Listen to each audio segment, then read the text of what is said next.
Hello, all of you fine people. How are you doing? Welcome. I am Shanth Injeti. This is Shanth Injeti Art, and we are here making some paintings, making some fun, exciting stuff. We're going to see who we've got here in the chat. It is great to see all of you guys. I'm going to see if you guys can guess what I'm painting. I figure you might be able to kind of get the gist of what I'm painting, but let's see. Let's see where we go from here. I'm roughing in a new one, and let me see if I can adjust that light so it's not so diabolical. There we go. That's a little bit better. Let us see who we've got in the chat here. So, starting off, we have got Roger Ryder. Roger Ryder, it is great to see you. Scottsley, as always, great to see you. Tip of the hat, my friend. Let's see. We've got Julie Pascal. How are you doing, Julie? I'm doing my best to move these streams up a little bit so some of you guys can see them. Andrew Wilson, how are you doing? Yes, indeed. Waffles. They are the way. And they also live. I like that icon. One of my favorite movies. Bretsky, what is up? Salute to the incoming chat. Salute to the artist extraordinaire, Sean. Well, thank you very much. Salute to you, my friend. Much appreciated. Andrew Wilson saying, smothered and covered hash browns at the House of Waffles. Amen. Praise the Lord and pass the ammunition, my friend. So, yes, everybody is in here. It is great to see all of you fine people. Hey, so Sean's appendix burst while working on a project years ago. So, like Jean-Claude, Bruce Willis, blood sweat, possible organ failure, Sean, the real action hero. Yeah, actually, I drove myself to the hospital with a ruptured appendix. And when the attending physician found out, he gave me quite a talking to. He goes, "You could have passed out." And I was just like, I don't pass out, man. I wish I did, but I don't. So, yeah, absolutely. That was crazy stuff. Yeah, there's no can't in me. I'm an American, not an American, let me tell you. That's the most important thing right there. Yes, absolutely. Let's kick the tires and light the fires. I got you, Big Daddy. So here we go. John is here in the chat. Hail, John. Hail, Scottsley again. Andrew Wilson. Let's see who else we've got. Stephen Rockwood is here. It's good to see you, Stephen Rockwood. Tip of the hat, my friend. Tip of the hat. Let's see what else we've got. Oh, I've been sick as hell all week. Jeez, Stephen Rockwood, I'm sorry to hear that, man. Well, let's hope we can get you on the mend and get some inspiration in front of you. And get some art there, because I know you are an artist, brother. So, we'll see what we can do. And I hope you start feeling better soon, my friend. Yeah, absolutely. Yeah, get better soon. Dan Laws, Dan the man, sorta in the house. There's no sorta about it. Dan the man is in the house. Oh, come on, Sean. You couldn't extract that appendix yourself. I swear to you, man. For anybody who's had their appendix rupture, you know exactly what I'm talking about with what I'm about to say. It is not some, over-the-top statement or whatever. There comes a point of pain in the appendix, and I'm not the kind of person who carries on, but I'm very focused when I'm in a lot of pain, where you would absolutely understand why someone would do that themselves. I mean, it's excruciating. And honest to God, if I said to my wife when we were waiting, they made me wait 15 hours, and then I went septic, unfortunately. But I said, if she got me a sharpened spoon, I'd do it myself. My dad did that. Similar reactions. Yeah. Oh my God. Yeah. They just look at you like you're an absolute idiot, which, is a diagnosis they're prepared to make. Let's see here. Yeah. Everybody's saying hello, hello. Dan Lawless's channel. Dan knows this. I had this conversation with him. We were just talking about it and we saw this with Camel Moon when Camel Moon was on with Dan. People are just shocked to learn who Dan Lawless is and what his work looks like. And that's one of the coolest things about CG for me is that, we're all about getting the word out when there's good stuff to be had in Comicsgate. We're like, check this stuff out. And yeah, we want to get Dan Lawless's channel, just blowing that channel up. It'd be great. And speaking of channels blowing up, what in the Sam Hill is going on, folks? I was looking at my channel the other day. You maniacs are amazing. And it just keeps chipping away. Right now, we are at 974 subscribers. We are 26 subscribers away from 1,000, which is unbelievable. I remember when I got to the number of subscribers and watch hours, it allowed me to have a community section so I could post artwork and things like that. And that's the bigger part of what, getting to 1,000 means. There's the monetization aspect of it, but there's also the aspect of, oh man, I'm glad I didn't put my hand down. Don't worry, guys. That's alizarin crimson. There's the aspect of, I just got to figure out where else I put it. But there's the aspect of doing work. Watch me get this stream struck for that. there's the aspect of doing this work and making this art. Hail Shadowhawk Backs, it's great to see you, man.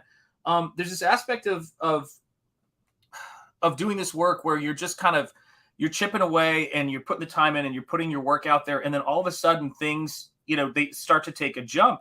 And I remember when I had that opportunity to start putting community like blog posts essentially on YouTube, and I was like, this is the best, I can use this now. And I know there's similar things with being able to unlock members only areas and things like that. And I'm just excited to explore that stuff because if I could have stuff like that, I think I could post a lot more like behind the scenes stuff, high res stuff. So we'll just see where it takes us, guys. I take nothing for granted, and I am just excited with where we are right now. But I'd be lying to you if I didn't say I was really excited that we're 26 away from 1,000. It's crazy. And agree, Dan is the man. Yeah, hail to you, Shadowhawk Backs. Stephen Rockwood drawing. Yeah, oops, what I missed. Oh, yeah. Camel is always shocked to discover other people exist at all. Well, I mean, I might fall into that boat. You never know, man. I'm pretty shut in at this point. Hail, Scottsy, all my CG brothers and sisters. Indeed, yes, tip of the hat to you. And actually, I just had a realization. I grabbed the tip of my hat a lot. I'm curious to see if there's any paint on it. No, I dodged that bullet. Sean, just tell them it was a Johnny Depp reenactment. I'm not even kidding, man. Ooh, that's some grisly stuff. Yeah, my son is learning a lot about things to watch out for that we would not have. You got to be aware. You got to learn how to spot the crazy ones out there. So let's see here. Stephen Rockwood drawing. Thank you. You are very welcome, my friend. What is up, Jay Lee? Good evening to you, and a tip of the hat, sir. And Rock Crin, great to see you as well, man. Yeah, it's great to have you guys in here. So yeah, we're trucking along, guys. We're really trucking along, Yeah, go Sean, talent, passion, and drive. Guys, that's all it is. It really, it's the work, it's the loving to do it. And let me see if I can turn the brightness up on my screen so I can see what you guys see a little bit better. So what I'm doing right now is I'm working on another pinup commission. And the fun part of this is, and this is the very early stage, what you're seeing. You guys are seeing, so Laurel lives. Yes, Laurel is going to live. That's for sure. Oh, John, do me a favor. Do me a favor. Remind me a little bit later in the stream to talk about another character, though, that I kind of had this epiphany with. What I'm going to do with the character, because I think that is a really important aspect of, what we do as writers. Because we were talking the other evening, and as you guys know, the evenings blend together. I think it was Gabe and I were talking about just the way in which characters are, and what you do with characters is important. Actually, you know what? I think it was on CG Team a while ago, too. The idea of consequences with your characters. And the thing about consequences with your characters is I'm not a big fan of, we went through this huge period narratively and in stories where it was like, it's like a shocking death. That was like all it was. It was kind of the cliche of its time, stories having just another character has a shocking, unexpected death. And it's like, at this point, I'm starting to expect it, And with me, if a character is going to die or be put into some type of peril, I always want to try to do it in the least cheap way I possibly can. I don't want to have that character that's marked for death and then they die and you think, well, you kind of see that was going to happen. Like anybody who, spoiler alert, did not see The Force Awakens, it's like we all knew that Harrison Ford didn't want to do those movies no more and he wasn't going to be around. Okay, got a 30-minute timer going. There you go, 30-minute timer right on. You let me know. Doing good. Just sent Gabe some new art from the color. Awesome. Let me see here. How to Draw Comics Friends. That will, what will it take to put you into a YouTube subscription of Sean's channel today? Yeah, absolutely, guys. Keep getting the word out. We are so close. It is ridiculous.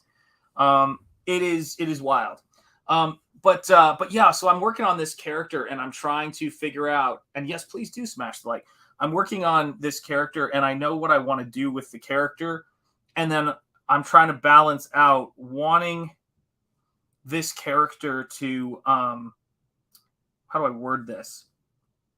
It's not natural for there to be no peril in this story and to have, a character walk away from a certain situation with nothing wrong with them or, no, it'll be fine, to quote Critical Drinker. so it's not that kind of situation. It's a situation where I want a character to be changed by what they experience and come out the other end different. And is there a different good as opposed to a different hit the reset button, where things don't have any kind of consequential meaning? And reading stories, I was listening again to the audiobook for The Count of Monte Cristo last night, and it was just amazing to me how much potential there is, Yeah, smash the like button, absolutely. How to Draw Comics by Dan Lawless. That natural salesman coming through, that's right. Can't dodge the lodge. Right on, Lord Ravener. It's great to see you, my friend. Yeah, tell your friends, guys. Get the words out. That is what we are doing here. Good to see everybody. Hail, Sean. Hail to you, Jeremy Burks. It's great to see you. The CG Metal Smith Phoenix animation. It is great to see you, my friend. I hope you are doing well and not out in the desert busy with things. But it's great to see you, boss. Jeremy Burks is saying, hail, chat. And yeah, by the way, I do want to say, CG Metalsmith, I hope all the conventions and things you're doing right now are going smoothly and everything like that. I know it's logistically a lot. Hello. Jay Lee, when doing horror and you have people die, you make two lists, those who live and those who die. And for those who die, you make it count, not just do it so the story flows from it. Yeah, I'm a big believer in that. And there's things that... not that this is, the same thing, but I will tell you that, man. Yeah, absolutely. Happy to be your alibi anytime you need it. I'm always amazed that in horror and in fantasy and in all sorts of different scenarios, can be in science fiction as well, depending on what kind of science fiction we're talking and what we want to do with it. But you can have, gosh, I feel like I'm about to, quote another movie. Death is only the beginning. You can have a character die and then haunt the other characters, and they become, something, else other than just a body. And perfect timing. But they become something other than just a body. And hey, what's up, Slade Raider? Good to see you. I'm already liking what I'm seeing on the screen. Right on. Death in the story can be meaningless. The echo can be felt throughout the entire series. Ned Stark or Uncle Ben come to mind. Yeah, you're absolutely right. Whether you see it coming or not, it still has impact. And I think you're absolutely spot on with that. Yeah, there you go. My dad was a salesman. Mom was an artist. Right on. And so for me, the thing is that with fantasy narratives and, horror narrative, and the way I'm doing horror definitely qualifies for that, is you have options other than a character just, dying or living. You have nuance in there. And that's the thing that kind of helps us to be able to be more creative if we choose to use it. And so I'm trying to use sort of science fiction and fantasy rules and, the rules of horror when I'm writing this sequence and writing this character, to say, how do I make a character that works as a comic book character, or characters in general? They have things that happen to them that are supernatural. They die, they go through all these various different things. And then which ones do I choose to have come back in another form? Which ones do I choose to have live in a shadow realm where they can't access things? You used to see this in the storytelling of even cartoons in the 80s and probably sooner than that. And it was always so completely extraordinary to me what you were able to do back then. And that's all I'm really after right now on this book. So for those of you guys who are looking at what I'm working on, yep, there you go. Yeah, 27 away from 1K. Let's go. Absolutely right. Let me just see. Hold on a second. Okay, during this stream just now, I lost a subscriber. I want to point that out. 27 away from 1K. I was 26 5 minutes ago, but I always love that, man. I always... It always cracks me up when that happens. It's like, I go, I got to stream. And then I stream and people are like, fuck this, I'm out of here. You gotta love it, man. Sorry, it kills me. It's the thing I love about this job. It's too fun, man. One of the reasons The Count of Monte Cristo reads so well is because it was originally written for serial format, so that Dumas had to keep the reader coming back. You're absolutely right. Horror, not hua. Yeah, exactly. Well, those who might get it mistaken. That's right. I say it both the same way almost. Not only that, but the two lists are not set in stone. You're right. For as you work, the story, work the story, things happen, and you make the call at the moment. That is exactly how Nosfero is going. Bro, 27 away from let's go.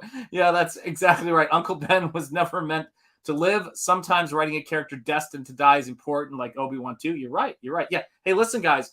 People have a right to say, you know what? now there's 2 more subscribers. I'm starting to think those are pity subscribers now, but I'll take them. Let me be real about this. I'll absolutely take them. But yeah, there you go.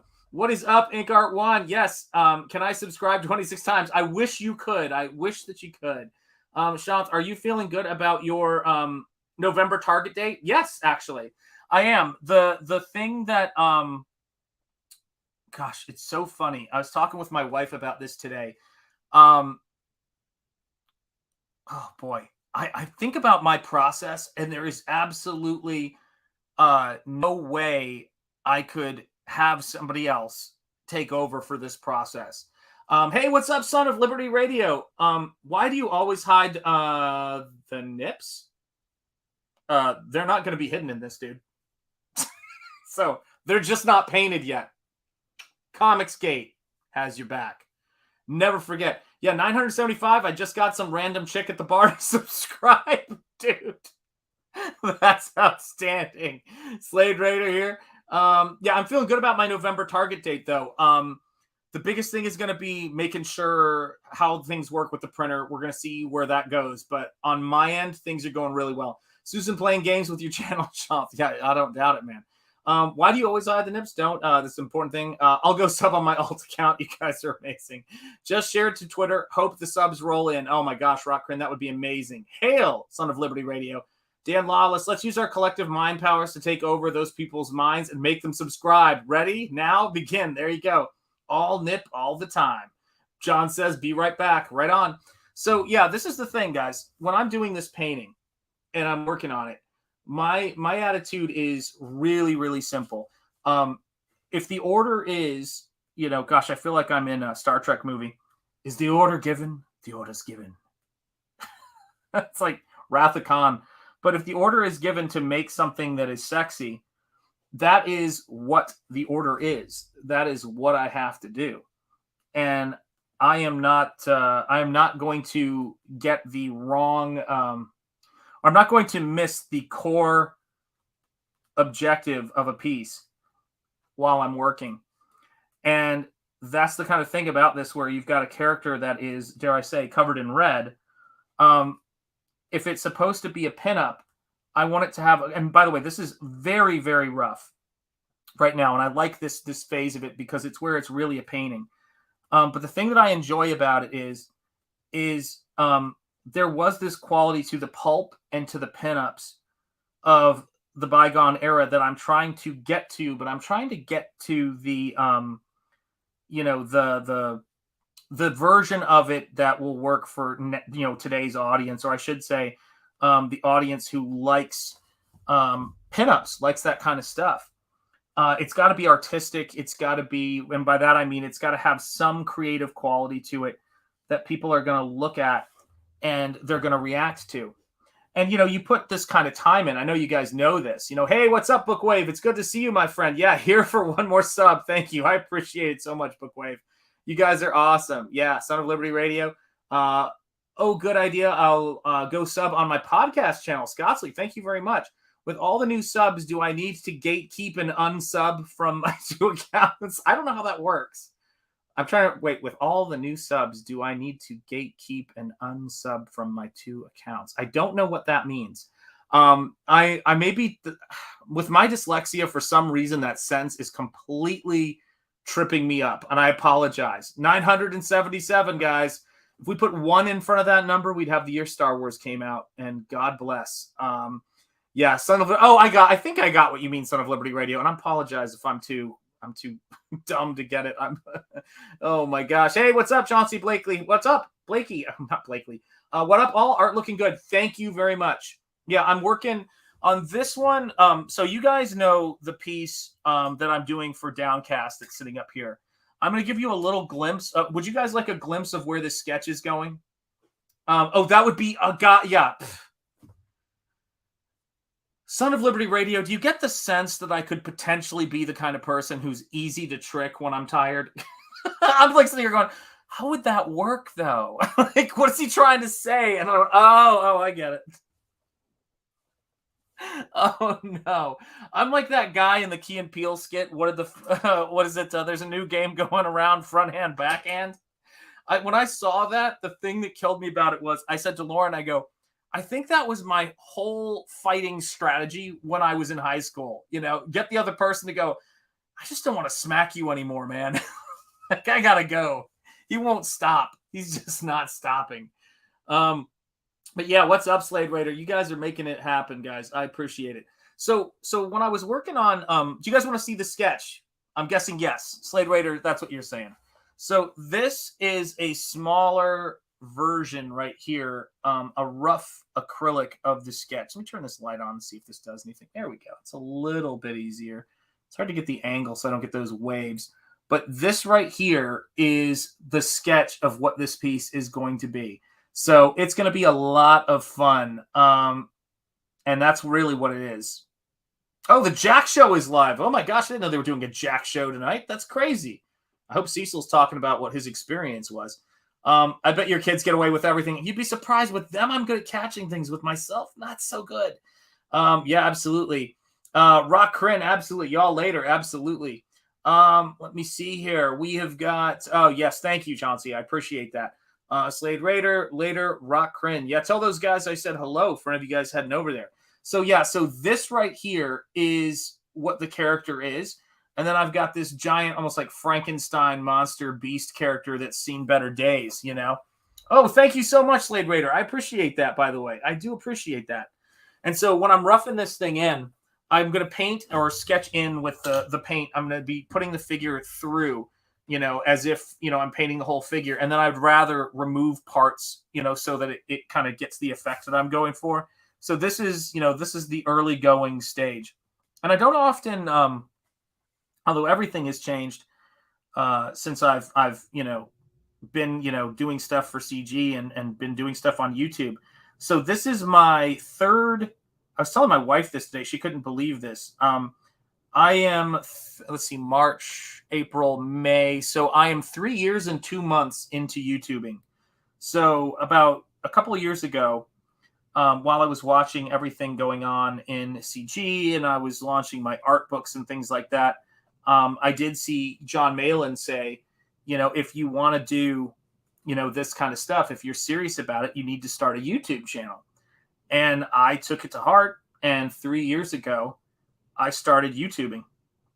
And it's one of those things to where when you start doing it, you kind of are not sure if, you're just not sure how it's going to go.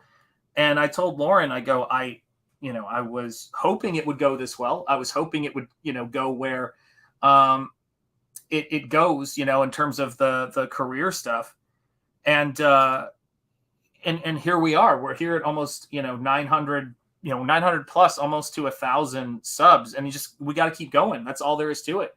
Yeah, everybody's saying hello. Thank you, guys. Thank you. Slade Raider. Damn, he did that twice and on a smaller scale too. Yeah. Well, the thing for me is that I want people to see. Oh, does it? Yeah, it does, doesn't it? Back and catching up. Yeah. If you want to talk about, there's too many people to count that I have met and who have become friends of mine. I spend, a lot of time when I'm not with my family or I'm not, going to the doctor, doing other, stuff or waiting on art supplies to come in. I spend just an incredible amount of time with you guys here in the chat. You guys watch my creative process. You guys watch all this stuff. And I've been very fortunate to have quite a few Comicsgate, art and creative brothers. And a lot of them are on channels that I'll go on and visit. And they'll come on my channel as well. And a lot of them have shows that I'm on, and Vaughn is one of those people, and Clint Stoker is one of those people, and of course Michael Bancroft, Rob Arnold, and Eric Weathers cannot be left out, my brother. And it's like, that's what makes all this stuff cool. Good evening, CG Slums. Great to see you. Great to see you here. But that's the thing for me when I'm working on these books. Like I was working on, gosh, I can't even find what page I was working on today, but I was working on Nosfero today. And I was working on another page and the start of a page where we're going to introduce Egypt. And the thing I can't overstate about this book is, it's definitely time consuming, which I've planned for. And I'm in great shape. Like when I flip through the pages that I did, I'm like, I can't believe I've painted that many pages already. But it's going to be creatively, it's going to be a meal, and that's what I'm so excited about. Let me see here. Hail CG. Yeah, CG Slums. Today I got a tracking number for First Man 2. I got to check and see if I've got mine yet. Howdy at John. See ya, Rock Crin. You like Bob Ross. He did 3 paintings for every show. He did one before, one during the show, and one after. Yeah, you're talking about a guy who's a machine, man. Oh, you said, gotcha. That was a very nice compliment. Yeah, that's very nice of you to say. I love doing this, guys. I love painting. I love sharing this process. When I was growing up, I would basically just hang on every video or opportunity to learn about the process of people like my heroes, like Todd McFarlane and Jim Lee and all of those guys.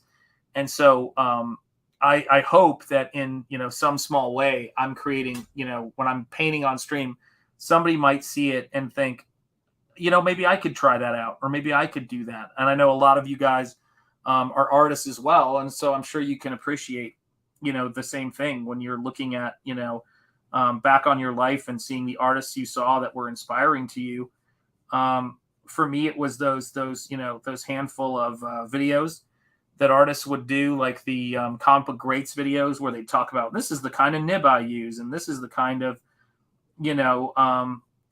tools that I use. I know a lot of you guys who are doing your work digitally look to people who share their process, what brushes they use. That's the stuff that makes it great. Yeah, his son is really good as well. Yeah, I was watching him paint. He's actually got his father's skills. My understanding is he's just doesn't want to be involved with the company. They really wanted him to take over for his dad. But there's something there. I don't know what went down, but I guess he's not cool with the folks. But his stuff is actually really good too. Yeah, I mean, what's the best way I could put this? For as easy and unsophisticated as people claim Bob Ross's work is, nobody has been able to do what Bob Ross does. Just nobody. People have been trying forever to do that. He says really good. Jay Lee, is Bob Jr. as calming? Oh, that's a good point. Hail Scottsley. Yep, caught up. There you go. So yeah. So let's talk. I got to talk a little bit about this week, because it has been, oh my gosh, 21 subs away. Did a large signal boost on Twitter. Thank you so much, CG Metalsmith. I appreciate that, man. Oh, that's awesome. I can't wait till we get to collaborate together, man. We're going to do some cool stuff. I know it. But this is the thing about it. So this was a pretty crazy week. So as a lot of you guys know who've been with me for, the last couple of years or have been with me, even if you've been with me recently, in a couple of, was it a year ago or so, I did a painting for Ethan Van Sciver of Cyberfrog. He commissioned me to do a painting. He said, I want to commission you to do something. I'm pretty sure I was doing the videos at that point. And, but I don't know exactly where I was in that process, but he was like, I like your stuff. He showed it on a stream once that he took down before then. And he said, I want to commission you to do a piece. And so I did a piece of Cyberfrog, Salamandroid, all of that kind of stuff. And Ethan, I've been sitting on it because, the way it works in CG, you don't share your work until you're further along. And so, you're painting over the sketch lines as opposed to erasing them. Yeah, I like to, that and even what I'm doing is I'm actually painting over part of the silhouette that I don't want to be there. I kind of view it in a sculptural sort of fashion. Oh, no, Anna or Kelsey, no fun. Oh, no. Bob Ross, Rob Liefeld, both not that great, yet in another way undeniable. Yeah, you're absolutely right, man. It's so true. I did a signal boost on Twitter, but it's mostly wishful thinking at Sanova's follower count. There you go. Actually, John, I have seen him twice, and he was on the show, but I do know he teaches how to paint. There you go. So yeah, I sort of see it like it's sculpting, but let me see what I was. Oh yeah, I know I was going to show you guys. So Ethan showed this the other night, so I'm pretty sure he wouldn't mind me showing it.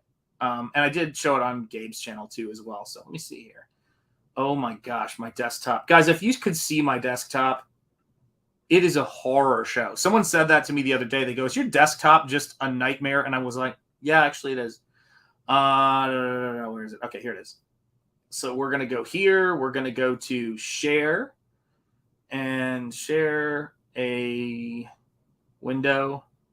There you go. And here you go, guys. So this right here was what Ethan was showing on Comicsgate Kings this week.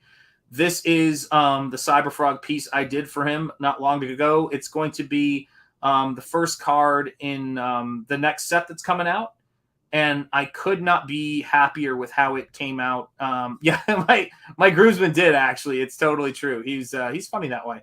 And so, yeah, this is the Cyberfrog trading card I did for Ethan that's going to be coming out, with the next set. So if you guys are Patreon members, I think these are Patreon cards. You'll be getting these cards. I'm a Patreon member, so I'm sure some of you guys are as well. And just picture when you're looking at this stuff, like how that's going to look as it's reduced down, because it's a pretty large painting. It's a pretty significant large painting.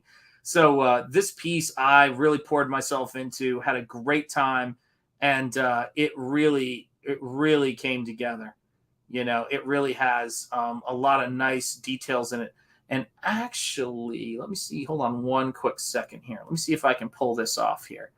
I've got so much crazy stuff here on my desktop here. Where is it? Nope, not there. Oh, wait, here it is. Hang on a second.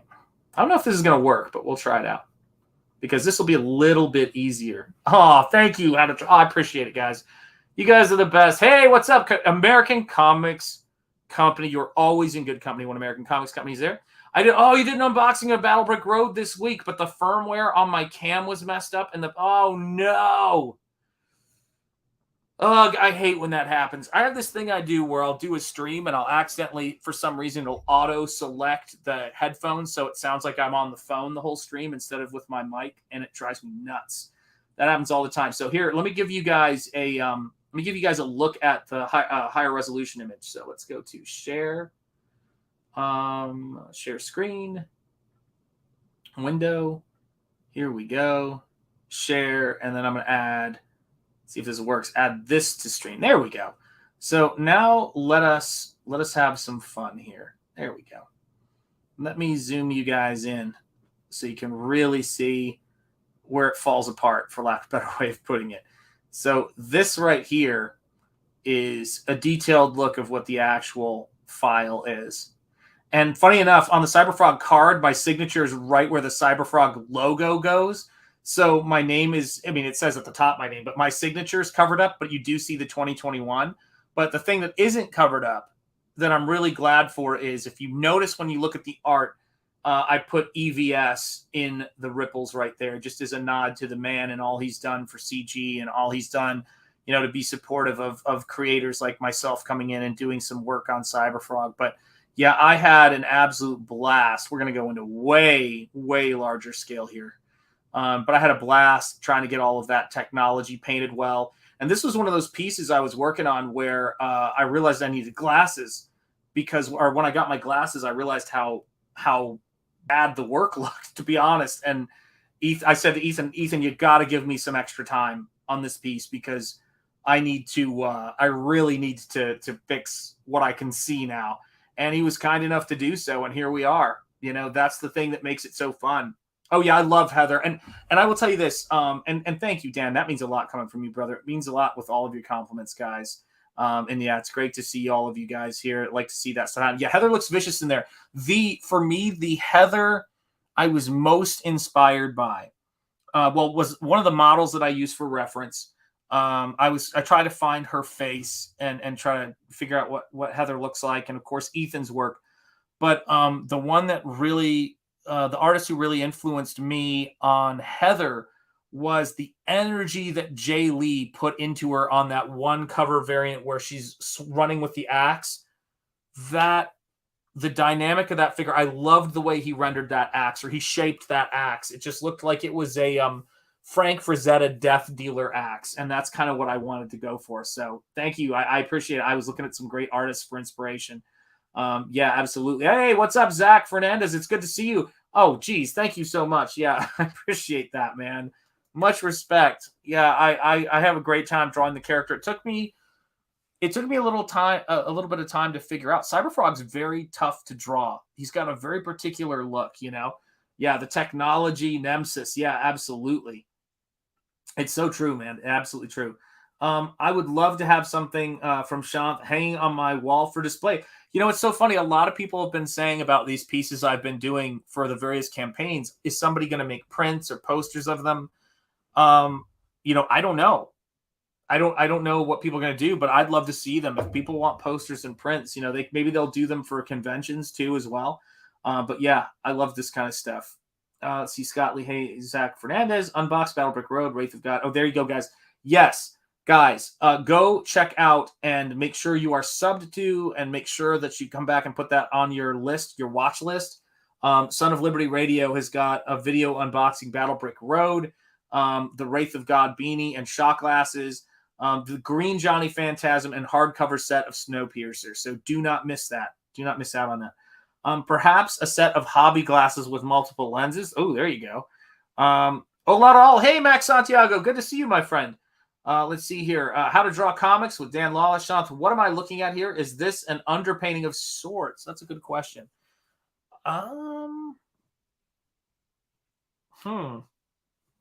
Underpainting. It's a little bit more. Gosh, guys, I don't know if I even have an underpainting phase. I just go at it. So yes, this isn't a red that's going to be kicked in a different direction. This is red that's going to be turned into blood with highlights. So this is underpaint. It's a little bit more paint by numbers when I think about it in terms of how I'm approaching it. But yeah, this is going to be a little bit. The way I go about my work is I rough in the big areas that are important, and I treat them like I'm sketching them out. But it's not so much an underpainting as it is a development painting, if that makes sense. I don't know if I answered your question, but yeah, that's pretty much what we're doing here.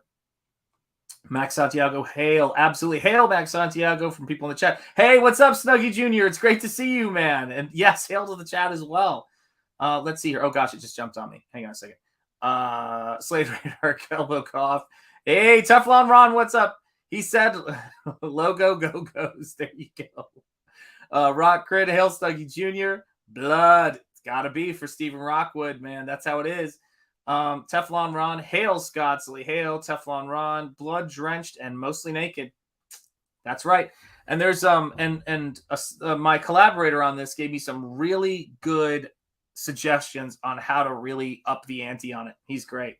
My first Cyberfrogs were terrible. Want to find out how great an artist Ethan is? Try and drawing Cyberfrog. Yeah, that's how you figure out how good Iworks and Fred Moore are. Try to draw Mickey Mouse. Mickey Mouse is one of the hardest characters in the world to draw. Cyberfrog has that quality. The Ninja Turtles have that quality. Yes, Rock Crin, Teflon Ron, hello to John and Slade Raider. Yes, if you have not, it's funny. So a lot of people have drawn Cyberfrog because Cyberfrog is a character that you see and you want to draw. I mean, that's the thing about Cyberfrog, but he is very tricky, very tricky. Alizarin or Rose. This is Alizarin Crimson. Good eye. Yeah, I'm using Alizarin Crimson heavy body acrylics as, kind of the structuring for this. And then I'm going to add CAD red as I need it. I'm looking forward to Cyberfrog figures. I know. Gosh, I can't wait to get those and the PVCs.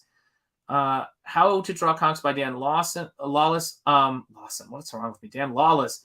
It's like he went out of his way to make Cyberfrog and Sal overly complex. It's right. Yeah, they're serious. So give them blood, gallons of stuff. Give them more than they can drink, and it will never be enough. There you go. The quotes are coming out.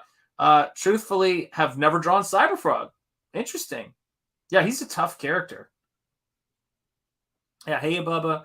Stephen Rockwood drawing Malin's Romulus is super tough. I think you're right. Is super tough, too. I want to do a painting of that character or a drawing of that character at some point. We'll see how that goes. me see here. Where's the page I was working on today so you guys can see what I mean? Because this is kind of, this is kind of for Stephen Rockwood. Let me see if I can find it. Dang. It's here. Here you go.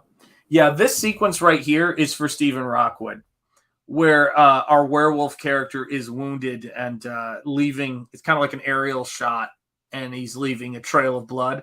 That right there is for Stephen Rockwood. He always wants me to bring the blood to the game.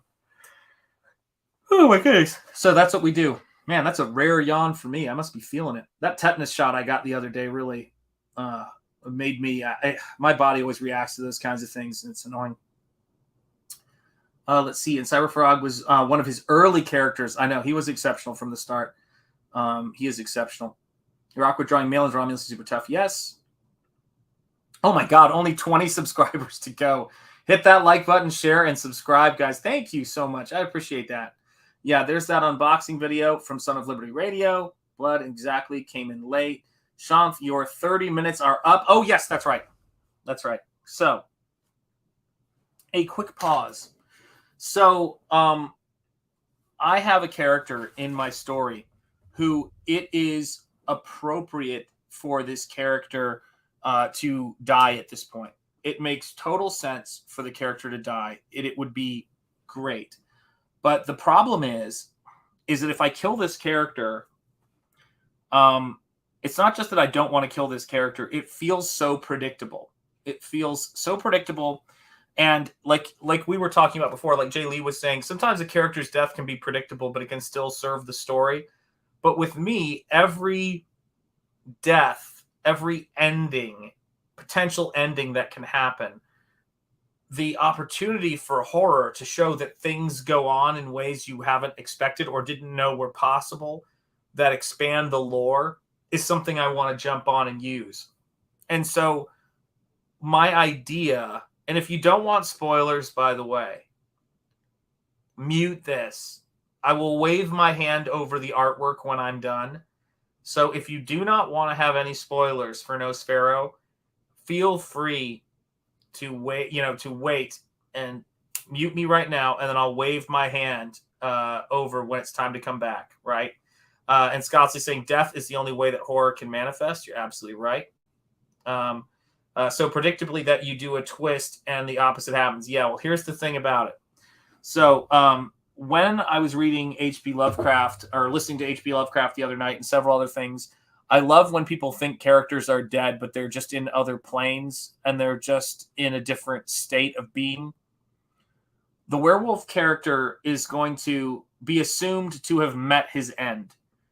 And I don't know if it's going to be in book 2 because we have to see where book 1 goes. I want to see how people react to the story.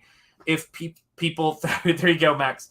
But when you see him come back, he is going to, when you see that character return, if I follow through on this, which I'm leaning towards, it's going to be like here's for you comic book nerds out there. It's going to be like Angel to Archangel.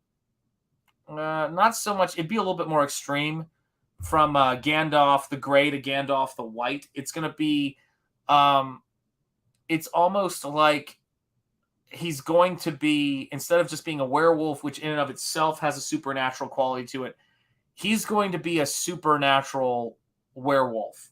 He's going to be a werewolf with some limitations. He's going to be almost like a phantom wolf. It's going to be sick. And I am looking forward to adding elements to his visual character design to make him this new thing. And I can't wait. Hey, what's up, DeQuaff? Good to see you. Yes, of course. And by the way, excellent hair. Hey, yo, Phoenix sent me over. Absolutely. Hail to you, my friend. Let's see here. Yeah, How to Draw Comics with Dan Lawless. Did you catch Malin's earlier stream about page rates? I joked Malin couldn't afford me, not for money, but for damage of his brand. There you go. Oh my God. That is hilarious, man. Hail, yeah, absolutely. Everybody is saying hello. It is great, guys. Teflon Ron, is everybody here subscribed? I have a feeling everybody is subscribing. You maniacs are getting it done. We are 18. Is that even possible? You are 18 subscribers away from 1,000, guys. We're doing it. You guys are unbelievable. Good Lord. Yeah. So just to let people know who are interested, I'm going to do for all of you guys who were subscribed, all of my subscribers, when we pass 1,000, I'm going to be doing a raffle for people who sign up. I'm going to give tons of time for people to do it. It's not going to be from Nosfero, but it will be either a really refined sketch or a painting of original artwork. So that's what's going to happen.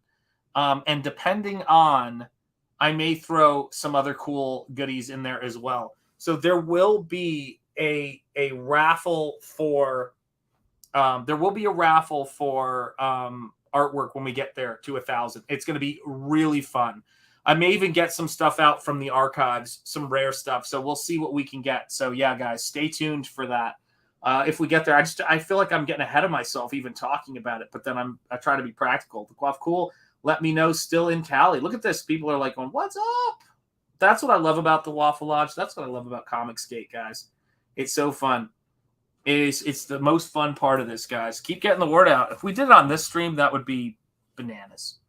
Absolutely crazy. So now that we've talked a little bit about that, I got to wave my hand over so people know they can unmute. You can unmute now. So Stephen Rockwood, oh, dang, I meant to subscribe. Stephen Rockwood's always keeping me on my toes. So now we're going to talk about a big part of this painting. And I don't know how many of you are going to know this, okay?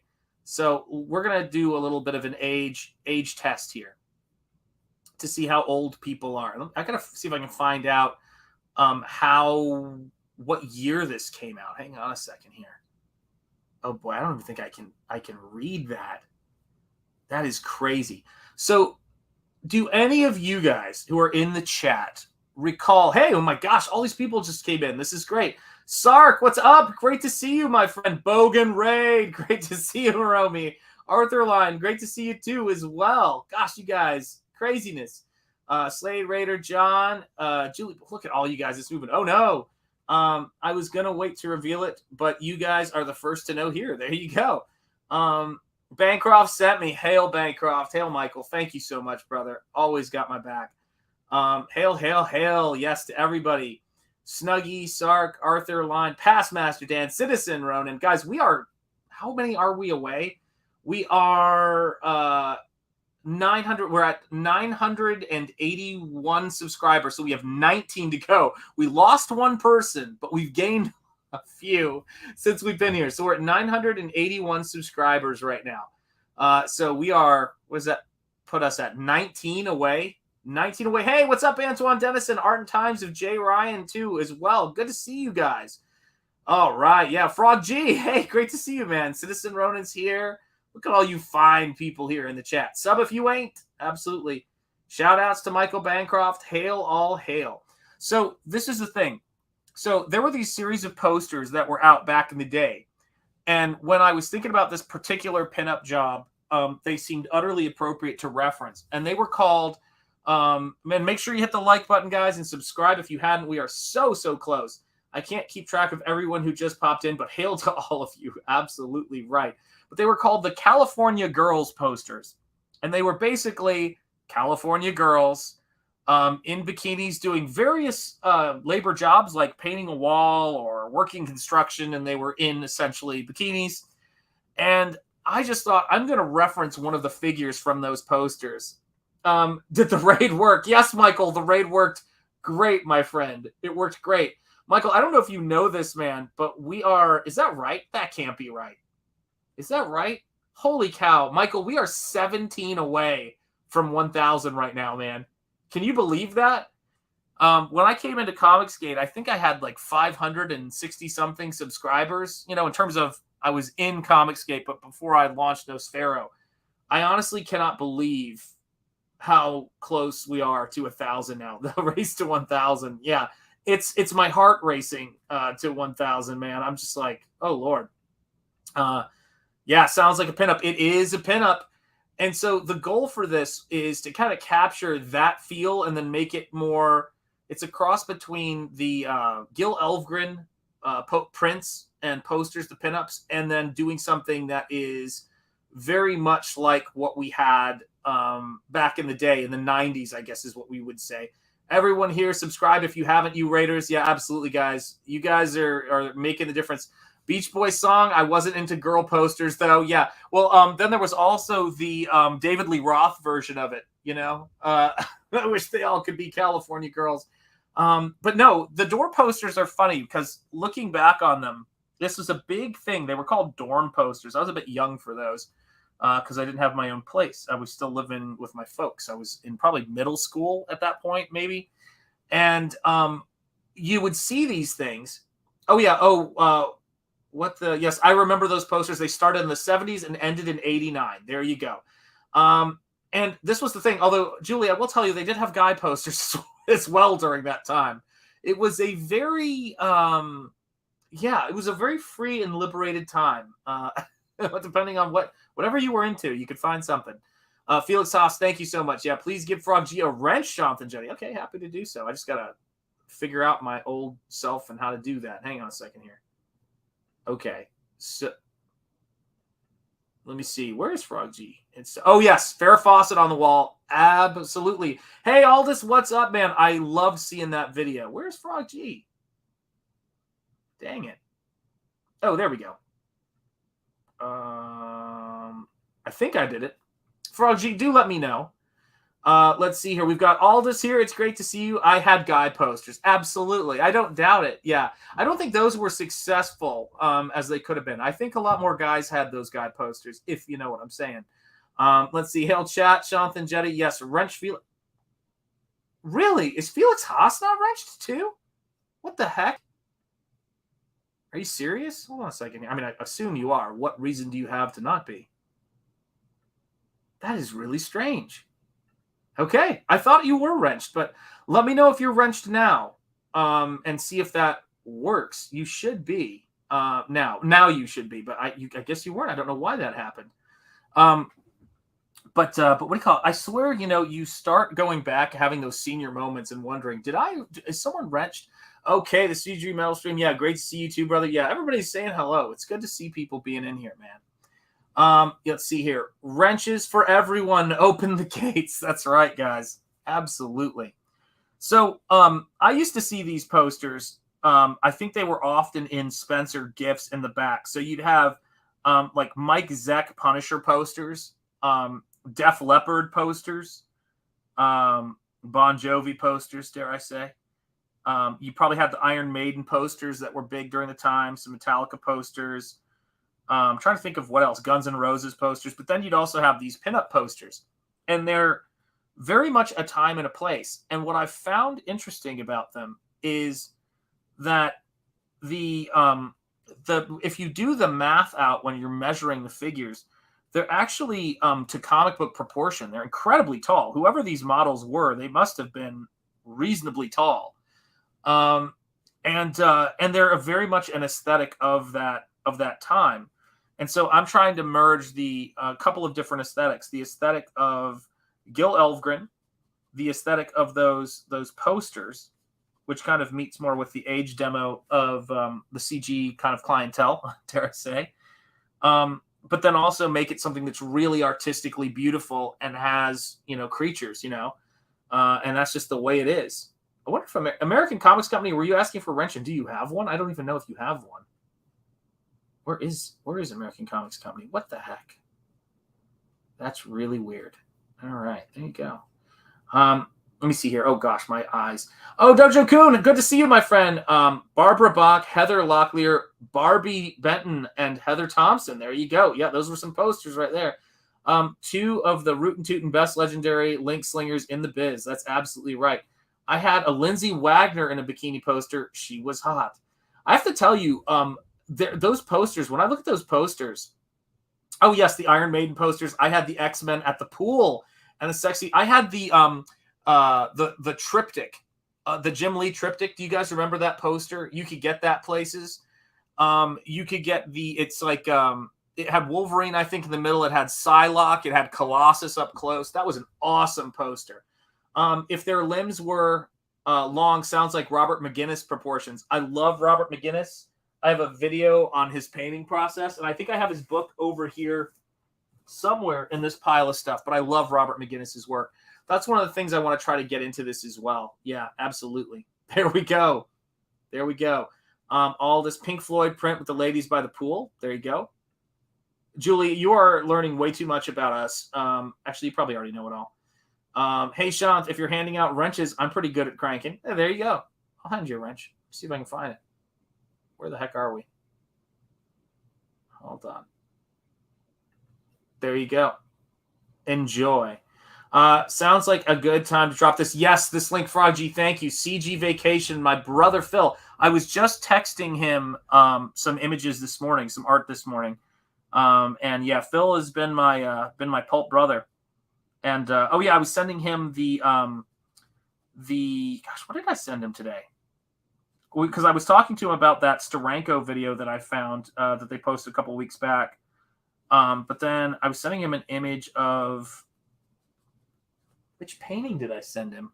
I'll have to look that up. Or maybe it was a book. That could have been it. Oh, I think I was just commenting on the Steranko link. That's what it was. But I was basically saying, hey, man, that looks cool, and that was great. Look over this. Bow, air day. That's right, Frog G. Keeping it real. Toss a wrench to your Scottsley. Exactly right. CG Vacation. Absolutely. Julie Pascal. Everyone had all of those posters. Just because I didn't have them on my wall doesn't mean I didn't see them. No, absolutely. What I mean to say is that, how do I word it? They are, as my wife likes to refer to these things, she goes, they're a time and a place. And what I mean is that there was a time, like, if you really look at those posters and you look at them, you go, I don't know how to describe it. It's attractive to people in a time and a place, and I'm not saying that it doesn't work for what it is now, but it feels very much of that time. So you look at what a pinup was in the 50s and a pinup was at this particular time. And even though I think it was late 80s, early 90s, those posters are very 80s. You know, the kind of ball caps people wear, what was a swimsuit back then, your hair being blown out. It's really fascinating. I have the power. That's right, you do. And I find that really fascinating, like what people respond to. Look at this. I don't know how to share links in the chat from my phone. I'd like a wrench, though. There you go. Everybody's like, hold on a second. I just closed that window, so I'm going to go in there in a sec. Remind me in a sec when I go there. Laugh out loud. Nosfero, that's right. Nosfero the Crypt Walker is looking beautiful, by the way, guys. So yeah, when people were asking me about that book, I always love to tell people it's 30 pages of story for the Nosfero Plus, because I want to give myself room to add, but it's at least 30 pages. You know, I don't want to get into a situation where there's a scene that requires a wide shot or a full, double page spread or full page spread for the purposes of drama, and I can't do that. Or if I need another page of just really dense sort of panels. What the heck was I about to show you guys? I was working on Nosfero today. We were talking about that, painting pinups. Oh, man. Did it just escape me? What was I going to show? No. Oh, yes, I know what I was going to show. And I know I've shown this before on stream a lot, guys, but it's something that people don't realize. We put a lot of money into the production of these books, and we want them to all go together. So the book's going to be 8.5 by 11, so it's going to be slightly larger than comic book format, but it's going to be a very easy format to find, bags and boards for. But this is the big thing, and I love doing this. I don't want to get paint on the book, and that paint's still wet, so see if I can get you guys to hear it. Hang on, the speaker's up there. These pages are really thick pages, and the color reproduction is great. So what you're going to get is you're going to get your book, your end pages, your credits in here, and then what you're going to get is, instead of just a page and a close-up, you're going to get a comic book page, another comic book page, and that is going to go on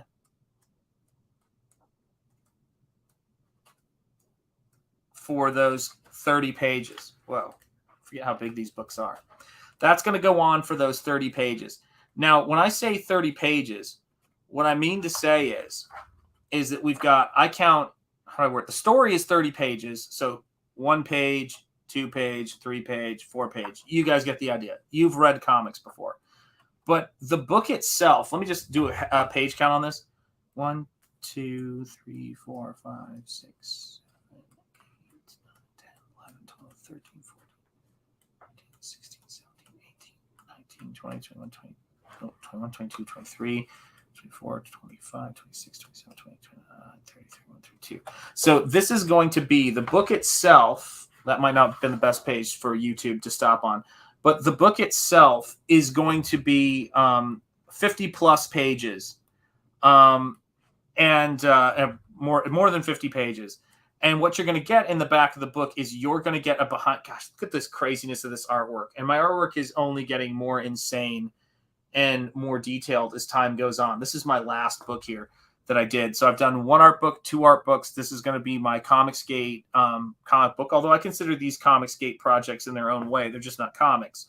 And the detail of things you're seeing here, like these tombstones and like these characters and the texture of all of this, that's going to be what you get.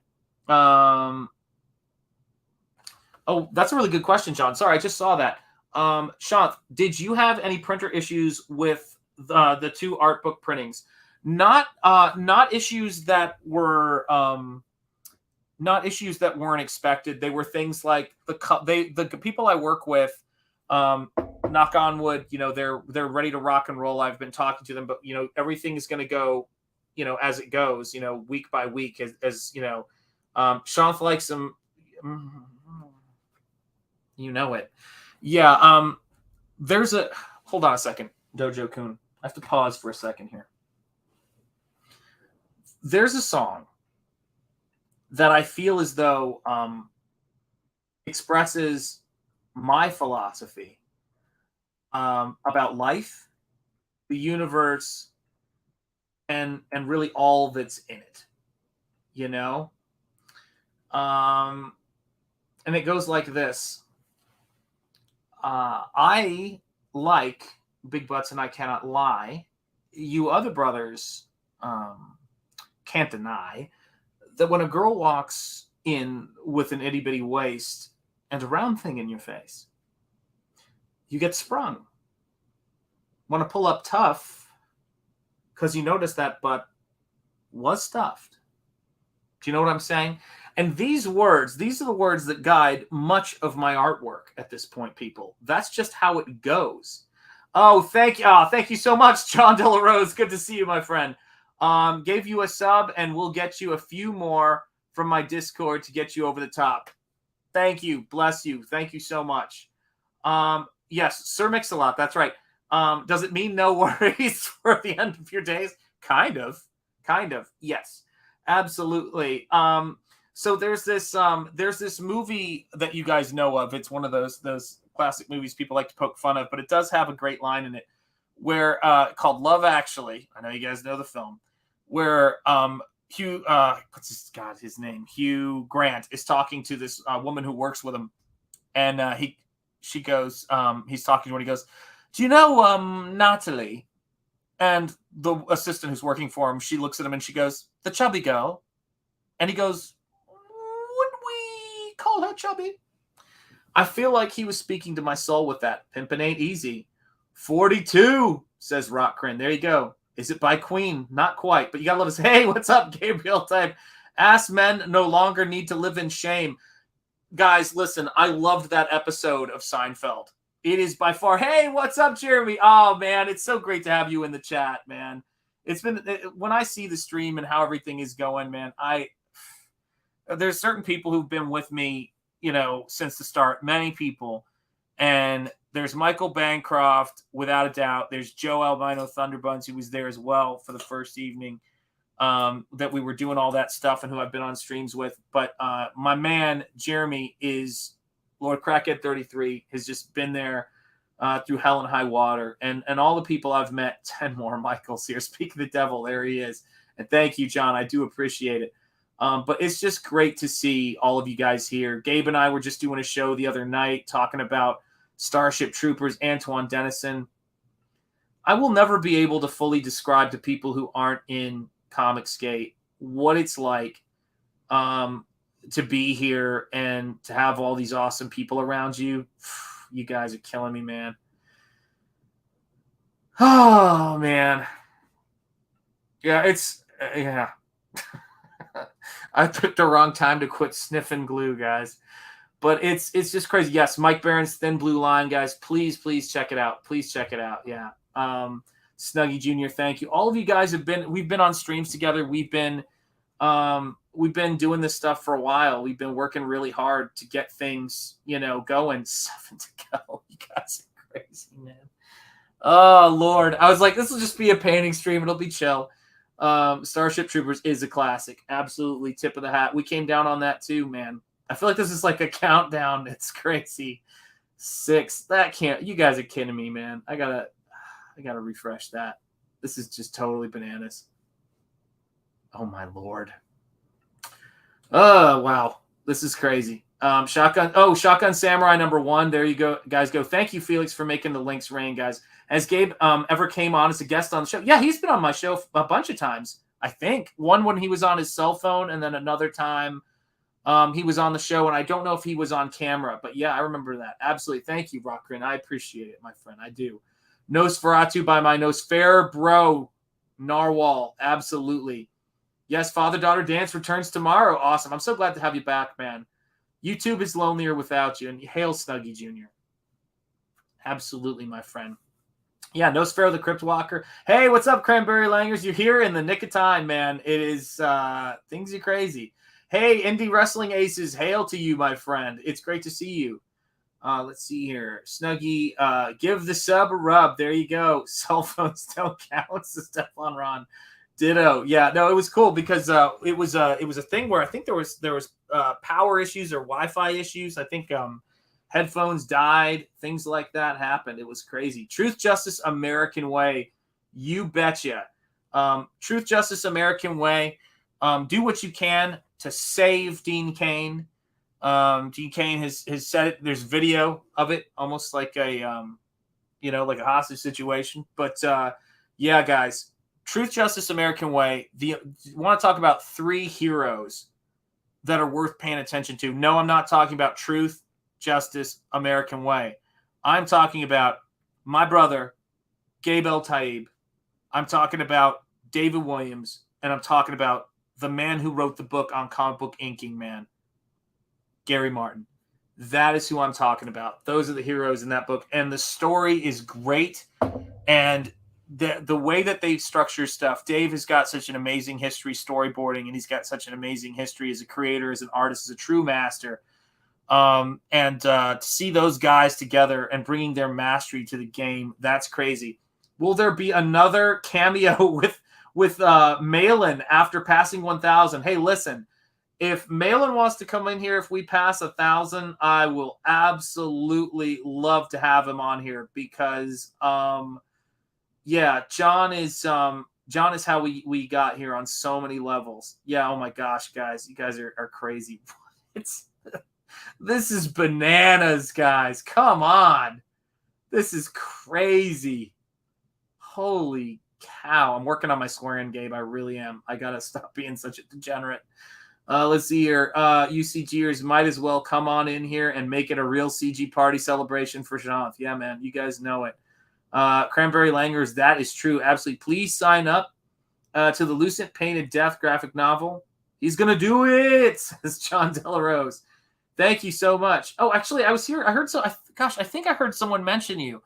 Oh my gosh, I'm blanking on what her name was. But she was on Nick Recada's show last night. I don't know if you know her or you remember her, but she was his guest last night was mentioning you the other night. Cobalt, Deathstock says Cerebrum, of course. B Rose, tip of the hat to B Rose. Only 7 left. Yes, nice. Yeah, this is, guys, seriously, this is crazy. We are, oh, nope. No.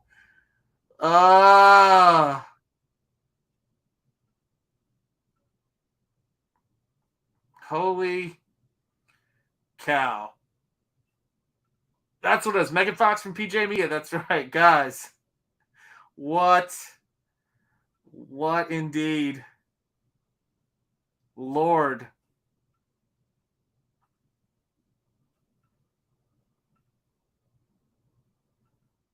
This is unreal, guys. Thank you. Thank you. Thank you. You guys are unbelievable. Thank you, Mel B. My dear. I bow to you. Thank you.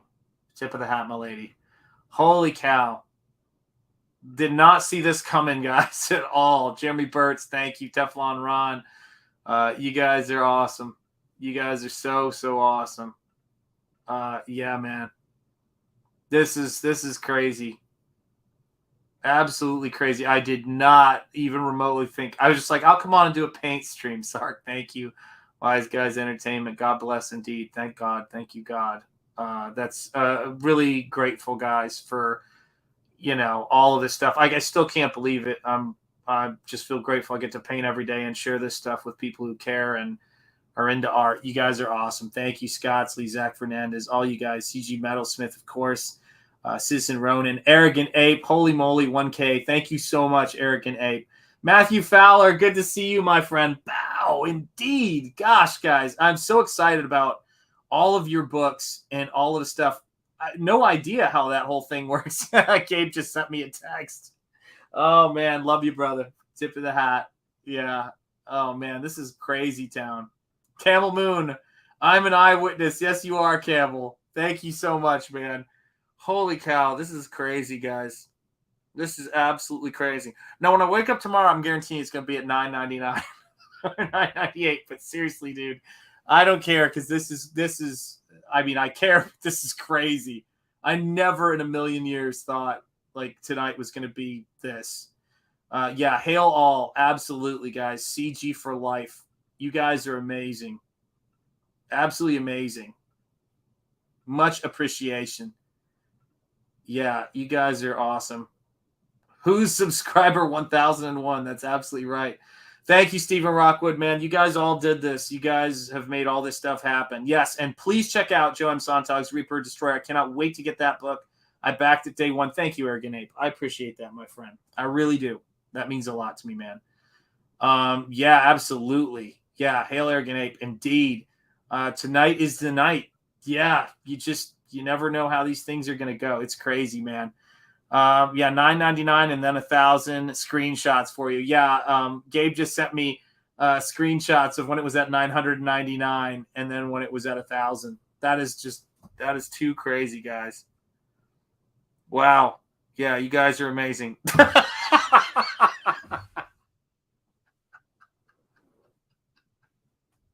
I am not reading that on stream, Gabe, but I'm going to make Lauren read that tomorrow.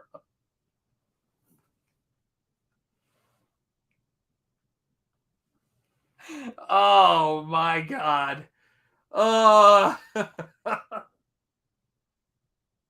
If I read that on stream, she would murder me dead, man. It'd be poison in my sleep. But what are you going to do? Hey, I got the fake sub accounts working. Oh, wait, did I say that out loud?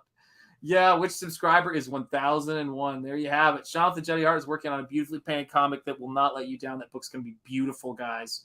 It is coming together. Let's see here. Well deserved. I'm glad I was here to see this happen. Yeah, now you have to. It's crazy, man. It's nuts, guys. I can't though. I can't say it. Yeah. It's yeah. I want to try to stay married just a little while longer if I can. But thank you, John. I appreciate this, guys. Now just needs to hit 4K public watch hours in the last 12 months. I don't even understand. Oh, so wait, 4,000 in the last 12 months? Oh yeah, I'm already at that for sure. I'm pretty sure my watch hours are there. 4,000? Actually, I don't know. Let me see here. Let me look and see. Let's see here. Let's see. Customize channel. I think that's where I can go and see this stuff. Or let's go to, let's see, view channel. That's not what I want. I want manage videos. I think there's, let's just see here. Okay, here you go. Wow. Current subscribers, guys, 1,003. New achievement, 5,000 new achievement of 5,000 hours of watch time. What does that mean? 5,000 hours view analytics. Oh, wow. Okay. So in the last, is that right? No, hang on a second. Oh, wow. That's kind of crazy. So yeah, it says I have 5,000 hours of watch time. I don't know what that means. Um, yeah, my summary for the last 28 days says that I had 1,000 watch hours in the last 28 days. So I have to imagine that means that we've done that. The announcement is is talking oh total the announcement is talking total watch hours. Okay, so that announcement means total watch hours since I started the channel. Oh, thank you, Phil. I appreciate it, man. Please sign up for CJ Vacation. Absolutely. So let me see here. 5,000 is greater than 4,000. Yeah, what it said, what the announcement said right there is new achieve. I don't know what that means. Hold on a second. Oh, okay. So yeah, I think that's total watch hours. I don't know what it is in the last. Yeah, that's 5,000 in history. So I don't know what that means. What is the day today anyway? See more. Okay, I don't know what that means. Video, blah blah blah. I don't need that. I don't need that. Views, watch time in hours. Okay, there you go. So that's my total for all time. Wow, the amount of shares I've had is 420. So everybody, Jeremy, Lord Crackhead 33, smoke if you got them.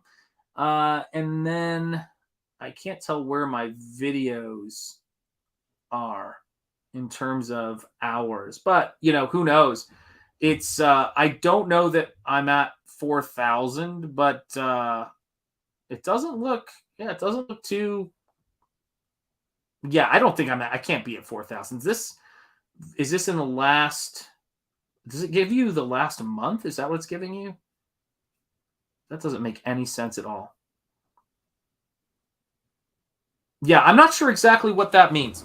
So if it's telling me the time in the last year or not, but someone will have to help me with that because I'm too dumb to figure it out.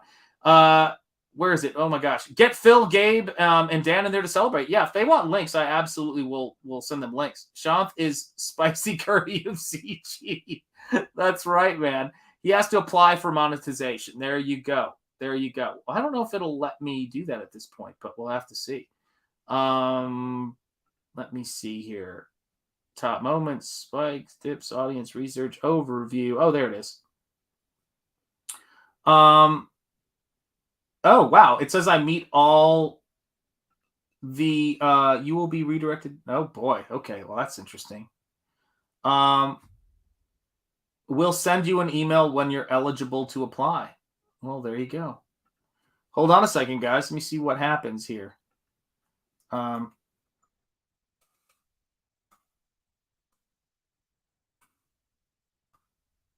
do it while you guys are here. I already had that sorted.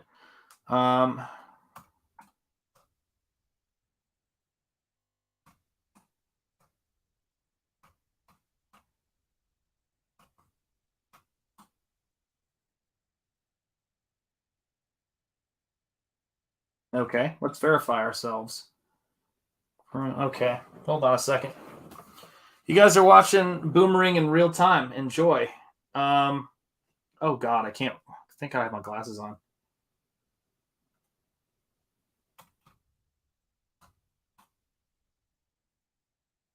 I can't read anything. But I can still paint. It worked. Turn on. Okay. So now, hey guys, would you like me to hit the apply button? Looks fake. That's right. Are you the real Shanth and Jetty? Julie Pascal, thank you so much and good night to you. Hey, what is up? Lloyd Burton, it's great to see you, man. So, all right, guys, I'm going to hit apply. Here you go. Apply now. I can review terms, sign up for Google AdSense, blah, blah, blah, blah, blah. But, okay. I think that is the stuff that I have to do. Okay. Start. I accept the partner terms. Go to my channel. Accept terms. That's done. God, this is involved. Start. Do you have an AdSense account? I don't have an existing account. Okay, continue. Oh, this is really weird. Oh, this is getting involved, guys. I don't know if I could do all this on the stream.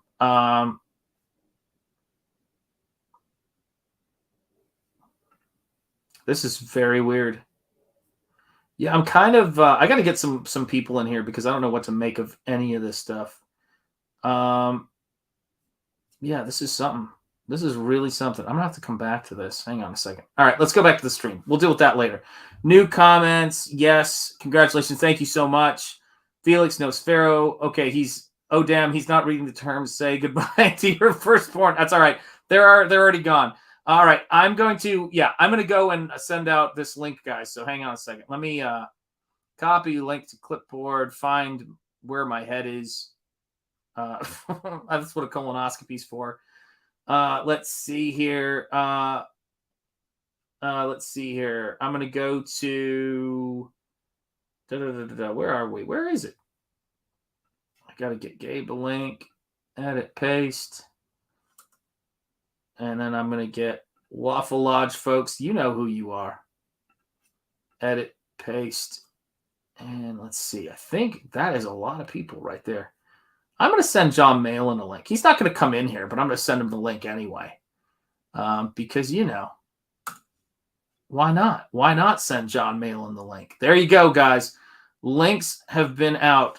Usual legal paperwork stuff. Yeah, that's what I figured. Yeah, exactly, dude. I just sent a bunch of links. Yeah, there you go. I'm kind of stunned, guys. I'm absolutely stunned. I just don't know even what to make of it, man. Guys, hit that like button if you haven't already. We've got 33 people watching and 53 likes. That's awesome. I'm hard pressed to know what to make of all of this, but that's kind of how it is. Yeah, I know Malin's doing Jack. I got to send it to him, though either way, John, he's a multitasker. Let's see here. You'll have to make membership icons for your members. Yeah, this is if we get approved. Fingers crossed. Yeah, CG links, pull them up. Yeah, let's make it happen. The number of times I unsubbed and resubbed my old account. Steve Rockwood, you're killing me, man. You're killing me. I'm sure John will leave the Jack show, says Michael. How bad is it? That just depends. Copy, paste, paste. Absolutely, man. Absolutely right. Yes.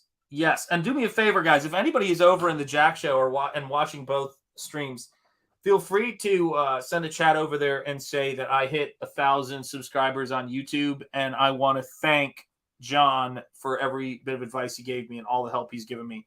I do appreciate it. But yeah, if you're in the Waffle Lodge, Gabe, you've got the link sent to you as well. If anybody feels like popping in here, feel free to. I'm gonna have a sip of coffee here because I gotta wake up and process all this. Just like Mama never made.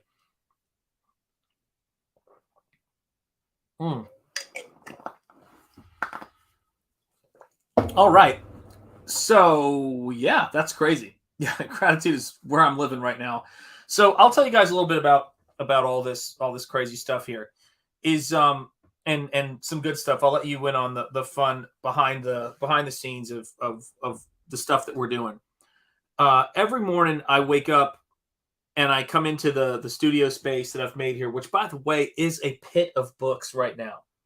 But I walk in here and my wife will sometimes pop in here and she'll take a look around. She'll go, "You've got more artwork. You've made more artwork in the last 7 months than you've made in the last 2 years." And that's because you guys are, I've no word of a lie. I have been waiting to get to a place where I was outside, where I was free to speak my mind and let me speak my mind, free to make the kind of artwork I wanted to make, to be honest, and put this work out there.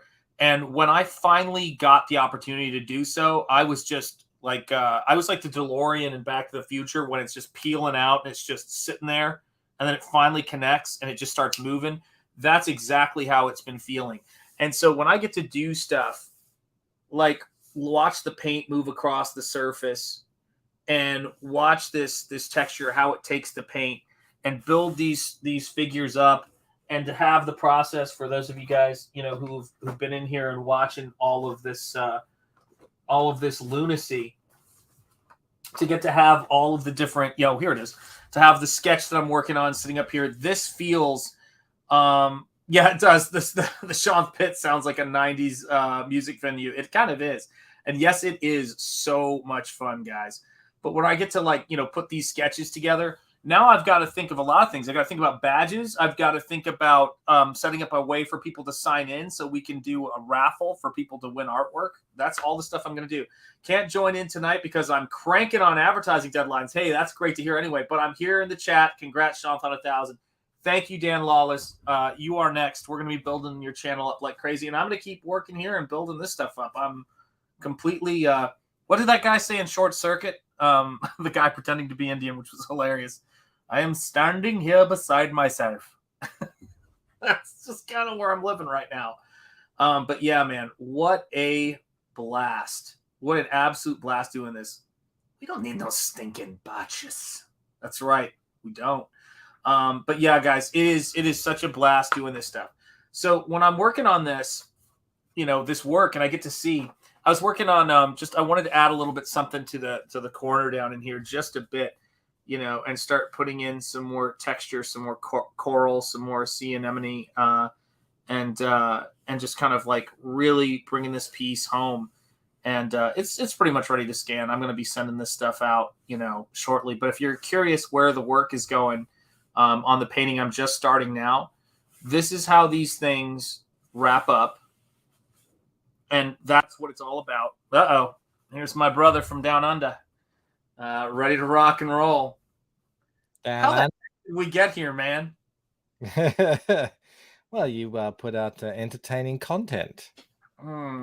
Yeah, that's one way of... that's people like watching a boomer. It's endearing. They really do. Thank God for that, man. Thank God for that. But it's one of those things. People are like, I love this piece, and I'm like, why am I showing my face anyway? This is a better way to go. But no, I mean, this is the thing. When I remember when I was coming on your show, and I was, we were going on, we were talking about this stuff, and when I launched Nosfero, I think I had something like 550 something subscribers. And, been making videos for the channel. We just keep doing this stuff. But the thing that's been kind of overwhelming. And I remember, you had the tools, you had the talent. Why do people say Winston isn't the best Ghostbuster? There's something wrong. He was the only one who knew what was up. He was like, what did he say? He goes, something like, you're going to go in there and tell them that some moldy Babylonian god is, to the body. He goes, no offense, but I got to get my own lawyer. That was my favorite line in any movie. But no, I mean, we do this stuff. I know that I may have, and I realize this, I hope it hasn't strained our friendship, written a somewhat inappropriate comment on one of your recent videos, Michael. I'm aware of that. Yeah. Calling me but, out. Yeah, I did. Just so you know, and I see you in the back, I'm gonna let you in a second when I finish this one sentence. I did scream no shit in my living room when I watched that. I actually was like, it was like watching, somebody like Chris Hemsworth going, I think all these women are into me because I'm tall and handsome. Like, it was one of those, you go, no shit, Chris. You think that's why it works? Surprise. We were keeping it from you. What's up, Gabe? How you doing, guys? Congratulations, Sean. Okay. Thank you, brother. I appreciate it, man. Beef Law in the house. But doing a little inking. What's going on, man? Nothing much. I was just telling Michael how the first time I went on the show with him and Joe, and we went on there, and Michael, learned about all those trailers and stuff I was doing, and I had been. The funniest thing about him is I remember I didn't know who Michael was up into the point where I did the Earthbound 2 trailer, because it was a car video of yours, and I was like, I didn't recognize it. And so I'm not positive on this, but I'm pretty positive. I think I backed your book before I'd ever met you, because I just saw the book on Ethan's show, and he was like, this book, it's done, it's at the printers. And I was like, what is that? And again, thank you for acknowledging my rightness on your video. I appreciate that. But it's I was like, thinking of you. Yes, exactly. Who could this possibly be? The camel himself. Hello, Oh, Camel the moon. It's great to see you, brother. How you doing? a wild camel moon has appeared. How are you guys? That's exactly right. He's come in. Congrats! Hey, I got thank on you, 1,000. man. Thank you so much. It Camel. literally I just appreciate it. happened, Camel, like just now. It just happened. Like, Oh, all right. Very 5 good. minutes ago. Yeah, this amazing chat and getting the word out, man. And I'll tell you this, guys, it's like I got to be there for, first of all, finally meet somebody who I could talk action figure scale with. Seriously, not these fly-by-night people who don't know Wannabes. the difference between, those wannabes, right, who don't feel it. And then the other aspect of it was I got to be here when you realized what Dan Lawless could do with his artwork. Hey, that which was I fun. had awesome. no idea. He was like, We "Oh, have you're not shit. What's this?" Yeah, No, Dan's actually, you're like- quite the most amazingly excellent artist I've seen in many, many years. Yeah. On Gabe's channel, when we were doing Double Impact the other night, we were talking about Starship Troopers. We played this process video that Dan sent me, and it was one of those things to where people were just like, he has a YouTube channel? I'm like, yeah, he has a YouTube channel. He's got some time lapses up on there and everything like that. And like with all things, it's people don't know what you do unless you say it. And this goes straight to everything that John Malin and the Malin method's all about, right? You got to get out there and actually ask people to buy your book. You've got to tell them about your book. You've got to, as Ethan always says, make show, as was shouted in German at the Beatles. And I think about all of that stuff, the rule of cool, rule of fun, all of that stuff, comes together when you do it. And I look at people like Dan, and it's I love this is what Dan wrote. Gabe, you are now Bancroft's arm. I love that. When you've got your hand drawing, it looks like it's Michael's. That's funny. It looks like Michael's. Yeah, I know. You got to arrange your arm like that, and then you can make it happen. Someone grabbed that screenshot. That's absolutely great. But it's crazy. Yeah, absolutely. Cranberry Langers. I'll check back later. But love your channel, Sean. Thank you so much. I'm glad you got a channel. And God, I can't read. And it's definitely entertaining. Adds something positive life. Oh, thank you so much. Yeah, Mach Chow. So, Sean, are you gonna read that text I sent you to your wife?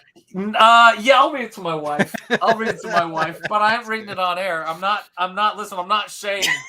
I'm saying that with love. It's And not that's that enough for bad. that. It's funny.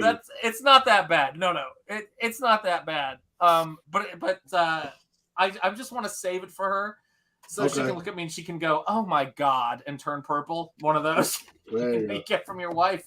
Okay, that legit looks like Michael's arm. It's freaking awesome. It's so good. I have a giant arm. You do, man. You look jacked. You look jacked. What's up, Mighty Geek Studios? Great to see you. Looks like you got skills, son. Got the attention of the big players. And believe me, that ain't easy. They want to hang out. Oh, listen, man. These guys, we just talk about the nerdiest. Like, I've got someone here that I talk about European comics with, which, again, looking for that my whole life. I've got somebody here I talk Van Damme with and Steven Seagal movies. And I've got someone here I can talk to about the difference, okay, between the various scales. A 7-inch figure is not a 6-inch figure. But when people don't have that locked down, they might as well be. There, I said it. Not all scale is equal. Right. We're working through it. We're working through it, man. It's like, I have those moments. I understand. I was looking at my NECA mummy figure played by Boris Karloff in the movie, and then my Frankenstein figure, and I was going, do their arms sync up? Because I know he was wearing lifts in his boots, but he looks a little too tall to be Boris, both as the Mummy and as Frankenstein. These things happen, you know. And was Michael Keaton's Batman, was it really that particular scale? Yeah, Bancroft is ripped. Fear him, indeed. What's up, Sark? Yeah, I mean, it's so funny because, whoa, Camel rolled up the hydraulics just to stand up. Camel, this is intense stuff, man. Yeah, this is. It was worth it. It's a special day for you, so. Exactly. Hey, man, I appreciate it. Yeah, it's yeah. This is craziness, guys. This is absolutely, yeah, it's fun to watch Gabe inking. This is the coolest thing about it. When I got the Lucid, I want to tell everybody, I actually thought Michael was a reasonably normal person, which, you know, why wouldn't you think that? Then he drew that Eiffel Tower, and I showed that to my wife. By the way, it is great to see Michael really getting down and working on Beef Law right now. I'm still my mind is a little confused watching Michael draw Gabe's book right now, but it is something, man. I'm multi-talented. You're multi-talented, man. 2 books at the same time, man. Right. Always Long wanted arm to do I've that. got there. It's a good crooked It's arm. good. Yeah, that's right. He's got 2 elbows to make it double wide. But right. Hey, what's up, Dragon Pisces? Yes. Oh my gosh. Yeah. Hey, I hope that advice did help. You know, Gabe and I it was all from the heart, man, yesterday. That's important to do. Absolutely. People, here you go. Mighty Geek Studios saying people confuse the 7-inch figure with the 8-inch figure. Agreed. You know, yeah, it's fun to watch. Sean, I think if we get too technical, we're gonna have too many ladies in the audience. That's exactly right. You know, like listen, when you start talking about 7 inches versus 8 inches, it tends to happen. That's what I found. Figures wise. Sean's getting spicy tonight. Exactly. But I always tell them when it comes to these, figures, width isn't everything. So where is this going? I don't know where this is going. But so I had a dream, as not unlike many great minds. But my dream was a very, very simple one, which is, could you get back to that point where you were hanging out with your friends? What's up, Antoine? Yes, that's right. Women never confuse those 2 lengths. Antoine for the win there. But my dream was simple.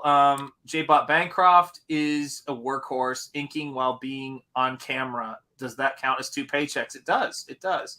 Lose it, pay a death, sign up, guys. I leave for 5 minutes and come back to a party. Yes, you do. But my dream was simple. A bunch of what I find, a group of artists like the ones I saw at Gaijin Studios when I was interning there, which was, for those of you guys who don't know what Gaijin Studios is, and when I say intern, they let me hang out, gave me notes, talked to me about my work. It was my mentor, Brian Stelfreeze. It was Adam Hughes, who was in the next cubicle over from him. It was Jason Pearson, who was working there. I think Cully Hamner was there at the time. Carl Story was there at the time. And Steen Walsh was there at the time. So there were a lot of really amazing artists, and then people who were just coming through the studio for visits. And I remember when I had Brian up the last year I was teaching at my college, because I was like, the last year I'm here, I'm going to get those people to pay for him to come up and talk to the students, because they need to see. And I recorded it. It's on my Vimeo. Such an amazing dude when he talks about his process of drawing and inking. He's just a true master. But I had him up, here, and I had him up to the college, and kind of got a chance to hang out with him and show the students what I experienced when I was, working with that guy, when he was mentoring me. And, his attitude and the way that things work with him is I won't hear from him for a while. And all of a sudden he'll send me a text, and I did a portrait painting of, I did a portrait painting of Woody Strode from Once Upon a Time in the West that's on the wall. And he will send me a text out of nowhere, and he's like, when you have a second, we need to have a serious conversation about painting. Okay. Yeah, and he calls me up, and he goes, so Sean, I just want to let you know, I saw that piece, the Woody Strode you did. I think it's great. I love the way you're going to say it. You didn't call me to tell me that. I was like, come on. I said, you know me, I can take it. And then he went in and he started talking to me about his painting philosophy of things. And he said, you're confusing observation with experience. And I just said to him only thing I know how to say to Brian, I said, explain. And he goes, observation, you're looking at everything, you're observing everything, your eyes are moving around.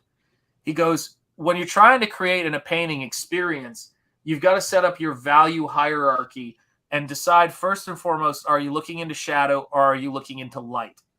He goes, and in this painting, we're looking into shadow.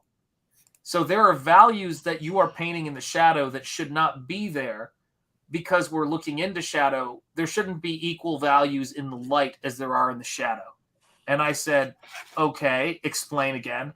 He goes, so when you're setting up your value hierarchy, if you're looking into shadow, you want the values 4, 5, 6, 7, 8, 9, and 10, I think is what he said. Oh, no, sorry. He said, was that? Yeah, I think that was it. Was it? I think it might have been 5, 6, 7, 8, 9, 10, but you get the idea.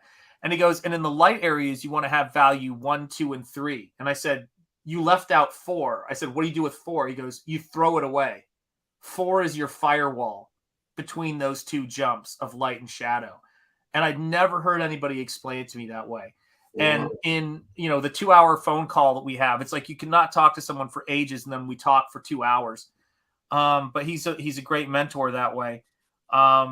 He gave me something painting wise that I have not forgotten, and I apply it to everything I do in painting, and that's what it is. And so when I'd go to Gaijin Studios and I'd see those guys hanging out, I'm like, what is our version of that, our generation? There was the studio with Jeff Jones, Barry Windsor Smith, Bernie Wrightson, and Michael Kaluta. Like, where's our versions of that? And I really think this is our version of it. This is the place where we all come in and we do our work in studio spaces where people share what they're working on, and we get to go take a look at it. Get to see Camel's work in progress right here. And that's what we do. Like, that's what we've been working on. And it makes everything, so much more enjoyable part of the process, And I think that's really what it comes down to is how do we put this muted? Oh, you were muted? Were you talking that whole time? No, that's fine, man. No, for a second, I was eating a crab wonton, and I was like, well, I should probably mute this, otherwise it'll be loud. Different strokes for different folks. I say, hey, what's up, David Brohawk Williams? Yes.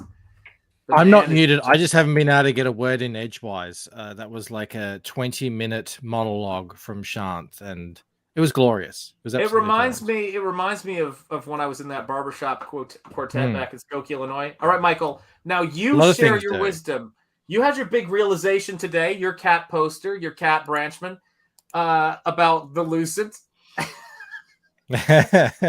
Well, I mean, I just realized, maybe people actually like the Lucent. Son of a bitch. Of all the things, right? Like, weird, right? I was sitting here and I just was like going, did he just realize, like, I've only said that to you almost every time we've talked, and for a good 40 streams in a row. Yeah. Well, I guess it didn't work. I have a thick skull. I need it to hold up this enormous forehead.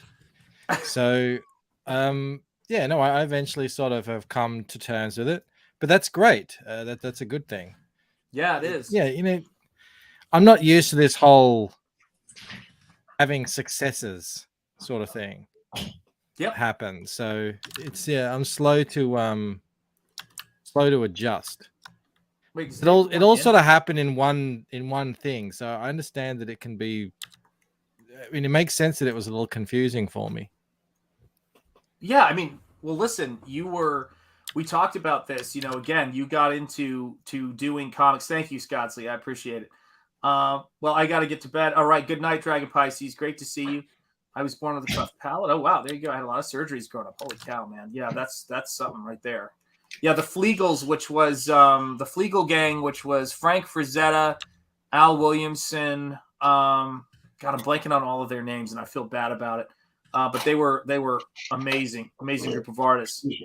But yeah, I think that's a huge part of what we're doing here, right? Like we came into this, from a standpoint as artists and as a standpoint of the kind of work that we wanted to do. where you were grinding away in web comics. You were putting all this stuff out. You were, putting this stuff together. And then you kind of found yourself in that zone where you were, trying to figure out well, what do I do now? I can't do this. There's no money in this. It's a lot of work. And then Comicsgate comes along and your book is, I think, freaking smash hit. Surprisingly, no one more surprised than I, because when you look at, the thing that really tipped me over the edge was Reaper Destroyer and the success of that. Was awesome. And when you look at that book, it makes sense, Doesn't it? It's like, of course it's gonna make crazy amounts of money. It brought in more money now in 3 or 4 days, maybe 5 days by now, than I did in my entire campaign. That just makes sense. Because of how it looks. So I didn't have that reassurance going into it that I'd end up with 1,000 backers. That was a pleasant surprise. And after I think the fact. We have to say this though too, is that watching Joe, I'd like to think he thought, oh, this is going to work out. This is going to be great. I don't know. I mean, I don't know what he was thinking, but No, I know I was going to. He was worried. I talked to Joe like a month and a half ago, and he was cautiously optimistic. But you're right, Michael. He was worried. I talked to him 5 minutes before the show. Dude, yeah. I looked at it and told, dude, this is really professional, great work. So not a surprise. It's fantastic. Well, not only is it professional, but it's incredibly appealing.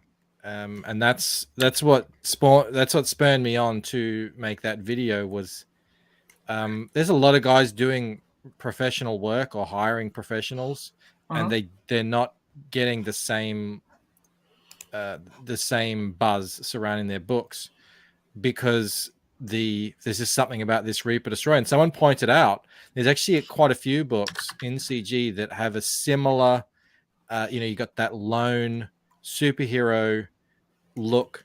It's very evocative of the 90s, but Reaper Destroyer is the one that's really become the hit out of all of them.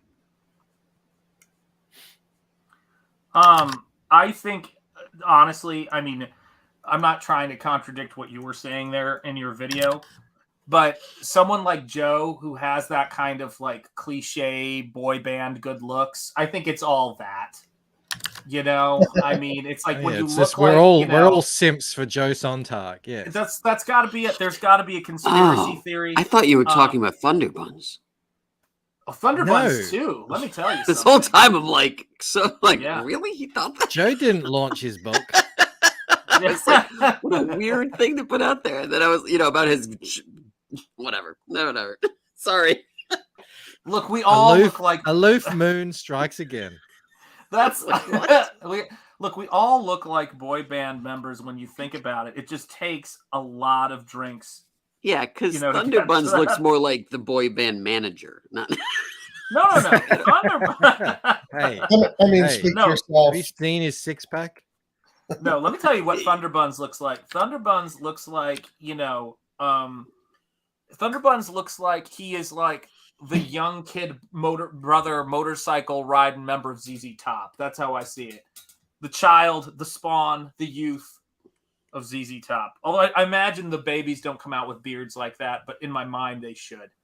That's what I think. But no, Joe's a great guy. I'm excited about, whenever Joe says he's got something going, I know stuff gets complicated and all those things. Yeah, you guys did on his first 2 campaigns. Oh, yeah. Oh, so you guys, this is a good one. How did Sean do on his first 2 campaigns? So let's talk about the power of Comicsgate. So I had no, I was a part of nothing. I was a crew of 1 when I did those first 2 art books.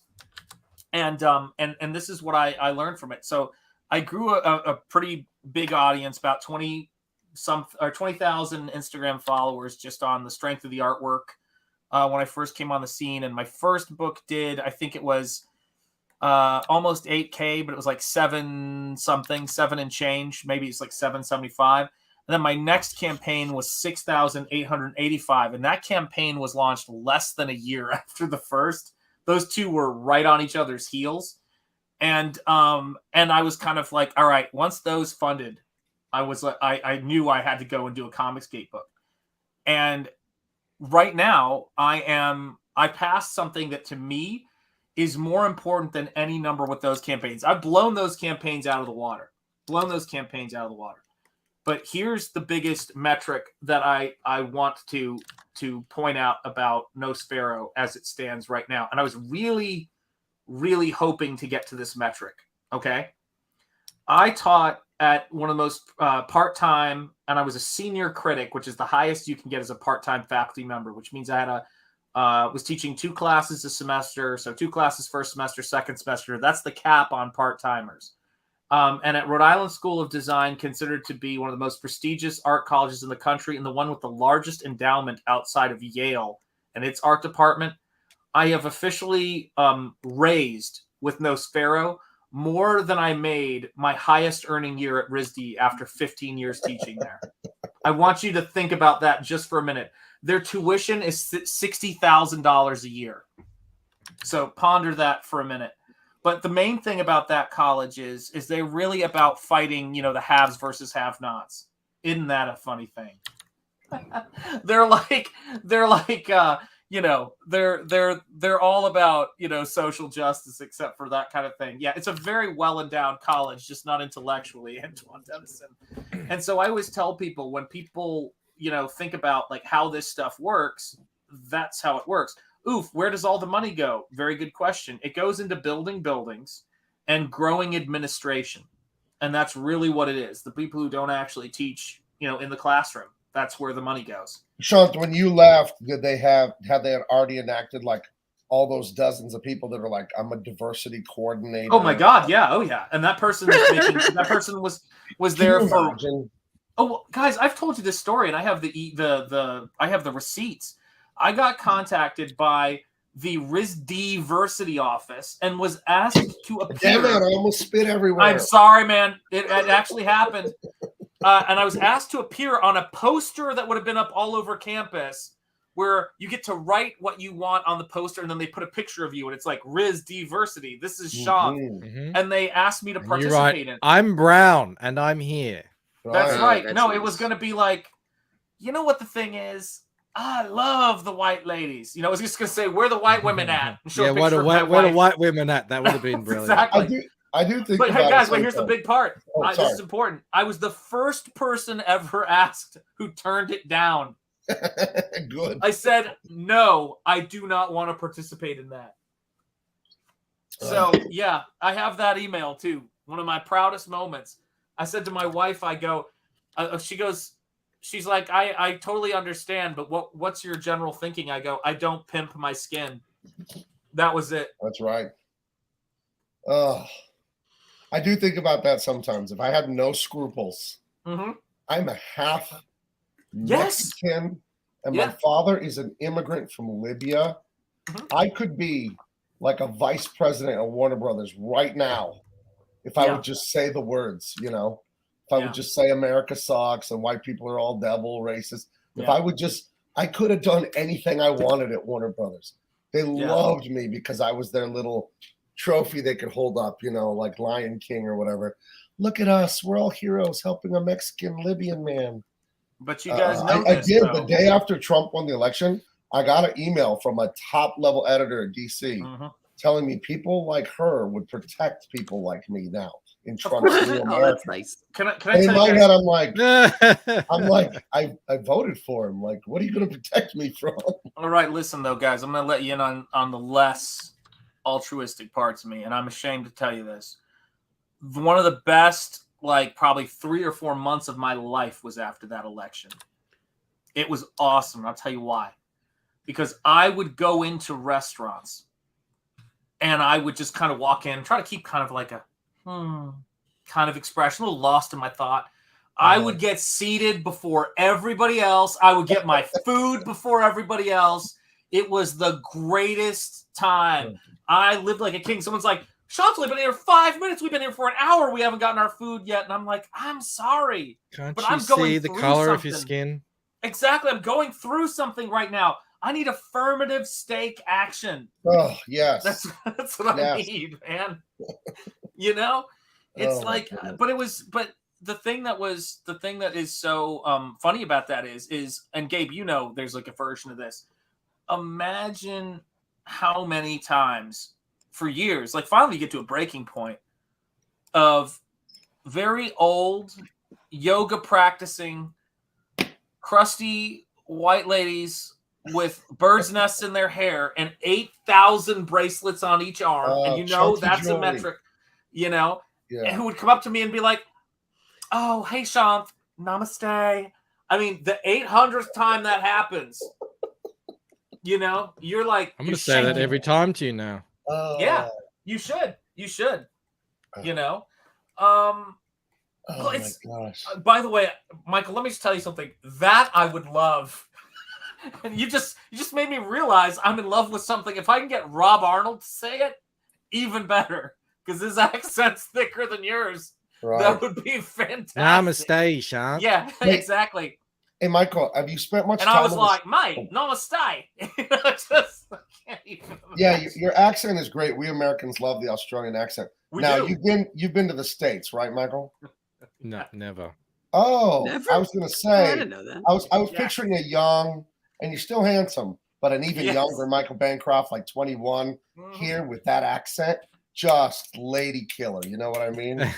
Well, I must have gone to the wrong person because I was 23. I went to Germany. I couldn't pick up for shit. Really? It didn't matter.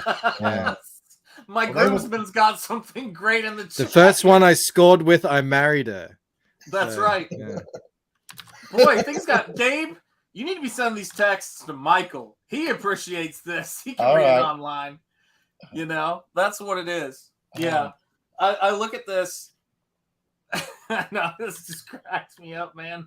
Yeah, I thought you would laugh. I thought it was pretty good. I did, man. I did. That's why I had to get you with the well, that's why I didn't put it in the chat, because I thought, is this a little something? If you put it in the chat, you'd have been fine. It's just I wouldn't have read it, but she's used to all this stuff, man.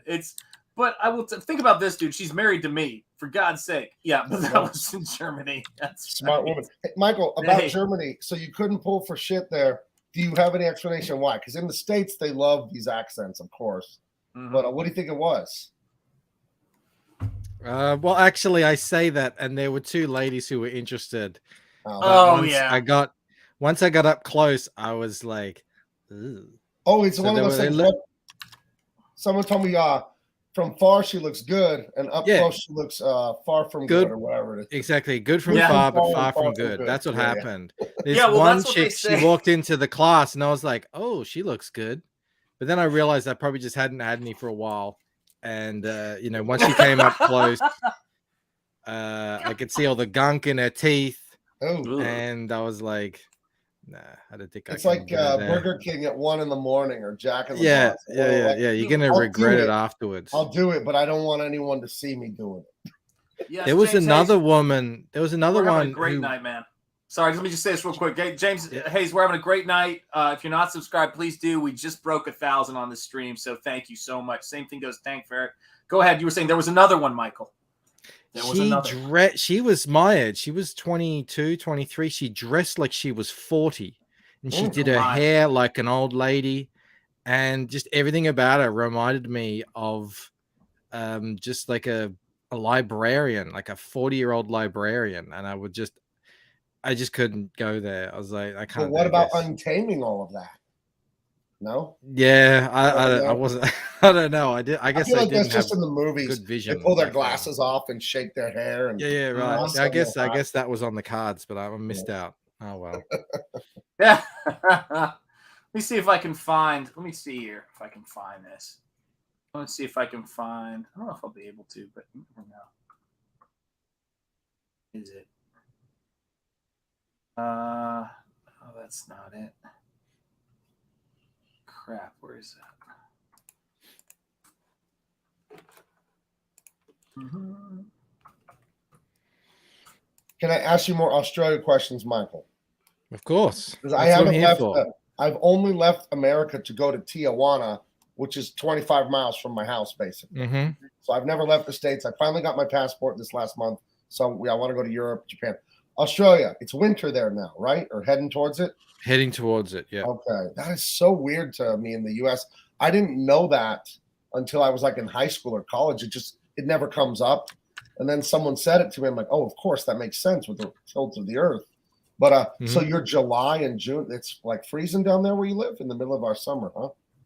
Yep. And then it's the hottest time of the year is January and February. So you have like and December's pretty hot too. Yeah. Wow. Yeah. And when the Europeans first came here, they were British and, like they're colonists. So they're like, everything has to be Britain. Wherever we are, we have to turn it into England. So they would build these stuffy, hot houses with, fireplaces and everything. And on Christmas, they would just do the same thing. They would have these hot meals where they stand around the fireplace in their winter clothing, a wool coat. Wow. Yeah, wool coats and everything, and they would stand around, sing carols, sweating. And it's like outside, it's like 50 degrees. Oh my goodness! Which is 50 Celsius, which is like 110, 120. Oh, Jesus God! And it's a dry heat too, which I actually prefer than sort of what you get in humidity. But even so, it's we don't do that anymore. Like that's why in Australia a lot of times we'll eat seafood for Christmas. You'll find us in shorts and sandals and stuff. Yeah, we've evolved a little bit since then. All right. Very cool. Mel can't get used to that. She still can't get used to the hot Christmas. It's like it's just not Christmas. Because your wife is from France or Germany, right? France. Okay. France, yeah. But she's half French, half German. Okay. Yeah. Dude, you know how to get it done. Right. Serious, man. We all do all right, man. You know, we all do all right, I think. What can you say? Dan asks, do the American accents charm the ladies in Australia? No. Hell no, they don't. They don't. Not unless you're in a third world country, somewhere in Africa. American accents do nothing. Oh, my best friend is Filipino, and he tells me like it works over over there. They love it. I don't know if you've heard this. The feminists love it. It's called standpoint theory, right? And it's all about. Let's hear it. It's all about wherever you grow up. That's your perspective of the world, and that sort of shapes your truth and reality. They obviously take it too far, but it actually works when you think about it in terms of your perception of countries. So in Australia, we grow up with American television and movies. So we know so much about your country, your history, all your accents. Like I can pick, that guy's from Boston, that guy's from the Northwest, or that guy's from Texas, all that sort of stuff. So it's not exotic to us at all. It's very normal. I don't even hear your guys' accents anymore. But the Australian accent is very rare around the world. There's only 25 million of us. So to you guys, it is exotic. And, what's going on in Australia is so less known than what's going on in America. So that's sort of how that works. So when Australians go around, people are like, oh, where's that accent from? When Americans come here, no one cares. Oh, that makes a lot of sense. That's that yank, There was an Australia fad in the mid to late 80s in America. Yeah. There was Yahoo Serious and Crocodile Dundee.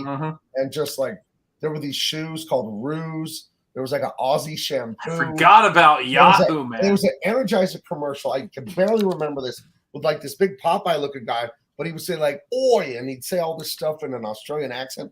I'm 7 when I saw it. I barely remember it, but I remember Australia fever broke out for a year or two here in the States. I don't know why. I was a very little kid, but I thought that would. I think it was old Crocodile Dundee.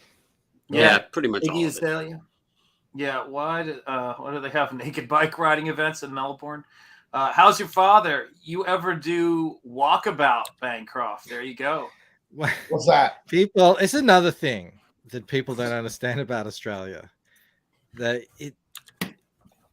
desert, the red center, which is almost all of Australia. Yes. We live on the crust. We live on the coast, everyone of the continent. The whole interior is it's death. It's just death out there. So if you want to go out there and walk around and find yourself out in the middle of Australia, you're probably not coming back.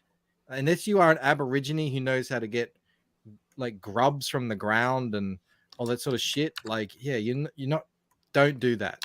Don't do that. Good night, Slade Raider. Thank you for being here, by the way. I appreciate that. Do you know how many German tourists die in the Northern Territory all the time? What's the Northern Territory? Mountains, desert? What is it? It's a bit of everything. Okay. It's a lot of desert, but there are some really beautiful sort of. That's where Crocodile Dundee was filmed. Okay. Why specifically German tourists? Don't know. Oh, every time. Oh, another tourist has been eaten by a crocodile. It's a German tourist. Sure, you don't know. Where were you when they were killed, Mike? Well, the crocodiles have a taste for that German flesh. I don't know. Or maybe. Yeah, that's no joke. Like the crocodiles you got rejected by so many German women. You're exacting revenge on German terrorists. I wasn't going to be the one to say it, but here we are. I only got rejected by 3 German women, and I rejected 1. Oh, that's it. Actually, no, she was Hungarian. Oh, Michael, you gotta adjust your batting average when one who doesn't reject you becomes your wife and the mother of your children. Like that's gotta be factored in. That was a good get. It's more than a yes at that point, you know. 3 rejected me, the other's been with me for decades. You know, like that's pretty serious. Do you remind Mel about all the women that rejected you, Mike? Just you ended up not with me, not so. often. Okay. Yeah. It's not exactly the Hungarian. I was hanging out with her. And the Hungarian from her mother. I don't know if you guys know this about Hungarian, the language. Mother is pussy. The word? So she's like on her phone the whole time going pussy, pussy. And I'm like, what the fuck is happening here? No. I married a freak. Yeah, exactly. It's like, what is this good or bad? And I'm like, why did you keep saying pussy? It's like, oh, that's mom. It could have been worse. It could have been like daddy could have been the word or something. Yeah. Oh God. No, make it stop. Camel, I gotta say, you look good.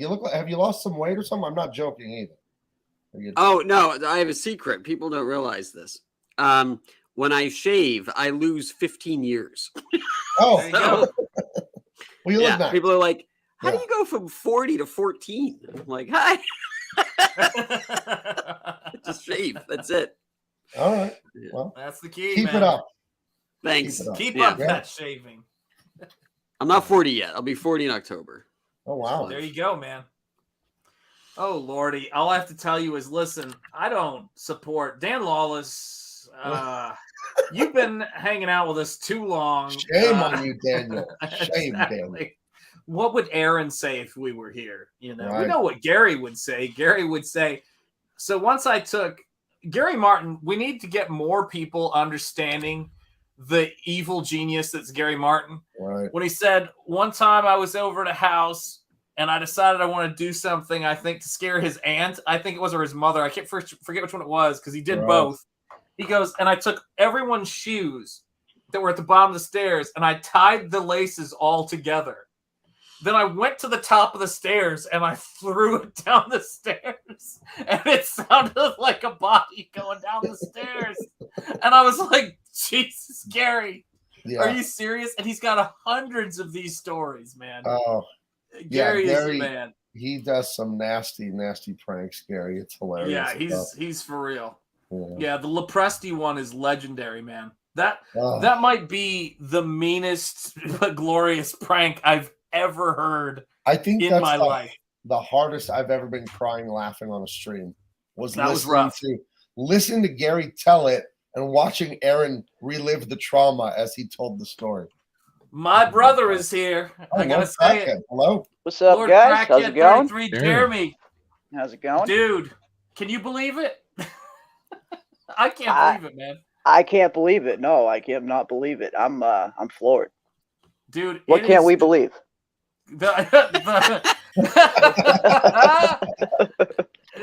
Sorry, I just got here. I was away for about 30 minutes. 1,000 subs, dude. Oh, you hit it! You hit it! Yes! Yes, dude. Yes! We hit 1,000, man, and it's like, oh man, You and Rob are I knew it was coming. It's well deserved. You earned every single one of them. Hell, you should be at 1 million by now, and we're not going to stop till we get you there, pal. It is crazy, man. I looked at the stream. I had it going so I could at people when I needed to. And we started at 9. Look, those people, that's a scary world. 1 million subs. Well, you should be at 10 million, Camel, so don't worry. That's exactly right. Can we work I always hear like, let's get to 1,000. And then, everyone says, let's get Mike to 3,000. No one says, let's get Camel to 3,000. Let's get Camel to 5,000. Because it's impossible. Let's get Camel. Camel, can I It's like, when you get 2 magnets and you get the negative, like you can't get it there. No matter the harder you push, the more it repels. You can't. I just want to point this out, Camel. At some point, a long time from now, God willing, you're going to reach the end of your life, and you're going to see me in the afterlife, and you're going to look back on your life, and you're going to see these 2 pairs of footprints walking down the beach now. And this is something I just thought of right now, okay? But what you're going to notice is during the hardest times, there's only 1 set of footprints in the beach. And you're going to say, why, when things were the most difficult, Shanth, were you only 1 pair of footprints in the sand? Shouldn't you have been walking with me? And I'll say, no, those were the times that I was on your back. And I just want you to remember that. I thought you were going to say you were carrying him. Right. No, that would be God. That's a different thing. I'm not cut from that cloth. Except in my case, it would be a bunch of like wheel tracks, right? Yeah. Why is there only one set of wheel tracks? No, listen, we have to get Camel to 10K now so that we can get one of those Segway stand-up chairs that he can go upstairs with. That would be great. And then if we raise that money and we get Segway to get involved in this, then we could all guarantee that trip to hell for me. And it's real bad right now. He kind of just wheels himself to the stairs and kind of just throws himself up them. We got to help the guy out. I like to picture that he has like an absolutely enormous fitness wife that comes and picks him up and carries him places, because I find it more like visually She-Hulk? Like She-Hulk, yeah. Oh God, what happened, people? It's the dream. This is the most bizarre time in pop culture I've ever seen. And I honestly can't believe half the things I'm seeing. Like, if you had told me, a couple of years ago, not even a couple of years ago, maybe just 2 years, a year ago, that I guess I could have maybe seen it coming, that Disney would be in an utter state of collapse, that Netflix would be imploding. I wouldn't have believed you, man. I saw it as soon as big as a Batman fan as I am, I blame it all on Batman. I blame everything that's happening now on The Dark Knight. Because when that movie came out, it was so big. That's when you had all your fake geek girls and all your wannabes and people who didn't quite understand anything about comics suddenly, explode the industry. Yeah. And so you would go to Comic-Con and they were no longer about comics right after that. And then that's when you started to see all of the cosplaying. And so it was this huge, and then you'd have these dudes come out and they'd be like, oh, I love Batman. I have my hardcover Dark Knight Returns 12th edition print. I know everything about it. You don't know a goddamn thing. You know nothing. And have you read Dick Sprang's run, is what Camel would say. He'd go, have you read Dick Sprang's run? Well, people don't know. They wouldn't know who Silver St. Cloud was, right? They wouldn't know. And then you started to see this huge push because it had to be taken over to suddenly get Bill Finger credit. And it was like, okay, so now you feel like you've, injected your policies and your politics on this. But yeah, he was a writer. But you know what? I still give all the credit to Bob Kane. Bob Kane still drew the fucking thing. It wouldn't exist if he didn't draw it. Bill Finger could have gone somewhere else. He could have. But in the end of the day, you always give the credit for the creation. I mean, Stan Lee gets a lot of credit, but it doesn't take away from what Ditko did. It doesn't take away from what Kirby did. So the idea that suddenly it was like, oh, well, Batman is no longer Bob Kane's creation is total fucking bunk bullshit. Well, and you get a lot of people who, and part of that Razor Fist would disagree. Razor Fist would say it was all just lifted from the Shadow. Which I gotta say, well, I mean, that's fine too. Everything borrows from everything, right? And it was all lifted from, like, Batman's persona technically is the Shadow. I'm sorry, not the Shadow. Zorro. He was a rich guy who fought for the peasants. But even that's derivative of Robin Hood. I mean, so it's like, stop saying it was this, it was this, it was this. In the end of the day, you know, it's everything's really, derivative of something. Most of Batman though came from Nosfero. Yes. Okay. No, never mind. No, I can't back that up. There's the timeline doesn't line up. But no, here's the thing about it. Like everybody else, and because you brought up The Dark Knight Returns, which is interesting, because I love the Dark Knight series by Frank Miller, but I don't consider that a series you go to learn about Batman. Like that's just it, yeah. And that's why when those people, when they would say stuff like that, it was an instant red flag. It was like, oh, you're just a poser. You don't know anything. You know, I gotta tell you, the one that got me though, or the coolest thing I've seen recently, and I'm just for art, traditional media art's sake, I am dying to see this. I love to follow art auctions, and they're auctioning off the cover to The Dark Knight Returns. The lightning bolt, the famous painting over Frank Miller. Isn't that like one of the most expensive pieces of comic art ever, though? It's the one they tried replicating in Batman v Superman.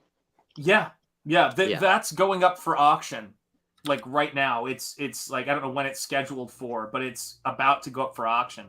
So think about that for a second. Like what I want to see how that does, because when Frazetta's Egyptian Queen went up for auction, I think it was one of the highest fantasy paintings to go up for auction. But it's I mean, you're talking about a cover. It's up there with giant sized X-Men for a cover that everybody knows, even if you've never read it before. It's just, or even just, we've talked about comics. Action comics. It's like those are comic books that everybody knows, even if they've never read those stories before. Hey, Sean, James Hayes, that is the most true thing in the universe. I think the Batman animated series is the best comic book thing ever. It's better than any movie, any TV show. It's better than any comic book. That, to me, it's perfect. It's up there, yeah. Amazing. I remember watching that premiere. Never seen it. What? Really? What? You've never seen the original Batman, the animated series? Girl. I'm not a huge fan of Batman. Let me ask you, do you have a how does this marriage hardcover reprint of The Dark Knight Returns? Oh, I don't have a copy of The Dark Knight Returns. Let me tell you something, reading it. I tried reading it online. I got through about 10 pages and gave up. Oh, The Dark Knight? Yeah. Oh, wow. Yeah, I have to tell you this. When it comes to The Dark Knight, what I loved about it, and I'm sorry if this offends any Frank Miller, hardcore Frank Miller purists, there is something so completely, for the time where I was at that point in my life, so adolescent about it, that it's just, that's what gets me about it. It's like Frank Miller on 11, like everything is just so over the top gritty, but it's not like dark, like The Killing Joke or something like that, with Brian Bolland and, all those Camel, I'm curious about this because you've got me thinking, as you often do. By the way, did Ethan contact any of you guys about the CG diversity posters? No, never mind. No, I'm kidding. It's a joke. Thank God I'm not in that field anymore.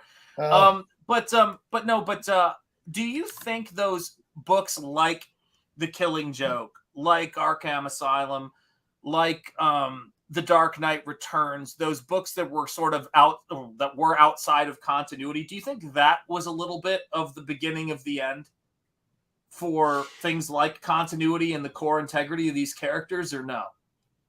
No. If anything, I think it adds the lore to it. If you go back, Batman 89, right? With what's his name? God, I love Jack Batman Nicholson. 89. Like, so much stuff from Batman 89 was still pulled from what Frank Miller was doing. Like, even the whole gas-filled balloons of those, like that was from The Dark Knight Returns.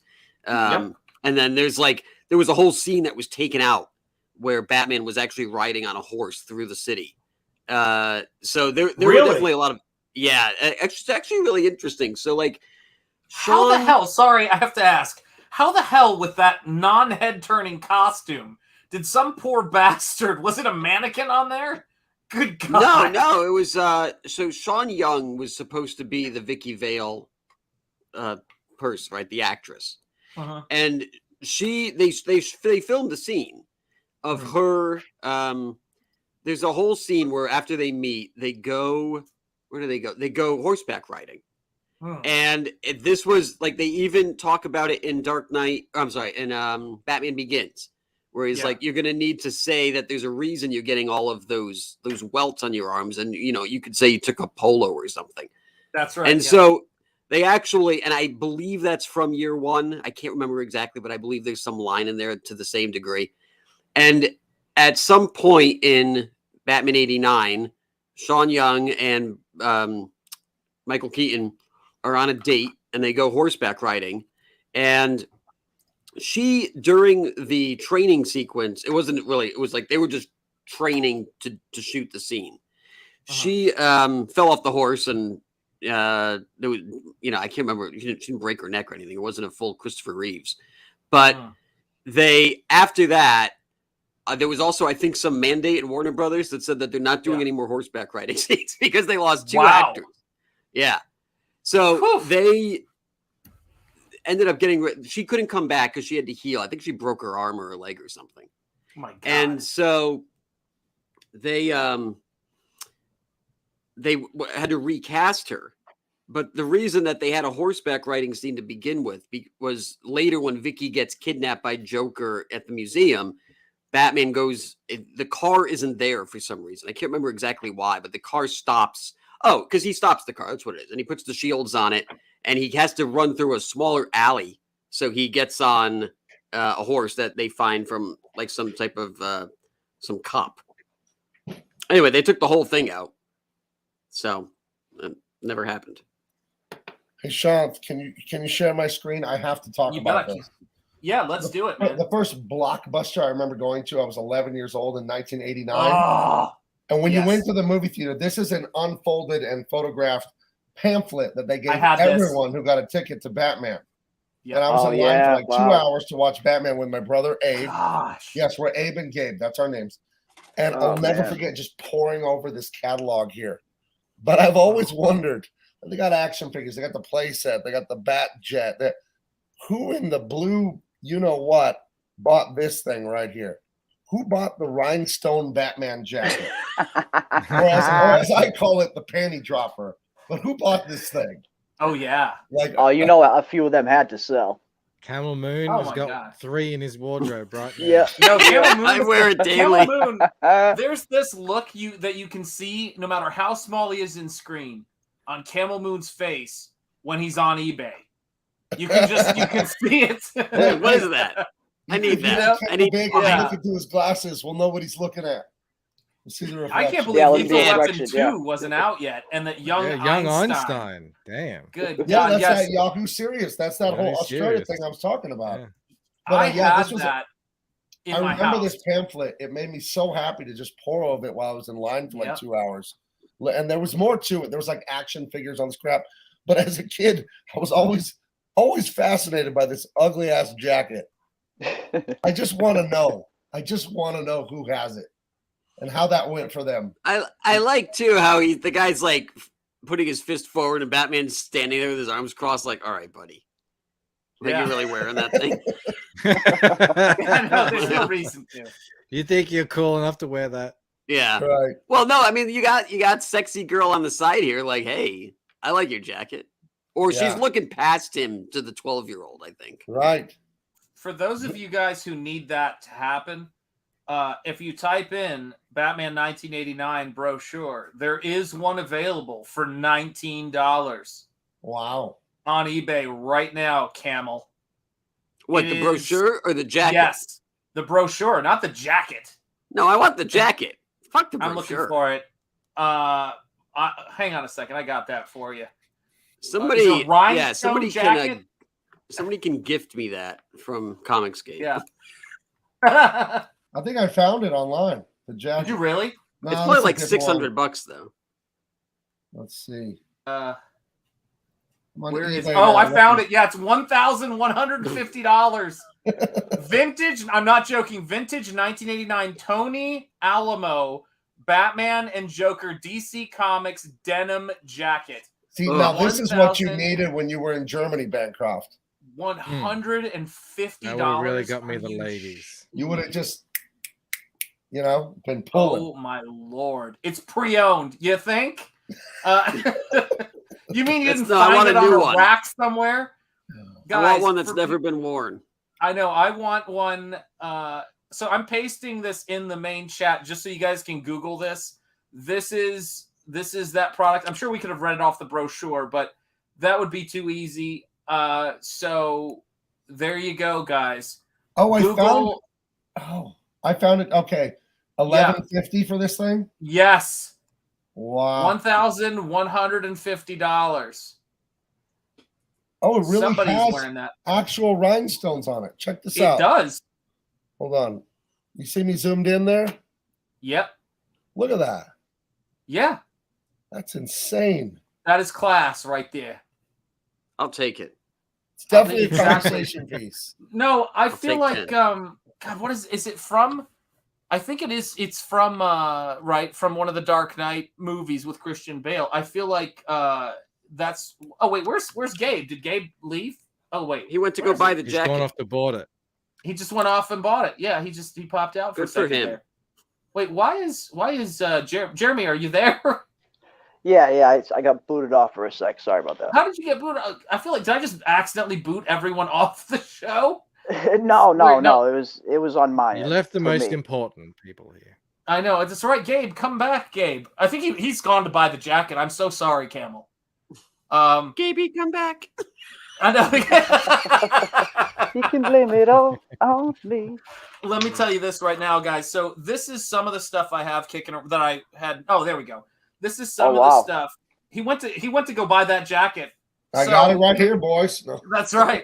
So this is one of those books I have from way back in the day. This is the official book of the movie, the Batman 1989. Actually, let me do this. See if I can make. There we go. So this, and let me get rid of my face. Very important. Desk cam. There we go. So this is the official book for Batman 1989. And what's great about this, you want to talk about a movie that was beautifully production designed by Anton Furst. Batman 1989 has references to like Tamara Lempica, but this is the model that they built for Gotham City, the main street. It's not a matte painting. It's a freaking model with Matchbox cars. Jeez. But the designs by Anton Furst, actually, he didn't do these drawings, but he designed it. I forget the name of the artist who did it. Because it was auctioned and someone goes, everybody always gives Anton Furst credit for the drawings, but he did the designs. And then of course, where is it? Oh yeah, the Batmobile. And they've got, I think it's here, isn't it? I think they had the original production drawing here. For my money, it's still the best Batmobile ever designed. Just think it's perfection. But, here are the architectural renderings they did for the buildings in Gotham City. Jeez. I mean, Old these school, things... Gothic, dark. The flying buttresses right there. Yeah, that was based on Anton Gaudi's chapel, I think, and the cathedral he built. And that's, I remember the behind the scenes, they talked about it. This is by, what's his name? Takamitsu, the Japanese architect that I met back in Skokie, Illinois. He was in a barbershop quartet with me. And let's see here. Here's some of the costume design marker sketches for the gangsters. They wanted to do the designs of this to look like they were from no time. They were basically, it was like the 1930s and 40s, but it was like the 80s at the same time. It was really cool what they did with the design. But another book, a comic book that I've always loved for reasons that Camel may disagree with, is this book right here. I don't know if you ever were into this or if you. Oh yeah, no, sort of Ezreal. For sure. I love that book. That has some of the most gorgeous art I've ever seen. It does. So this to me is the best Joe Quesada has ever done because it was Joe Quesada being inked by Kevin Nolan. And Right. Kevin Nolan, as an inker, is just a special, guy. Like people don't know this. Kevin Nolan did character designs for Batman the Animated Series. Look how good that is. Like, this is what page comics 2, motherfucker. Page 2. Like, can you imagine picking up a comic these days and this is page 2? No. Yeah, but I'm sitting in a fucking coffee house. In CG, pages. Look at how much, and this is kind of weird to say, but look at how much you're getting for your money here. I know. It's amazing. You're getting 7 panels on that page or whatever, and they're all great. You know? Yep. Guys, this is what comics can be. And this is what's so great about this art form. And the thing about this is that you've got Kevin Nolan. For people who don't know, Kevin Nolan did character designs for Batman the Animated Series. He was one of the character designers. And then he was hanging out with Mike Mignola, and Mike Mignola, this is the rumor, someone correct me who's, maybe cartoonist kayfabe will see this and the one that Bancroft hasn't seen, the blasphemer. Yes, that's right. And he was working What haven't I seen? Batman Animated Series. It's a cartoon. I don't want to watch a cartoon. Yeah. So he was hanging out with Mike Mignola. Mike Mignola was telling him about Hellboy, and Kevin Nolan, who does hand lettering and all sorts of stuff, goes, "Oh, I got an idea," and he sketched out. I think it was on a napkin, something appalling, or like some typing paper around. A logo for Hellboy, and that's the logo you see to this day. So Kevin Nolan, the inker on this book, who's a penciler in his own right, knows how to hand letter, and he also designed the Hellboy logo. The guy is absolutely exceptional. But I mean, again, you were talking about this for panels. Look at this shit. I mean, this great work. That's what I mean by that. It's right. These down shots right here. Can I talk about the middle of that page right there with the face fading? I was having a discussion on Twitter with some fans and stuff, and they were talking about when people digitally like copy the same panel over and over. And I was saying how I thought that was sloppy and lazy, and I don't like it. I understand why people do it. DC and Marvel, they don't pay enough. The deadlines are horrible. So you got to cut corners when you're in the mainstream. But here, he's redrawing each panel, and just nowadays, I see so many people in Clip Studio and Procreate, and they'll just copy paste, and it's the same freaking panel. Just like they'll use chain brushes.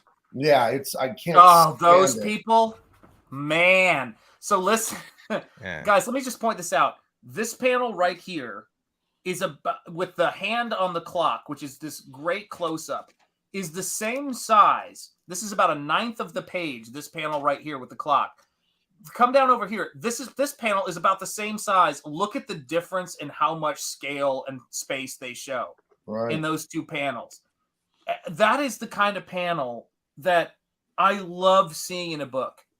Love seeing stuff like this. I love to do a spiral staircase every now and again, but a spiral staircase in this sized panel is freaking beautiful, guys. Like this is the why we collect comics, at least for me. Look at this panel of Batman going through the city. Good God. That's comics. That's pretty rad. I wonder, I'd love to I'm sure he enjoys it, but I maybe I'm wrong. Maybe he'll be like, go to hell, Shav. But I'd love to look at this tape. They used to draw Batman like such a boss. Yeah, and man. I don't know what it is.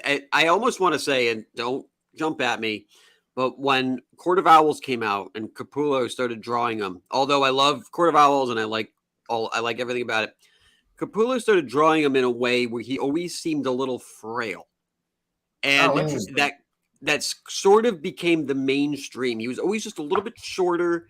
He was always just a little bit hunched over. And he doesn't have to be like when the way they used to draw him in the 90s, he was a powerhouse. And then they just kind of got rid of all of that. And they haven't gone back. He always looks like he's like 33 years old. And it's like, I see what you're saying. Yeah. Because at one point there, I mean, you put Batman next to Superman, and he wasn't that much smaller. They were the same guy with a different cape. Yeah, exactly. And now they've changed it, and even Superman looks frail too. But look at that. He has fucking, with that his is like he's huge. How cool. Yeah, man. And yeah, now they don't draw him like that. He's always in like perpetual year 2 mode, and it's just kind of annoying after a while. Yeah. I mean, I'm sorry, like this, I love Nolan's inks so much, but you were talking about panels. This is Batman jumping at this ship wearing snowshoes. I ask you, where do you see stuff like that these days? Like, that is absolutely outstanding. I mean, God, the fight in the snow. When I was in college, I used to try to do this panel, the kind of Albrecht Dürer smoke cross contour work here by Nolan is sick. I just love stuff like that. I like that smoke too. On Monday, we were on Confiscate Kings on Ethan's channel. We're going over some brand new Batman comic. I don't know. I think Chip Zdarsky's writing it. And he was like at a sunset on a bridge in civilian clothes. Oh, Batman's trash now. He was like crying about life. And then his friend told him, "You're amazing." It was like his friend was like Oprah or something like that. I don't know. Yeah. Yeah. But they're definitely not doing this anymore. There was some woman, Maroki or whatever. I'm sure someone knows her name. She was a Marvel writer, and then she came over and she started doing Detective Comics, and she did a series, the last 12 issues. It was they changed the name of Detective Comics to Shadow of the Bat, which was a really bad marketing ploy. But then she literally told 12 issues of Batman is not in one issue. It's all what like Huntress and Batgirl are doing. And it's just like, all right, so the namesake of the main Batman comic book isn't even in the fucking Batman book. Yep. So yeah, it's all rotating double page spread right there. Talk about a character coming on the scene here. I mean, that's the shit right there. They don't even do this. Mike, you're doing this, right? You're doing like a flipped, like your Paris pictures like this, right? No, it's it is a single page, but actually that's okay. Yeah, I did in the Boots and Heels. The second issue has a page where you have to flip it like that. I love things like that. But look at this over like. You've actually given me a good idea there, Camel. I got to think if I was just going to say you can use it. Though. Yeah, because then you really get to see it. When I first saw that Paris shot, I automatically assumed that's what it was. Yeah, it's similar. Guys, yeah. Camel Moon is giving nonstop wisdom and creative insight all the time to those who can listen to it. I've said it for years. You know, it's really, decades. And I haven't even known him for years. That's how long I've made up knowing him. But when you look at a panel like this, Camel Moon's like finally a stream I can get into. Yeah, let me close my eBay tab real fast. Yeah, seriously. But do you see what I mean? Look at that car, and him sitting there. Look at this. The next panel. Look at the action of this. Good God. It's a shame Quesada has not really drawn much at all in like 20 years. You know, it's covers. I was going to say, you don't hear see much of anything from him over the last decade. I thought they were going to crowdfund Ash and try to bring that book back. Oh, really? And do something look at that back. face there. How macho, right? Some tough guy. It's so cool. It's Josh You're a Brolin. boy like me reading this. You're 13. You want to be that. You want to be that guy. Yeah, strong chin, badass dude. Yeah. I don't want Batman to be my contemporary. I always want to think he's 15 years old. I don't want to see myself in Batman. No, I don't. Yep. He's something to aspire to. You know? Yes. Yeah. I mean, God, here's another one of those rotating.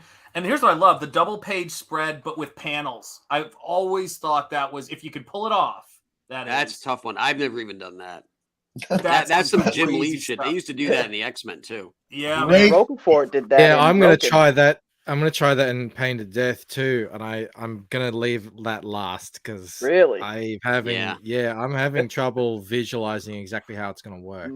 Roquefort did a sick one in Groken where it's a sick double page just like that, and the big monster, that dead center, is actually grabbing one of the panels, like literally grabbing it. Cool. It looks so sick. I mean, look at that, man. I love the perfect silhouette, guys. This is the thing, right? When you see characters, like people are like, where can this be done? Guys, go back if you haven't already. Reaper Destroyer. go back that book right now. If this is the kind of stuff that you're interested in seeing, then this is what I'm seeing from that artwork. You know, that rich. God, look at these covers. Oh, God, it's depressing. It's inspiring, but it's depressing.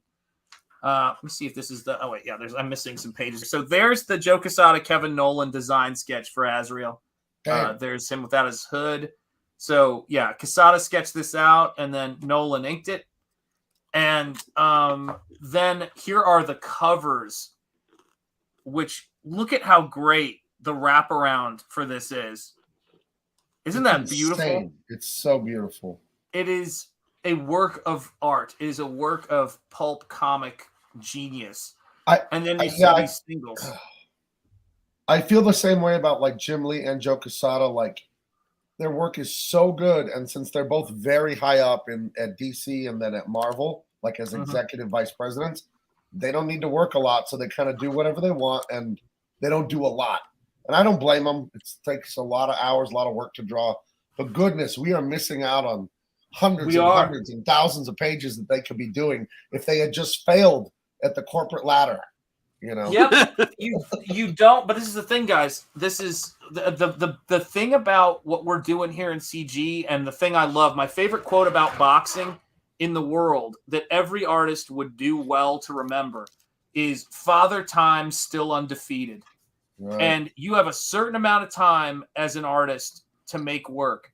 And I can't fathom getting so involved in the bureaucratic aspect of things that I would give up those years as an artist you have, because there aren't a lot of them.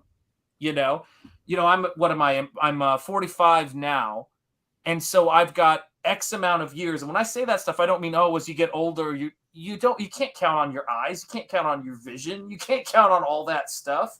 You've got to make hay while the sun is shining. And so one of the things that's exciting to me when I'm looking at that sort of Azrael book is I start thinking of Comicsgate books.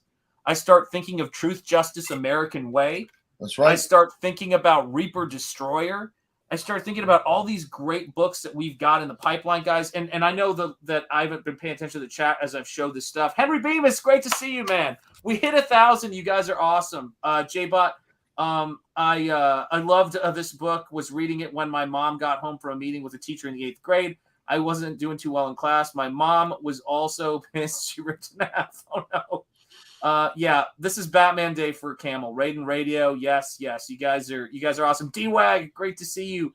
But this is the thing, right, guys? This is the work. Like I have a very mixed.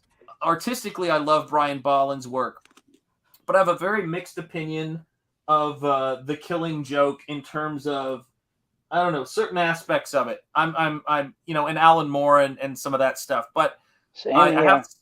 You know what I'm saying? But I do love the book, and I have the remastered, recolored version, and then I also have that black and white version that's just, the line work of Bolland. Because like Ethan, I'm a huge Bolland fan in terms of the way he does his work. But I love how they took the kind of Dick Sprang aesthetic of Batman and then kind of try to make it more convincing. But for books that I could go back and read just for the visual coolness that I think are just, again, outside of the Batman continuity, I do have to say I will always like The Dark Knight Returns because of I didn't know this at the time, but it was the first time I was being exposed, for me personally, to painted comic stuff. Lynn Varley's traditional paint backgrounds. This kind of watercolor look that gave so much to that book. And I didn't know that I was going to be doing painted comics. I wanted to be Todd McFarlane, at that point. And seeing that Does stuff, anyone know? Does anyone know? Is Lynn Varley hot? I don't know, because she's dated like 5 guys in the industry before she ended up with Frank. So I always assumed that she was hot. Well, back then, though, before comics were, the fake geek girl rise, chances are, she was like shooting fish in the barrel for her. Oh yeah, it was her and Walt Simonson's wife, and that was it. Yeah, Louise Simonson. you know, that was right? it. There were 2 girls. Yeah. Yeah, right. and if you look at it, Louise Simonson was married to and had a daughter with Jeffrey Catherine Jones, who was actually his daughter was married for a brief time to John J. Muth, and is the woman he paints in both Mystery Play and the Dracula adaptation he does. So yeah, it was a small pond before it got cool, but those people aren't going to stick around. Yeah, she's comics hot. Yeah. I shared it. I shared it, Chant, if you want to. Boom. Yeah, there you go. That's comics hot right there. That'll get it done. Oh yeah, definitely. She'd get Sims on YouTube. Mm-hmm. Yeah, I know. Oh gosh, can you imagine? She dated the guy who invented black lightning. I think it was black. Oh, really? Yeah. Really? Huh. What is that guy's name? He's like so angry whenever he writes something or posts. I know. I can't remember, but you're right. That's all I remember about him is that he's super angry. He's almost upset that like the whole diversity thing happened after he was around. Jeez. Karen Berger. There you go. We're getting the ladies of comics. Tony Isabella. That's the creator of Black Lightning. The angriest creator in comics. Is that what we're saying here? I mean, I believe you. One of them. Yeah, one of them. That's right. I heard Alex Toth was pretty pissed. Oh, I love Alex Toth. I think some of his art. I mean, that's the stuff that got me. Well, I wouldn't say into comics, but like when I started looking at his stuff, I was like, okay, I'm gonna ink like that. That's how I'm gonna do it. Yeah. I heard that he was like a man with a fork in a world full of soup. That's basically what I heard. He was he was a good pissed.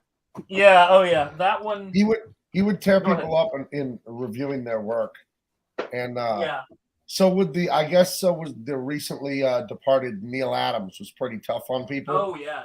And did I ever tell you about Gary Martin? What happened to a young Gary Martin? Showing his ink? Oh, Gary Martin. He was in New York, and he was the I don't know if it was Joe Rubenstein or someone was taking Gary under their wing, and they went over to DC offices, and he was showing Neil his work, and he was kind of scared because Neil's like, he's brutal, he'll be honest, and Neil was so nice. And Gary, you're a great kid, and you're going to go far. You got a lot of charm in your work and all this stuff. And he comes out and he tells, I think it was Joe he was with, he tells him, oh, it went great. And he really liked my work and all this. And then he tells him, oh, no, Neil hurt his back. He's on painkillers.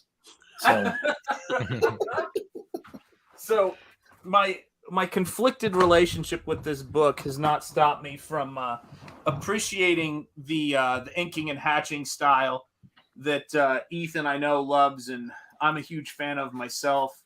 Let's see if I can get that to work. There we go.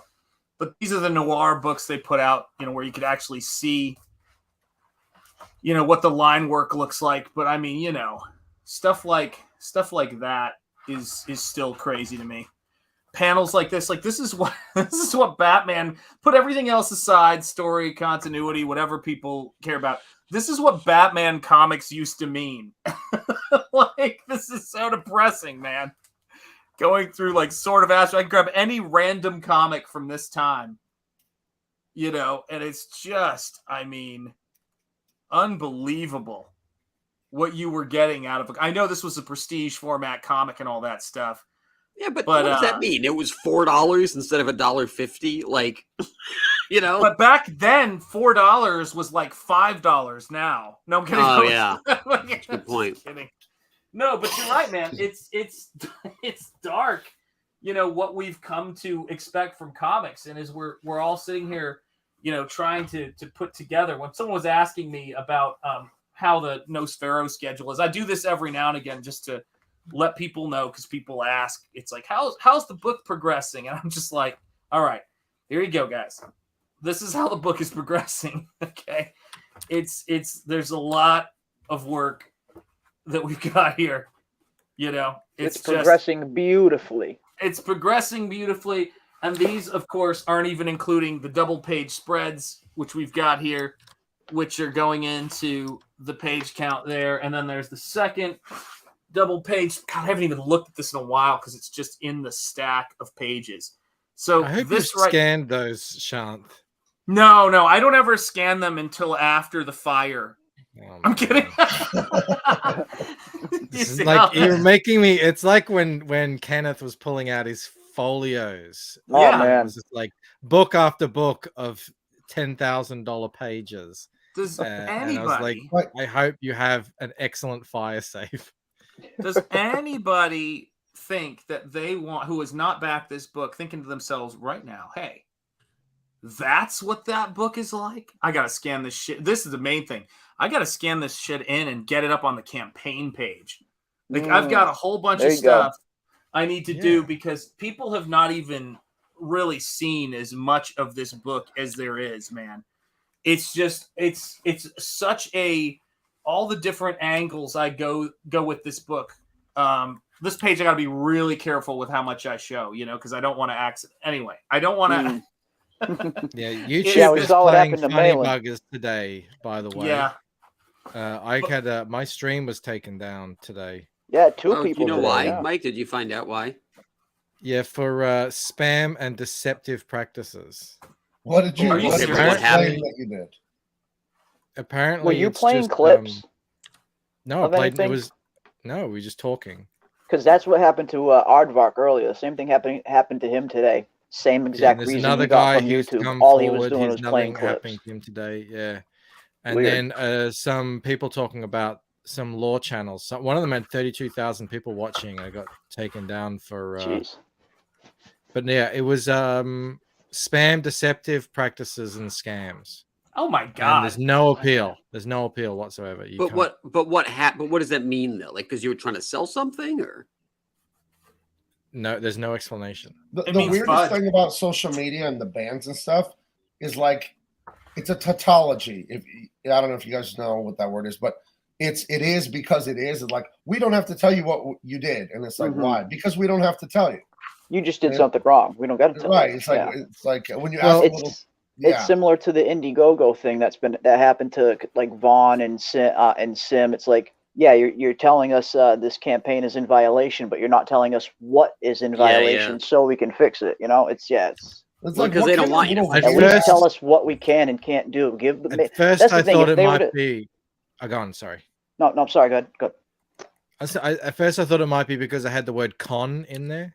Mega con. I was gonna mention the con, or maybe hit. someone at the con, but maybe flag the stream or something. You were claiming publicly that you were a convention, and you're clearly a person. That thing where you said you had it was that thing you were telling me where you had that alternative vaccine that you were going to do, or what? And then this channel's about to get nuked, guys. We're not allowed to say that word on YouTube. We have to say puppies. Rats on your 1,000. This is apparently it's happening to lots of people. So all I can tell you is, guys, is that the fact that I was thinking about something Ethan was saying about Indiegogo the other day. The fact that we have everything that we have now. Hey, what's up, Michael? Good to see you. Two law channels covering Johnny Depp trial had streams privatized for spam and deceptive practices. I bet you they were struck. I mean, I don't know about you, man, but I bet you they were struck by those, people like, what is it, Court TV and all that other stuff. You know what I'm talking about. I know that one stream, Law and Crime, has been going around striking everybody streaming the Amber Heard. That's the one. You got it. Footage like they own it, but they don't. Worry, we're not Henry. Yeah, it's one of those things where I think that all of this stuff is going to be going through different phases. The big concern is sooner or later, like with all things, this has happened to Facebook. I was shocked at how many, and it's been kind of a crazy thing, how many huge corporations have gone down this road of trying to be too authoritarian and basically getting rid of the fun that was originally there and how it's cost them financially. And it's the biggest one that got me, and you're right, schemes and scams and fudge, I say. Law and crime, yeah, I don't doubt that, man. Nick has me laughing quite a bit lately. He had almost 50,000 in his chat today live. Mm-hmm. Shoot, during the Depp trial, they name checked Tug Yep. I still Really? can't believe In the actual trial, they talked about in Todd's the actual channel, trial, thinking they that he was in aware contact of with a- Johnny Depp. Of someone called a that YouTuber umbrella called guy. That Umbrella Yep. Guy. That's They right. Asked actually- Johnny Depp about it? No, he asked one of No. the witnesses testifying remote testify or as a remote witness. He's the guy who And- deals with journalists. Okay. Yes. And he goes, "Have you ever had any personal contact with That Umbrella Guy?" And the guy goes, "Yes." And I was like, "Tug." Hilarious. That's right, man. It was great. Yeah, and if you, I mean, this is the thing, guys. We're doing cool stuff. It's on with us right now, man. We're making stuff happen. Hey, what's up, Ellie? How you doing, man? Audio choppy for anyone else? Well, it could be choppy. God knows where we're at with audio here. But YouTube is hiding. They're messing with the audio now. That's probably true. I thought I was the only one getting crackling. That's not good. Oh, wait. I think I have an idea what that could be. Hold on a second here. I hope it's not, but no, it's not that. That's weird. Let's try. The choppy audio should only affect one person. That's true. It was also choppy on Ali's channel. Oh, that's interesting. What's You're going on with breaking up. YouTube today? I don't know. They could be doing an update. Wiggle the cord. Yeah, I know. Yeah, blow into the thing. Oh, I know what it could be. Hang on a second. Oh, shit. Here. Let me see here. Okay. Wiggle the cord. It says having issues. All right, here. Let me see. No, I think. Well, we'll see. We're gonna. No, Shanth. It is all of the panel. Okay, hang on a second. All right, Kale Moon. I'm gonna remove your artwork that you shared just for a second because sometimes I get that if there's too many. Oh, did I just kick Camel? Damn it! Camel, come back! Camel, come back! Shit! All on me. Let me see if I can. Damn, Camel, come back! Oh, Camel, no! You just Thanos snapped him away. I didn't mean to say no. There we Oh my go. God! I saw that multiverse. Of Sorry, Madness. Camel. Oof. I don't know what the hell happened. I was trying to unshare your artwork because I was like, and I'm Chop gone. Oh, they're Yeah, saying the chop chop is on. gone now. As soon as Camel left, the chop was No, fine. it was sometimes when I've got artwork that's being shared or where we get It to happens, that yeah. max out, it just is too much for it. I don't know why that is. I've got my my dial up is usually really good. No. Oh, Yeah, no, man, it happened to those me on days- the Joe stream the other night too. Yeah. Pretty much for about 6 of those hours, every time I shared screen, it was fine, no echo, good. Yeah. And then for like the last hour or so, it just every time I would share the screen, the echo would come back. It's weird. Yeah, it is one of those frustrating aspects of it. So hopefully the audio is doing okay. So Camel, how far along into that book are you right now? Which one? The new one you're doing. Oh yeah. Oh, You can't share it right now, but I was gonna say, I was like, do you want me to share it? Well, let me think here. So I had 40 pages that were lost, I guess is the best way to explain it. I don't know what happened to them. I did have a hard drive failure a couple months ago, so I think maybe they didn't transfer over. So I'm going in and cleaning them up. It's actually been kind of nice because even my cleans 5 years ago were not as good as they are now. So, it's actually a lot faster at it because I have this tablet, which I didn't used to have the tablet back when I did the initial clean. I was doing everything with a mouse. So that was pretty miserable. So I had 40 pages to clean. I have 15 left. I think what I'm going to do is I'm finishing up this page now, and then I'm going to finish Shell Salad, and then I'll go back to clean and do the last 15 next week or the week after. And then they'll both get printed right around the same time, so they'll have a lot of stuff coming out. Oh man, I can't wait for Hill Salad, dude. That's going to be great. Yeah, me too. It'll be nice. That as well. Be nice to finally wrap that up. I bet you're not. I don't know if you're looking forward to the fulfillment or not. I know, right? All those different standees and everything. That's going to be a nightmare, man. It is going to be tough because I have. You doing it yourself, or are you going to these standees? You considering a fulfillment service, or are you just going to go at it yourself? Well, I'm going to hire my wife, and there you go. There you go. Service. Hire? No. Just put it to work. You're just gonna have her do it. That's true. Well, hire. Yeah, she doesn't get paid. She just more. There you go. Yeah. Volunteer. I'm gonna volunteer my wife. Yeah, a forced volunteer. So I'm gonna do that, and then and the thing is too, which is like, God, you know, this is such a big campaign, and I forgot all about it, but I never made the Ashcan sticker book. So I have all the stickers, but I never actually made the sticker book. So while the comic is getting printed, I'm going to, make the sticker book. It's not going to take long because it's just going to be a bunch of pulled assets from the cartoon itself. So, I don't have to draw anything, but it's still going to take a minute because I have to essentially build collages. But and once that's done, I'll be able to send it out. So the big deep Eric Feathers in the chat here. Just say hello to the man. Look at that. Hell, just got my track for Battle Road. I should have it in. I am pumped. Hell, it's so good, and I have to tell you, Michael recently realized that The Lucent was a good comic book, which was shocking to watch.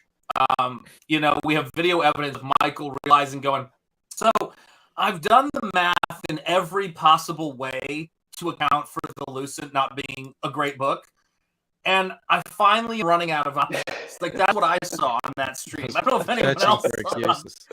I know. So it's like the opposite of what most people do. Well, obviously my book's a work of genius, so it must be the people that are stupid. Michael came at that from the completely wrong angle, man. It was great to see. It's choppy again. Look at that. Buffering and bad audio now. Come on, people. Yeah. Okay. What would choppiness sound like in Australian, Michael? It would sound backwards, down, upside down. Sure. That was a question. The Bobby. Hey, mate. The dink. I gotta try. Yo. Hey, your baby. Do you, as an American that has barely left this country, I got to ask another international question.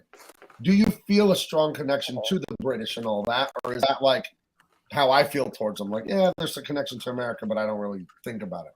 I didn't when I was a kid, but as I grew older, I began to appreciate history more and that sort of stuff. So as a kid, I would have voted to just let's get rid of them. We don't need them. Have a president. Now, if there was a referendum, I would vote to keep the monarchy. Really? Wow. Yeah. No, what? Yeah. I mean, why? It's just part of who we are. I It's see. like our traditions, and it's part of our country. And I have no problem with it. I mean, the Queen is the head of state in Australia, but she doesn't do anything. Right. Just like in the UK, she barely ever has any input in the running of the actual country. So it's just a connection to the past. Okay. Yeah, I know this. We're not in England, but that thread goes all the way back to Alfred 1,000 years ago. Jeez. So, we were part of the British Empire, the greatest empire to ever exist Until it was defeated by America. Well, America has. I'm just joking with you, dude. America has a few years to. It's going into some choppy waters at the moment. I hope they can come through. You don't like Grandpa Joe? No. Time for my postum, and then Wheel of Fortune, and then to bed. I believe in America. You don't like seeing your head of state shaking hands with phantoms? Oh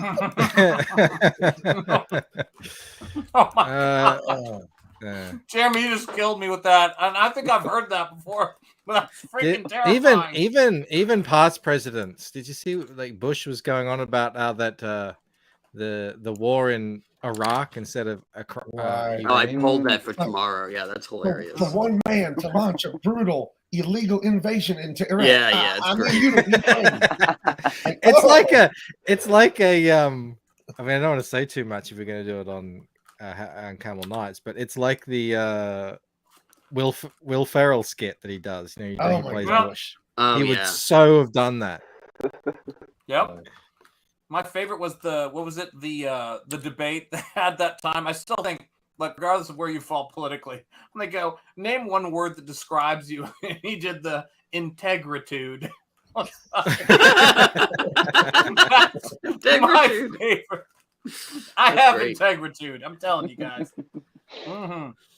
Well, let me ask you something else. James Hayes says in the chat, I grew up thinking all the British were evil because all the bad guys, Imperials and Star Wars, spoke with a Brit accent. So in America, you know, in Hollywood, the shorthand for sophisticated, intelligent, or evil is the British accent. But since you're Australian, you're kind of related to the British culture. Does it read the same way to you? Because to Americans, it sounds really smart and sophisticated and proper. You know, that's why we use it in movies, I guess.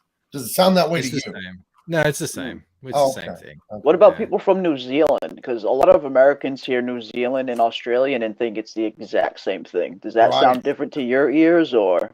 Oh yeah, no, I can tell New Zealand like that. But I think you probably have to be Australian to hear the normal New Zealand accent.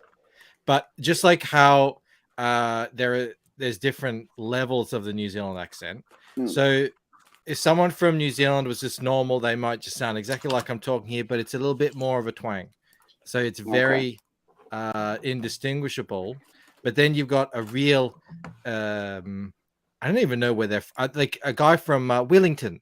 He's like, "Hey there, guys, I'm from Wellington," and you know, it is a different accent altogether. I know. I remember I went into a restaurant up here. I think we were up in Vermont. We were going to a Maxfield Parrish, museum or something.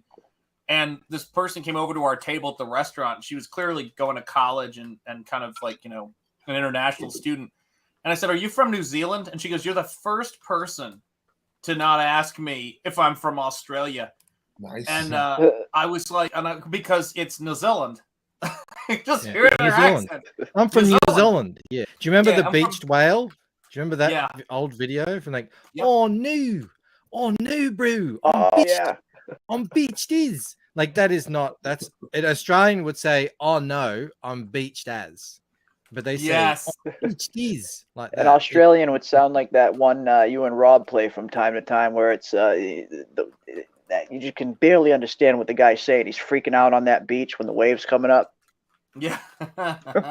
Oh yes, yeah. That's That's good. That's I mean, that's an immigrant accent though. I have that's like the equivalent of Italian American. I never thought about this until I was in high school. That you got a British accent, Chinese, Italian, whatever, and then I realized, holy crap, they have multiple accents in their country. Now I know that's like so dumb and obvious, but I didn't realize it until I was in high school. In America, I have a normal American accent because I live in California. I have the standard accent, but we have a Texas and Boston and all those things. Yeah. And are there really different Australian accents? Do you have like rednecks? You're Bogans. Is there like a Bogan accent? Yeah, I've got to find a piece of text that I can read. Okay. So that hang on, what can I read? How about the Declaration of Independence? Oh, go ahead. In Australian accents. Okay. All right. All right. So my accent here, which is called the General Australian Accent. The unanimous declaration of the 13 United States of America went blah blah blah. Okay. So that's most Australians would talk like that. Probably about 60 or 70%. 10% might have a broad accent, which is like Steve Irwin. They would say, "Crikey, yeah. When in the course of human events, it becomes necessary for one people to dissolve the political bands." Like that. Like there's received pronunciation, which is like Kate Blanchett. I can't really, or Jeffrey Rush, which sounds more British. I can't really do it. It's a very subtle thing. It sounds half English, half Australian. They learn it in acting school and stuff like that. But it's basically it's taught to people because it used to be an accent that was with the like elitists and stuff, but no one really has that anymore. It's just actors. There's like that what we call the WOG accent. Let me see if I can get into that, which is what that guy was yelling. He's like, and to assume that among the powers of the earth, the separate and equal station to which the laws of nature and nature's God entitled. I wouldn't let that. I would not let that guy pump my gas. No, it sounded like the Jonah from Tonga TV show.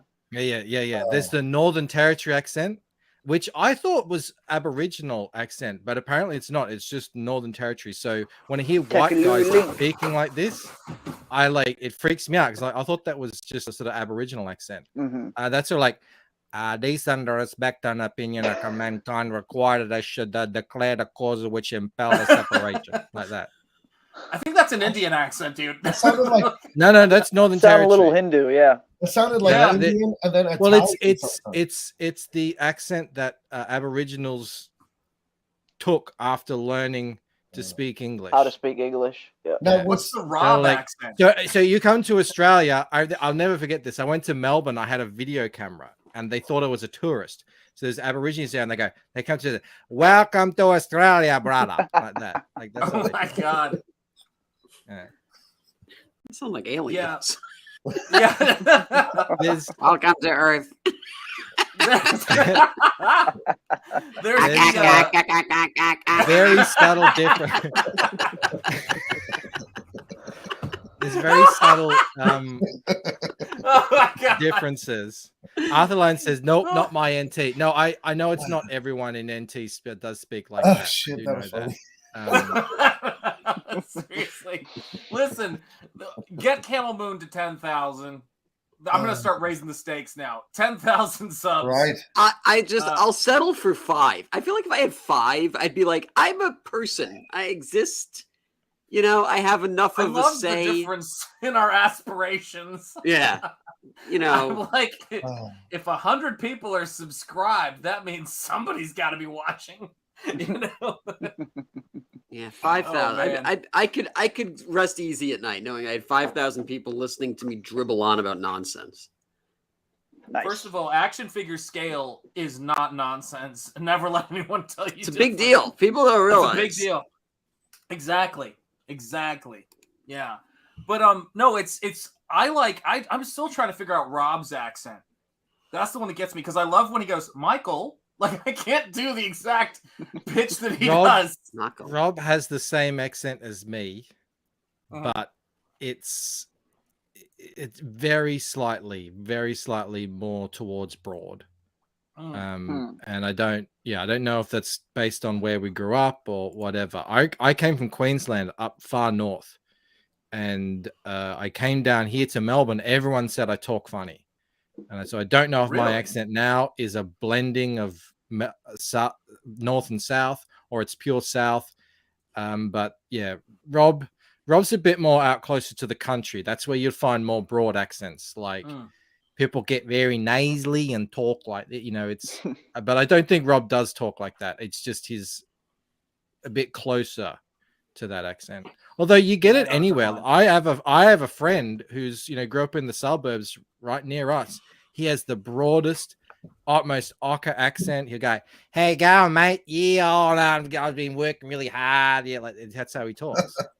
And he just grew up next to us, but that's how he talks. So. It's not like partitioned like in this is UK. Culturally so enlightening to us because we didn't realize the extreme prejudice of your people until we saw all these class cross sections. So this is enlightening. Fascinating. That's right. No, man. Antoine says Aboriginals are closely related to people from India. That may be the case. That's Aboriginals also have the highest percentage of Denisovian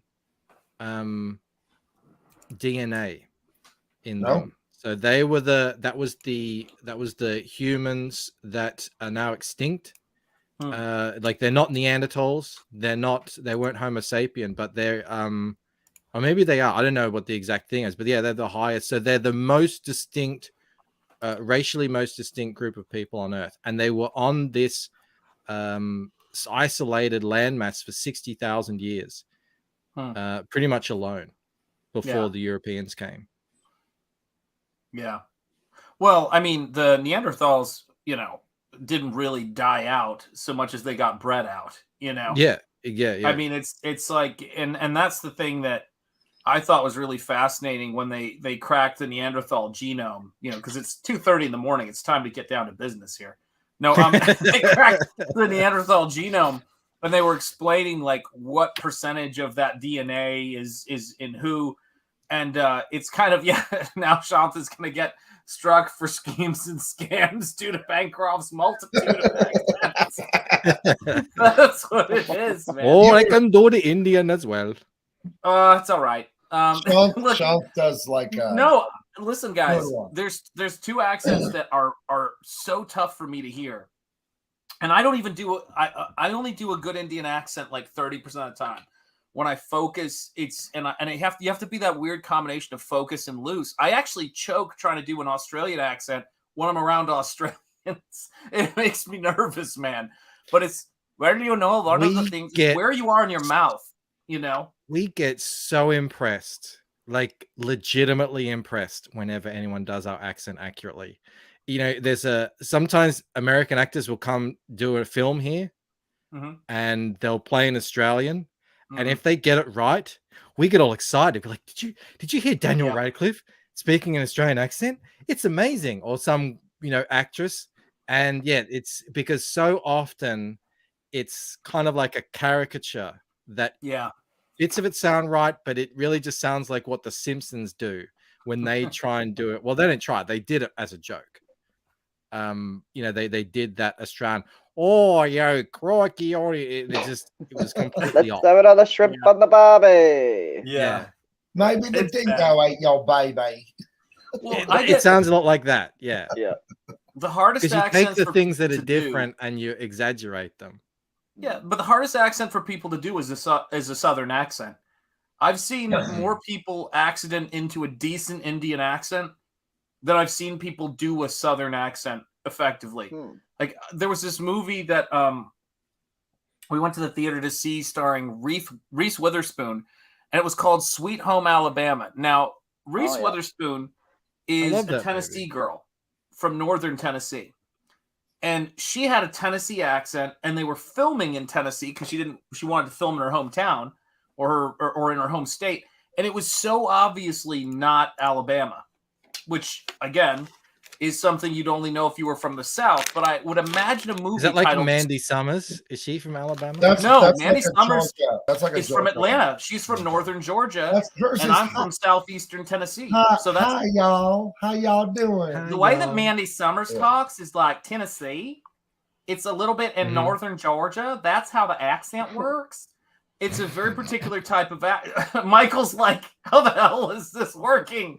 Now the sex bots are here. They see you talking like that, and the sex bots. Right. Yeah, they showed right up. No, get rid of the sex bots. Where are my mods? That's the accent that I grew up around.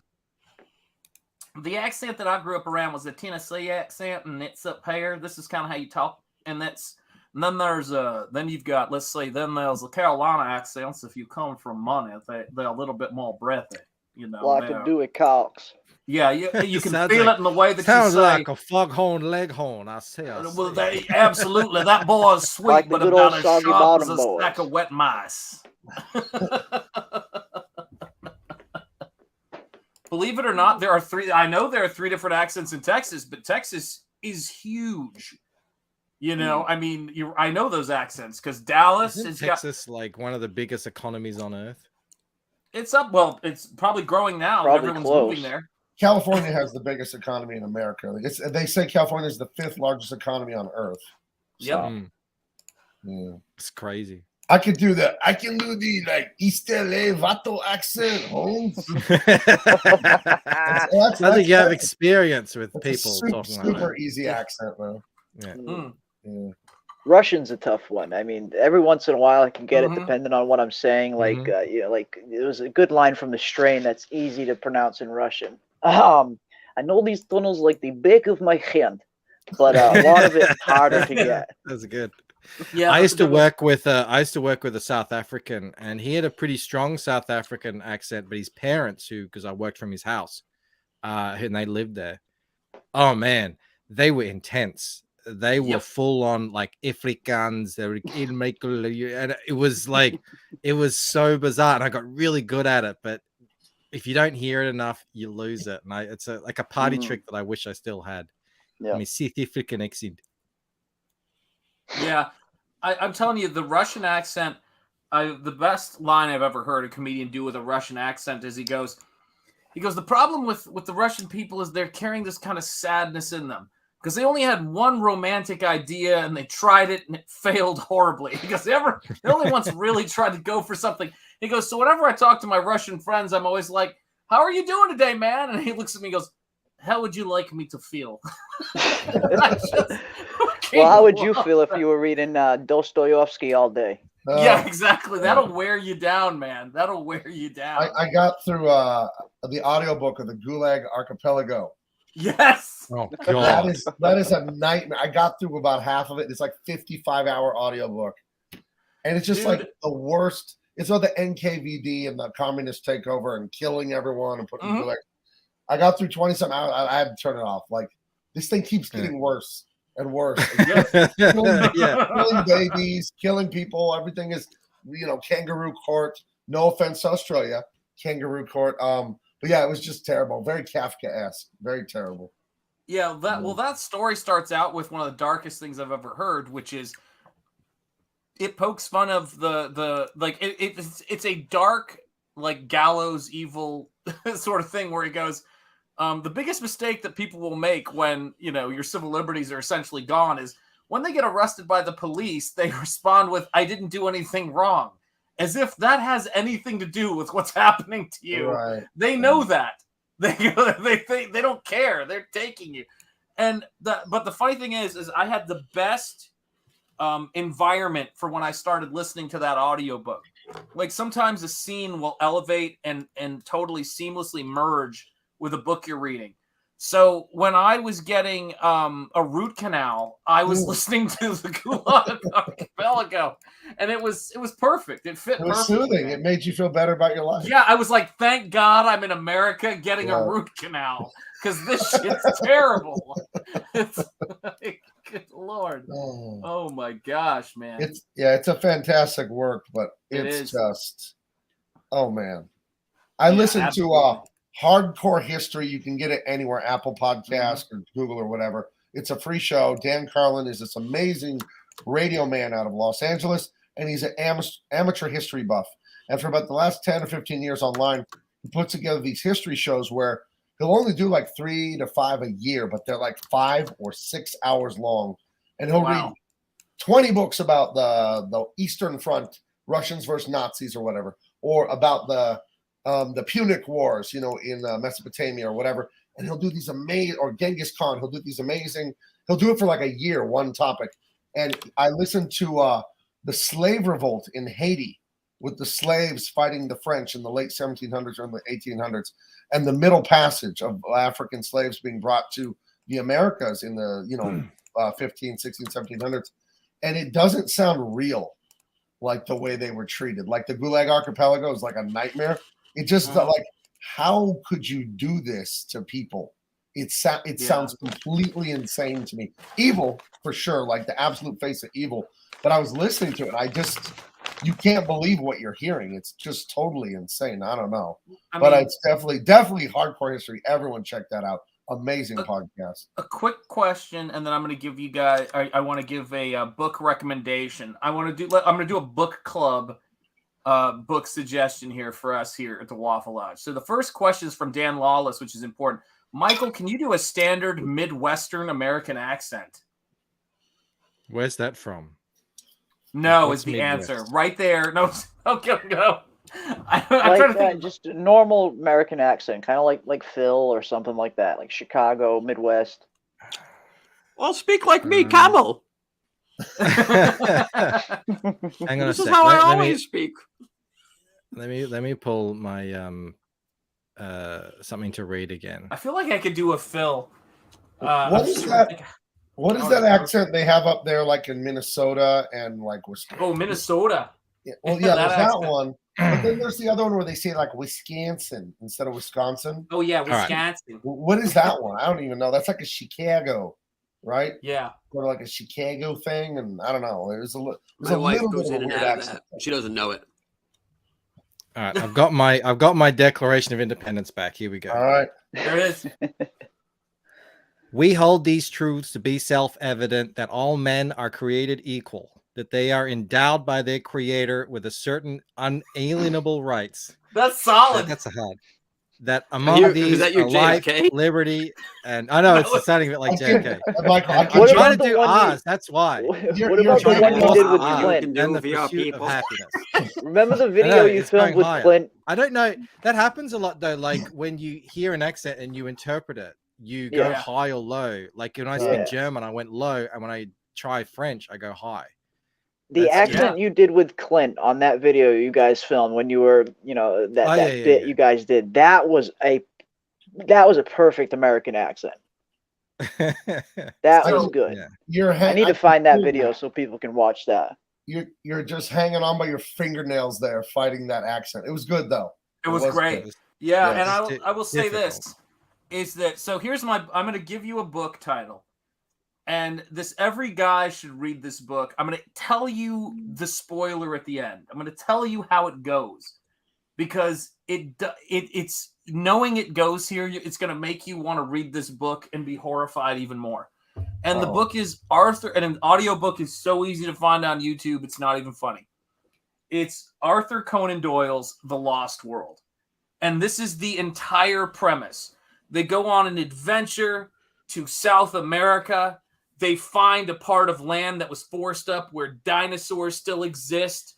This professor named Professor Challenger has been there. All his evidence fell apart except for a handful of things, and he wants to go back. People think he's a liar and a fraud, so he wants to prove it, and this reporter goes with him, and he hates reporters, but the guys go, but that's not what the story's about. The story's about this guy who proposes to this girl that he's into, and the girl looks at him and goes, kind of looks him over. It's like, I don't know, I just don't feel it. I just feel like a man should have adventure in his life and do all this stuff. And describes this great man that she needs him to be. So he decides, I'm going to go on this freaking adventure and prove to her what a man I am. So he goes on this adventure. It's one of the most extraordinary adventures you will ever read about. It's amazing.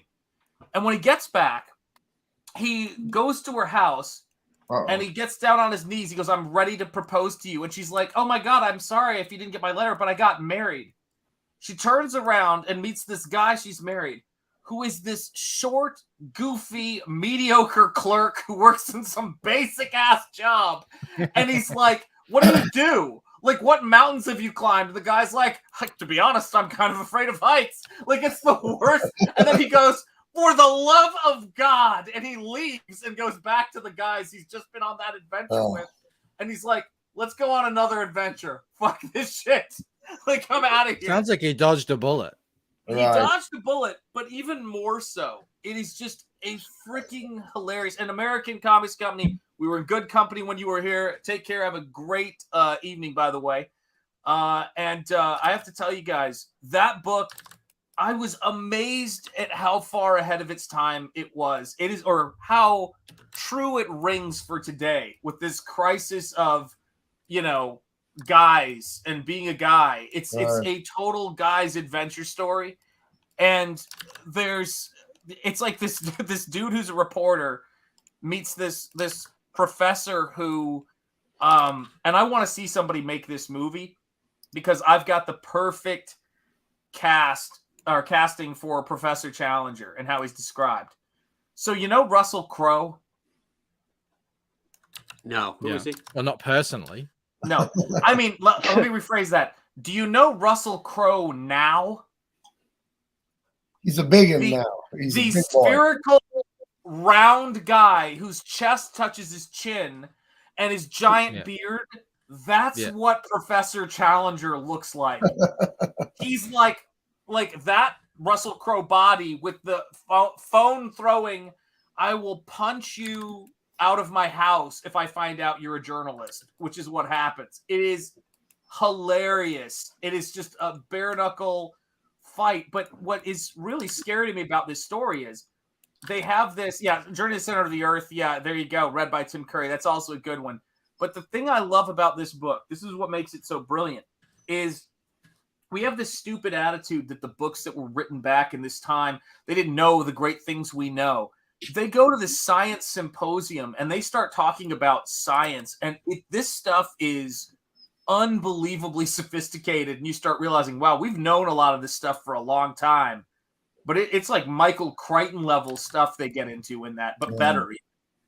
And so, it's a great book, but it's a book about a guy going off on an adventure with guys and coming back and realizing this world that I'm in and its values are bullshit. It's great. That sounds awesome. Yeah, man. It does. It reminds me of the book I read. It's semi-autobiographical, not autobiographical.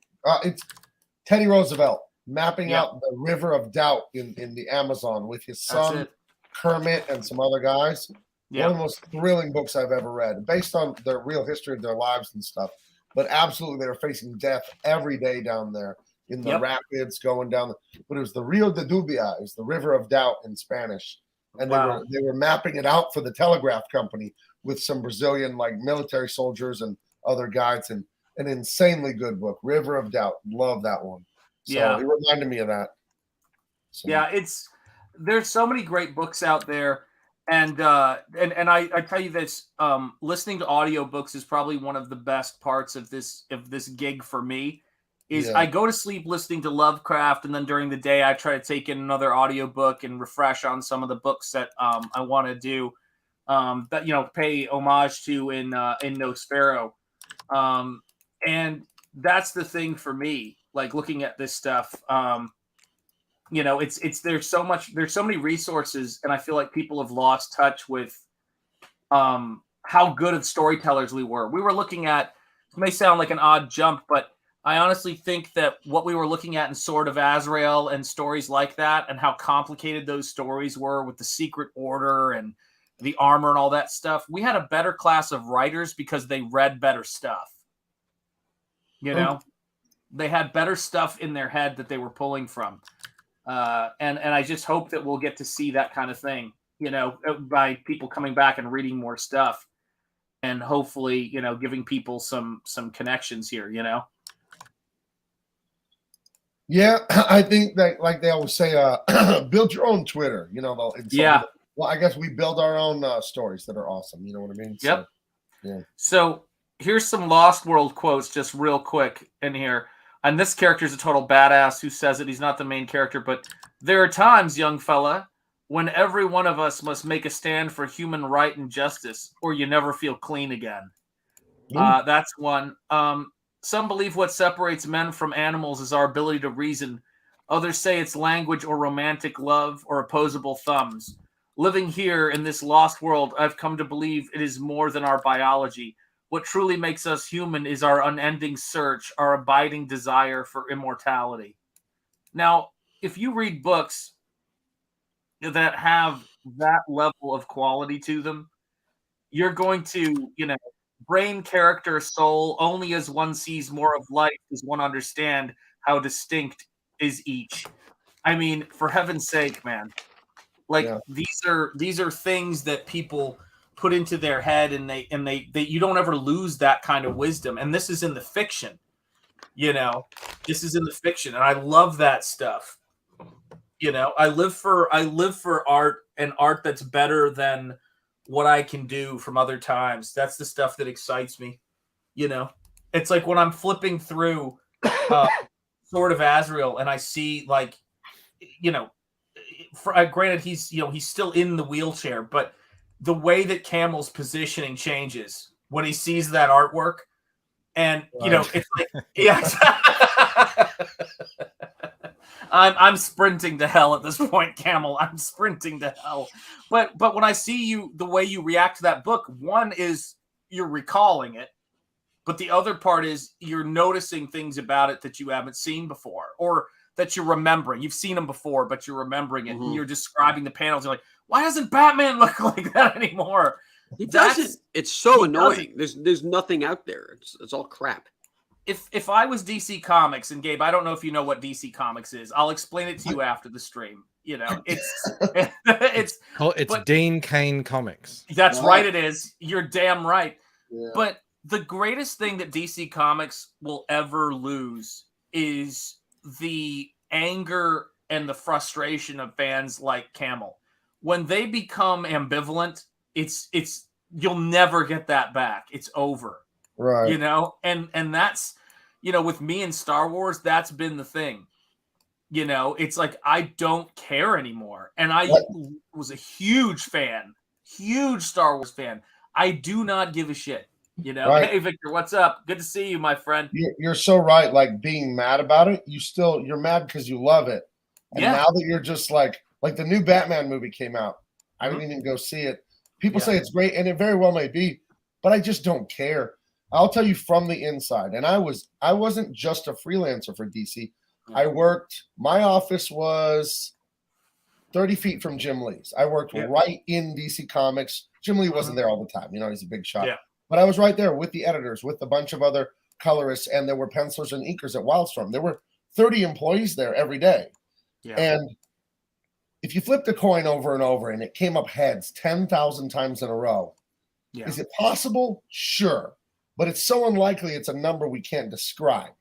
So I would say if that coin came up that many times, 10,000 times heads in a row, there's something up with the coin. It's a loaded coin or something. To watch DC fumble and fuck things up over and over and over and over, I don't understand it. But I don't get it because I was there. I'm at the parties. I'm at the conventions. I talk to insiders. I don't get it. I don't understand why they just do this crap again and again and again and just get made fun of. And to use a word I love, they be-clown themselves. Yes, that's a great word. It's just like, I can't explain it. And for those of you, the reason I say this is because maybe some of you wonder, well, Gabe's an insider. Maybe he knows. No explanation for me. I have no idea where this stuff is coming from. It seems to me almost like cosmic. If you're a fan of American football, you know there are teams like the Jaguars or the Cleveland Browns, and they're just bad for 30 years. They can never find the quarterback. They can never find the right lineman. And you can't explain it because you would think eventually that coin's got to come up the other way. Yep. And I don't know. DC Comics is on like this Cal Ripken streak of idiotic decisions. It's a sight to behold. It defies mathematics and probability. You think this is something right by accident, at least. Yeah. Sorry. It is. But I gotta say this, I've been feeling the same thing with the American comic book industry for decades. You know what I mean? It frightens me. It doesn't even frighten me. It that's not the word I'm looking for. What am I looking for? It boggles the mind, dare I say, that anyone is talking about how cool the shit we're doing is because we don't own Batman and Superman and all of these characters. Like, these are characters that have a history. If you do them well, these are characters that have movies. And Hail Green Laser, Sark, and Victor Belov. It's good to see you guys here. And John, of course, I don't want to leave you out, John. But it's bad decisions from the top. But I said to Lauren, I go, when I see the decisions they're making at Lucasfilm, while it used to be heartbreaking, or I see the decisions they're making at DC Comics, which I got to be honest, really, if I was British, I'd be saying they're totally got to be taking the piss. This is not serious. Like, nobody's seriously, like, you know, trying to make comics that sell. Like, this can't be real. It's absolutely bullshit, you know?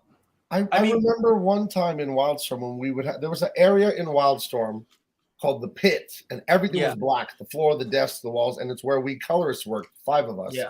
And it was in the center and editors ringed us, and then there was a long hallway where the pencilers and inkers worked in the back. And when we would have a big meeting, Jim Lee would call everyone to a meeting, we would do it in the Pit. So I would stay at my desk with the other colorists, and then everyone would come in there. And I remember him one time talking about some new initiatives and new books. And I remember, I'll never forget Jim Lee like saying, I'm tired of being second place to Marvel. You know, like, we're going to do something about it. And like, nothing would ever happen. It would just be like, oh, we're doing this now, this now, and it's just like, I don't understand what goes on in the top there. I don't get it at all. You know, when I was sorry, I don't know how to read this name. Can someone tell me this real quick? How to pronounce the last name? It's Michael. Is it Michael Deitcher? Deitcher. That's it. Deitcher. My dad. I can't believe when I struggle pronouncing these. I just went before Camel. In German, with the IE, you always pronounce the second letter, so it's D. And so are you saying it's pronounced like Nietzsche? Yeah. Right. So my dad used to say, I love this line. My dad used to say they've developed a logic tight compartment in their brains. I think that's a very great line. So I had to share it. So please, Camel Moon, you were saying about DC and the I just remember when I was growing up, like I always dreamed of working in the pit because I had been to Marvel twice as a kid, just like in the Manhattan office. Yeah. And, one of them was just like as a tourist, but the other one was because my teacher's, one of her friends was the editor of the X-Men. So I got to go and like actually go in the offices and meet people. I was probably about 12. And I just remember thinking like, oh God, it's gotta be so cool to work here one day. And then right when I started getting my portfolio together and like, all right, we're going to do it. And then, Marvel closed the offices and moved to California. I was like, oh, I guess that's not happening.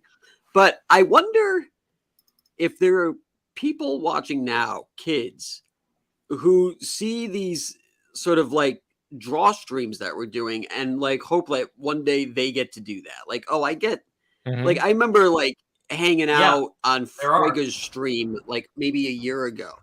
And we were all drawing Ninja Turtles, and like Ethan was there, and there were, John Malin was there, and like it was kind of cool. It was like what I imagined being in the pit was kind of like. We're all kind of like hanging out and drawing, and I wonder if this format here is going to be what 12-year-olds are going to aspire to one day if they ever want to consider to be comic. I already know the answer. Probably. To it. I'll see all the time in the chat. People will say, let me in. I see it happen. And they're just fans. They're not like creators or anything. Yep. So your assumption, I think, has some merit to that. People would definitely love to come in. Yeah, and from what I've heard from a ton of people is these streams have essentially replaced cons for a lot of people. They're watching these streams every night instead of going to cons. At this point. Yeah. Well, and I think a lot of times when it's a drawing stream, it feels very much like what we imagined the pit was like, whether it was or wasn't. It feels like what we were thinking. It's just like a bunch of guys. All these guys up there drawing badass shit, having cool conversations. Making fun of each other. Yeah. I think, though, there is one thing that it's going to be the next level of all this stuff, which is when we're doing live streams or when people are doing live streams, if there was a scenario where they were close enough to each other, and actually Jeremy and I fall into this category, Rich Ayala and I do, where we go, all right, guys, does someone want to bring their phone so we can do a stream? Let's all go. Let's meet up at this diner. Let's go grab a burger. Let's go grab something else. Let's go Sex Jet's back. I'm on it. Yeah. Oh, dude. Hold on. No. I know that guy. No, I'm kidding. No. Yeah. Those are my links. Look at that, man. That's how we do it. It says, it was great. It goes, the sex chat was hidden by Michael Bancroft and unhidden by Camel Moon. So I guess I got to it right after you. I love that. Shit. Yeah.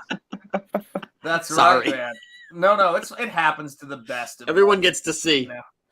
That's right. Exactly right. There we go. Well, it was hidden again. We're good. Na.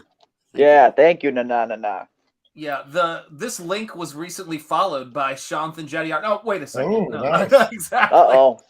Yeah, the porn bots are coming from inside the stream. Oh, no. Oh, yeah, that's right, man. Yeah, we must be doing something right. They've been all over us, man. It's crazy. They've been it's our sexy lately. Faces. It is our They're like, these look like some virile men who, know. Yeah, venereal disease. No, not that. Venereal disease. Sorry. These guys look like they need some chlorine in their gene pool. It's like, no, man. It's porn bots are 80% of CG. It's like Twitter. Yeah, porn bots identify with us. Yeah, keep hitting that like button, and more porn bots will hit up the chat. Yeah, I mean, it's guys, and it seems completely surreal, but for a million reasons. But this last week has been one of the most insane in my Comicsgate time, without a doubt. It is just when the channel started to get closer, and I realized like, oh wow, this stuff's really gonna happen. I went on mail-in stream, had a really great time on that stream, cracking Dale Keown up, and Dale's great, man. Love Dale. And then on top of that, God, he's such a good dude. And had so many fun streams. Had the highest viewed and liked stream in the history of my channel. But then the biggest thing about it was when Ethan on John Malin's stream hit me up and said, hey, can you send me the TIFF of that file? I've got the JPEG of it, but you're gonna be the first card up in that new card set, Cyberfrog set. And I was just like, yeah, absolutely, because I did that piece a year ago, and he had said he was going to do that, man of his word, and that piece is so beautiful, beautiful. I finally got to see people react to it outside of a handful of people. Most of you guys have already seen it, so it's good. It was really cool that other people got to see it, man. And I'm excited. Hey, what's up? CG Metalsmith in Phoenix is here. He's probably just come back in from the desert. Every time he disappears, I imagine he's heading into the depths of the desert. It's the way it is. Green Laser. Yeah, man. It's good to see all you guys. Yeah, Fan Expo Boston. Let's do it. Definitely. There you go. We'll paint the town red for sure. We absolutely will, man. Yeah. We absolutely will. But no, I completely agree with you, Sean. This past week has probably been the most fun I've had in CG and going on 5 years now, from the Reaper Destroyer launch, which was just crazy, to the after show, which I never could have imagined it would have turned into that. 7 hours of hanging out with all those legends and seeing Joe's campaign do that well. And then today, actually yesterday, to cap some of it off, Shelby and Replicator Rob added some insane stuff to the giveaway. But tonight, Shanth, if you want to check your DMs in the Waffle Lodge. I'm about to right now. Hold on. Our brother Rick Saylor, one of the super backers in CG here. I mean, there's not many people around that have backed many books than Rick Saylor. He donated that to the giveaway tonight. If you Can I show it on stream? Please, yes. Yeah, I'm gonna drag it to my desktop just because I don't trust myself. But yeah, let me see if I can get this together here. All right, here we go. So I'm gonna go to share, elderly, click window. Just mocking myself here. So yeah, guys, for anybody wondering what we're doing, what business we're in, this is a part of the giveaway right here. Boom. A 9.8 Spider-Man #1 from back in the day. So that has just been added. And crazy. I was there the week. I got my copy, which I don't have anymore. I got my copy of that signed by Todd McFarlane the week that had come out. It was like right after the Wednesday in Atlanta. And that was the con where I got that poster signed and that original piece of artwork. I just remember how excited we all were when we saw the preview pages for that in in Marvel Age, that magazine that used to come out previewing Marvel stuff. They actually have it in the back of the giant Todd McFarlane Spider-Man omnibus. But what a cool prize, man. And I feel like Image is kind of that unofficial or official connection to us as Comicsgate. Like, they were the last big movement, in comics. And we're sort of the current one. Oh, beautiful, dude. Beautiful. Yeah. That really blew me away, especially for a fan to, of all people, to donate that. Just crazy. And here's the porn that Camel is looking at on his screen right now. Oh yeah, just wrapping this up. There. I put the stars in. Now you really feel like you're in space. I'm looking forward to learning some more about this new book of Camels. Right on. Had to be redrawn. Like, I'll show you how bad it was. You're gonna be like, oh my god, thank God. But this is what it was. Ugh. Oh, I see what you're saying. So you're going in and cleaning up all the line work and stuff. Yeah, so like, because I wasn't the best 10 years ago, so I was. This is 10 work, years old. Yeah, well, this is. Wow. And then this is the new stuff. So I just kind of. Dude, I love the way you're doing the Wally Wood thing with it. You know, like the. Oh, you got that. Most people don't get that. Yeah. Yeah. Well, what Wally Wood thing? What are you talking about? Camel, I'm not like other friends of yours. Okay, all right. And it's not just because you don't consider me a friend. Let's put that to one side. Okay. I get your work, but I love because I'm a big when they released the Wallywood artist editions and then the artisan edition, which is great because you can actually, I mean, you can go parasailing with the Wallywood artist edition. That's a giant book. I have it. Yeah, he drew bigger than 11 by 17. Right. But the craft of those old EC books, those classics. I love the screen tone. I love the way the lines break, and it sounds. I mean, to me, it seems like that's what you're going after there, man. I love it. Yeah. It's sort of like a 50s comic, but and that's why they have like the fishbowl helmets. In fact, the name of their spaceship over here is just called the fishbowl. Oh my gosh! Because it's just a giant glass bowl that they fly in. And yeah, so it's like I do like the tints and the like the ink splatter and all that stuff. So it's kind of it's coming out the way I want it to come out. And this is the last page I did where it's just an old school picture of the Earth. Yeah. But before I had gone into it, like it was just basic. There were no stars. There was nothing. So yeah, it's all coming along.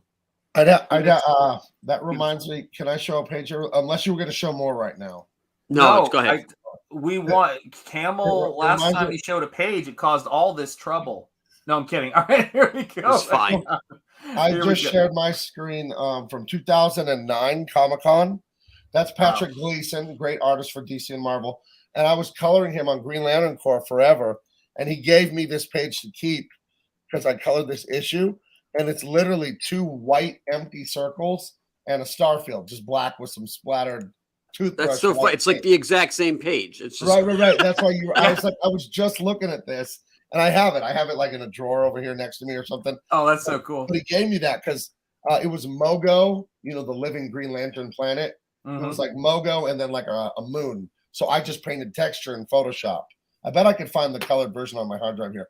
But that thing you had, it totally reminded me of this just now. And I just happened to be looking at this photo. But I was talking about DC earlier and all the dumb decisions that come from the top or something.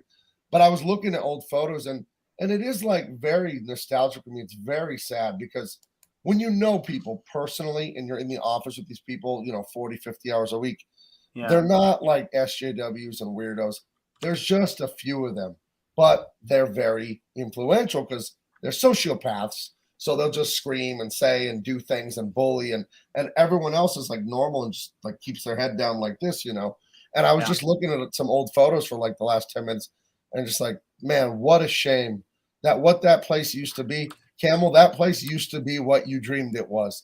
It was fun. We were making books. They were just about adventures, man. There was no stupid agenda when I got there. For the most part. I really do. I mean, it's a stupid, lofty dream, but I hope things get back to normal. And I hope at one day in my life, I get to work there. Sure. Maybe, maybe like I'm 60 and things are finally back to normal. Well, but like, I mean, why can't it go back? It went this way. The pendulum. Yeah, that's what I mean. I mean, and like you look at like even what started Image Comics and then, eventually the mainstream was like, okay, well, we need to compete with that. So I think that there's definitely a possibility of it. And, I just hope that I do enough good work here that it, can propel me to do something. Because I still have that Batman itch that I'll always want to scratch, no matter what. Sure. Well, we've got a Shelby raid going on, so I just got to make sure I say hi to Sumo Thori, Tommy, Skip Edwards. Gosh, look at all these guys coming in here. The usual suspects. Skip Edwards, let's see. Michael Dicha, thank you very much. I'm working on it. Green Laser. Yeah, look at all you guys coming in here. We have passed and stay subscribed, keep subscribing, subscribe often. We're at 1,007 subscribers now. I cannot believe You guys are amazing. Jordan, good to see you. Jordan Horst, it's good to see you here, man. Hey, check this out. I found it. Oh, wow. Hold on a second. Oh, that's awesome. Yeah. So this is Oh, wow. I have it in my hard drive. It's Green Lantern Corps 44 from December of 2009. Jeez. That's how wow, old the colors look nice. Yeah, so I just started off with, well, I have to, man, I know so much more about coloring now. Jeez. How old was this, you said? This is 2009. So that's what I started Okay. off with. I just started off with this, just this black here. And then, you know, those are the flats. And then there's some rendering and then some more rendering and some more shadow. And I mean, you just build the thing, right? Yeah, yeah. And the rim light. And then, you know, let's see. And I always loved in adding the, when I worked on some of the Green Lantern books, I loved doing like nebula and stuff like that. It was really fun to do like rainbows of nebula and then pick out those little star highlights. But yeah, this is the original art for that. I thought it was so funny that it was just a star field with 2 empty circles in it when I got it. So I loved working on Patrick Gleason stuff. Doug Menke was his mentor. So there was a very similar sensibility. At first, they were very close, the two of them, the way they drew. And then Patrick has gone his own way. But yeah, I don't know.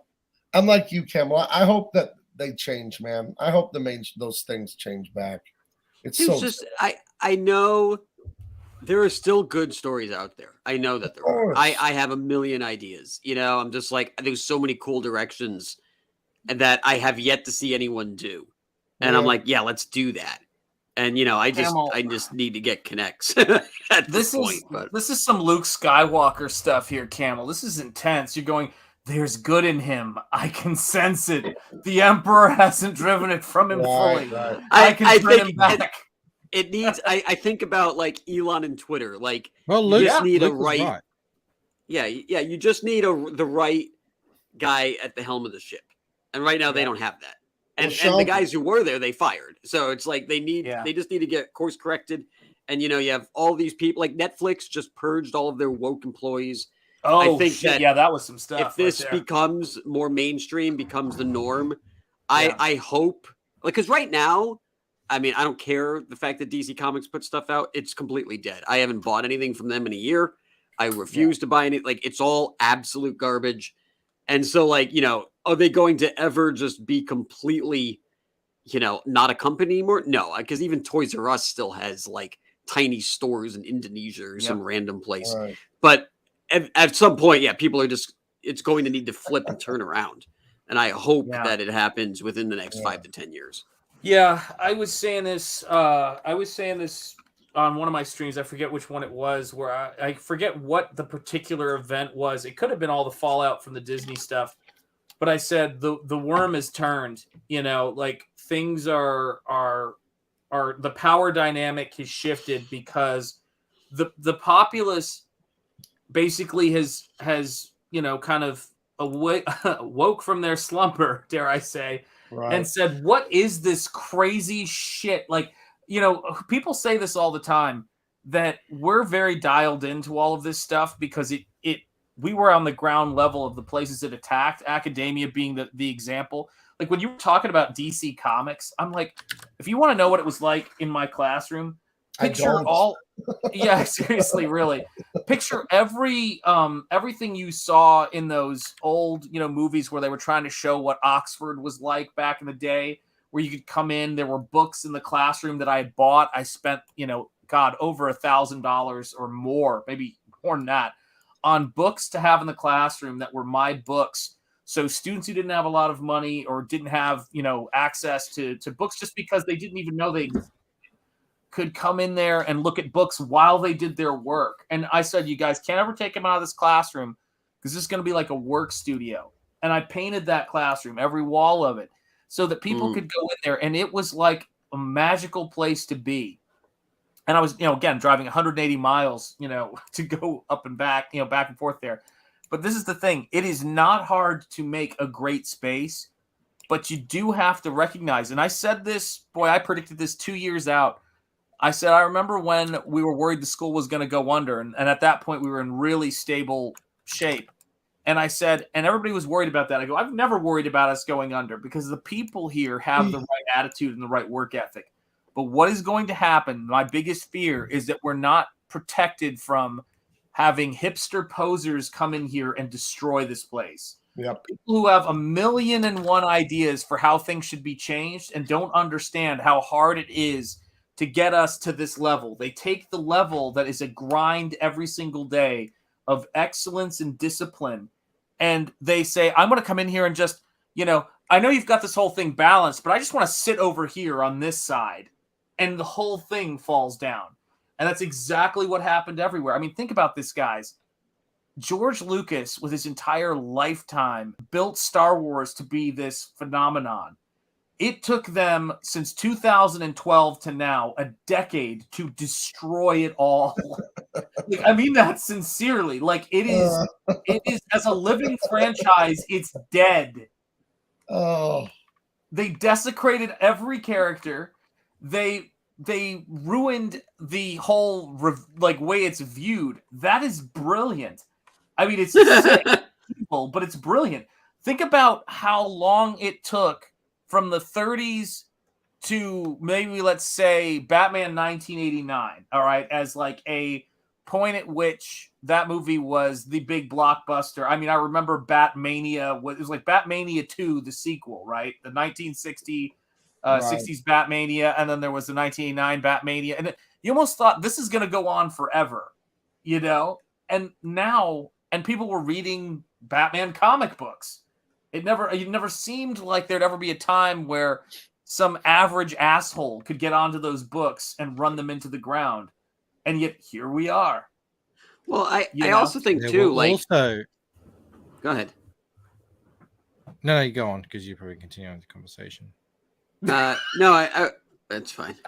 I just think that also at that time, it was those movies got me into the comics, and I don't know if that's happening anymore.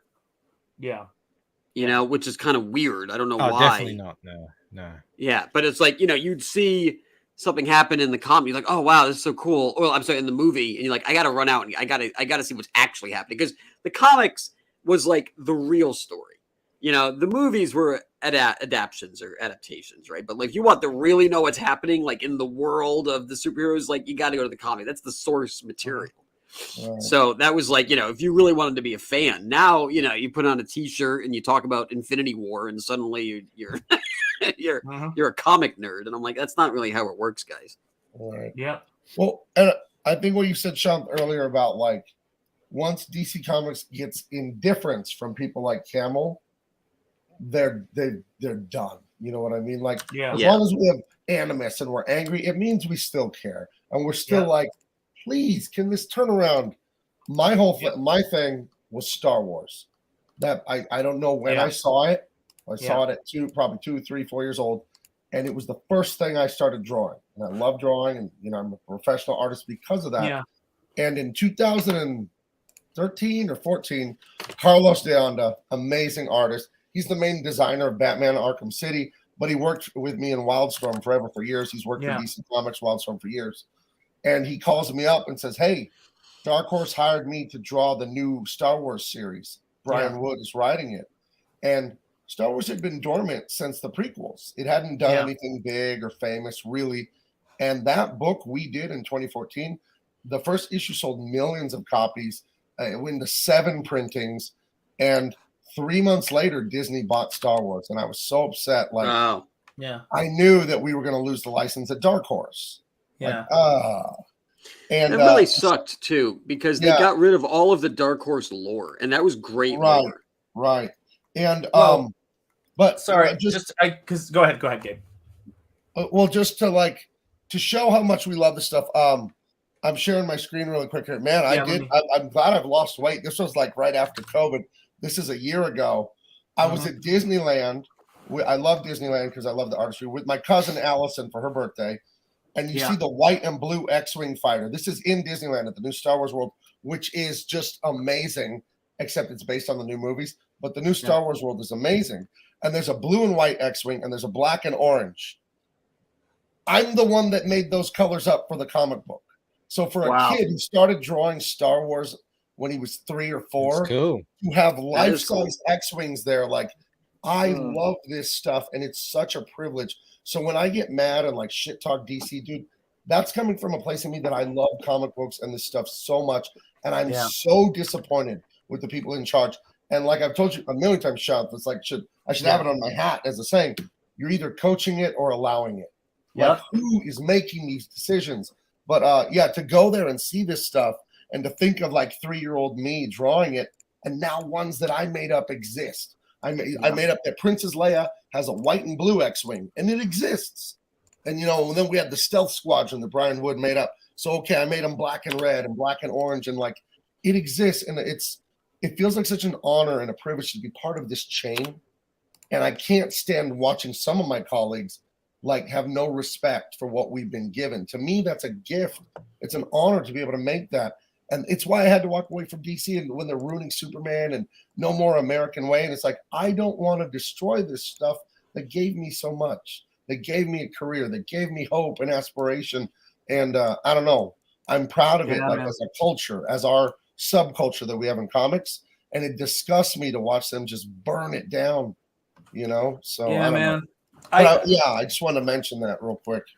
I mean, and I think you hit the nail on the head with that stuff, man. It's like, for me, I always, and like, it's easy to kind of look at this stuff and sort of think that we're blowing it out of proportion. But if it wasn't for that very kind comic shop owner who listened to all of my nonsense when I went there, I always imagine these people were looking at me and being like, this boy probably needs a dad in his life more. Like, but I would go to my comic book shop and I would watch these VHS tapes and look at these behind the scenes features on how these things were made. And I had similar stuff to you. I remember when I went to DC Comics to show my portfolio to Mike Carlin at some point, which was a disaster. I remember when Mark Chiarello saw my stuff when I was a senior in college and went, "Hey, when you get out, give me a call." And I never heard back from him again. Right. And it's funny, he's friends with a friend of mine, Nick, and it's just one of those things, it was what it was. These things happen in comics, And actually, what Mark Chiarello said to me I always remember is he looked at me and he goes, "It's unusual to see this level of draftsmanship in somebody your age." How's that for a freaking nice compliment there? And he was a genius as an editor. Yeah, he is. I loved working for him. Yeah, he's one of Stelfreeze's friends as well, and Nick, my friend Nick Janesheg, who colored the Shadow stuff. He worked with. I think he was coloring with Mark Chiarello on that Shadow book. Come to think of it, right. But yeah, a bunch of really great guys. And I remember after my kids were born, they were, oh gosh, how old were they? They were probably about 9 months old, maybe. And I was exhausted. I flew out to California to hang out with my friends. Lauren was just getting over postpartum and all that other stuff. And we got her thyroid situation worked out, all the joys that come with, being an adult as it is, And I think I was, God, how old was I at that point? I think I had just turned 30. Oh yeah, that was the appendix year as well. It was a great year for me. No.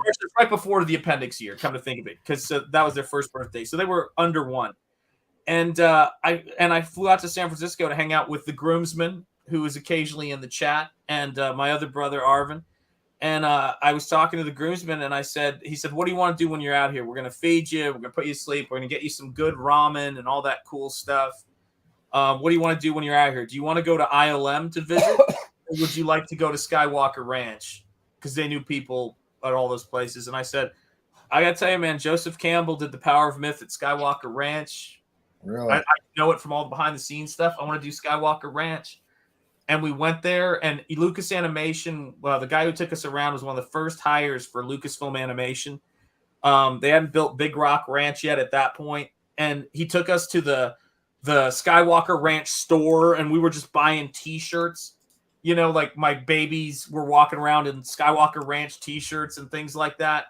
And I still have, actually, you're not supposed to take these, but I forgot to give it back. But I still have the Skywalker Ranch map they give you so you know where all the buildings are. Oh, wow. It's like a top view map from that era. And I remember saying, like this kid who was, dreaming of this stuff in Chattanooga got the chance, and before we moved from Skokie, Illinois, like my whole thing was I'm going to be here and I'm at Skywalker Ranch. And then this kid who was in college and saw Joseph Campbell's The Power of Myth, I'm there. And that doesn't even, mention the fact that the Alphonse Mucha originals, Byzantine Blonde and Byzantine Brunette, are in the lobby of Skywalker Ranch. The original paintings by that Czech artist, as well as several Norman Rockwells and the Maxfield Parrish, who was my favorite artist at the time, The Gardens of Allah, is over the fireplace in the library in Skywalker Ranch. And, it's an interesting thing because I got to say this is a Star Wars fan, and I hate to throw shade. I'm sure that she's got many qualities. But if there's one thing that drives me to drink, and every time I hear people talk about it makes me want to lose my effing mind, is if one more person tells me that Marshall Lucas was the secret genius behind Star Wars, I'm going to lose my ever-loving mind. Hey, Sean, Marshall Lucas. No, don't do it. I don't know if you know that. Clearly was Sean. This is what, by the way. Haven't you seen the YouTube video? Yeah, I have. This is from the horse's mouth, guys. This is from the horse's mouth, okay, guys? And you're right, I do need to be in that, fanboys, too. Marshall Lucas was interviewed recently where she explained the breakdown of their marriage. Apparently, George was not spending enough time with her. So she had an affair and banged the guy who built, the artist who did the stained glass dome in the Skywalker Ranch library. So that artisan hooked up with her. Their marriage fell apart, and then after like a year or two, he left her, and so she was just like, yeah. And she tells all this stuff, and I'm like going, so you were George Lucas's wife.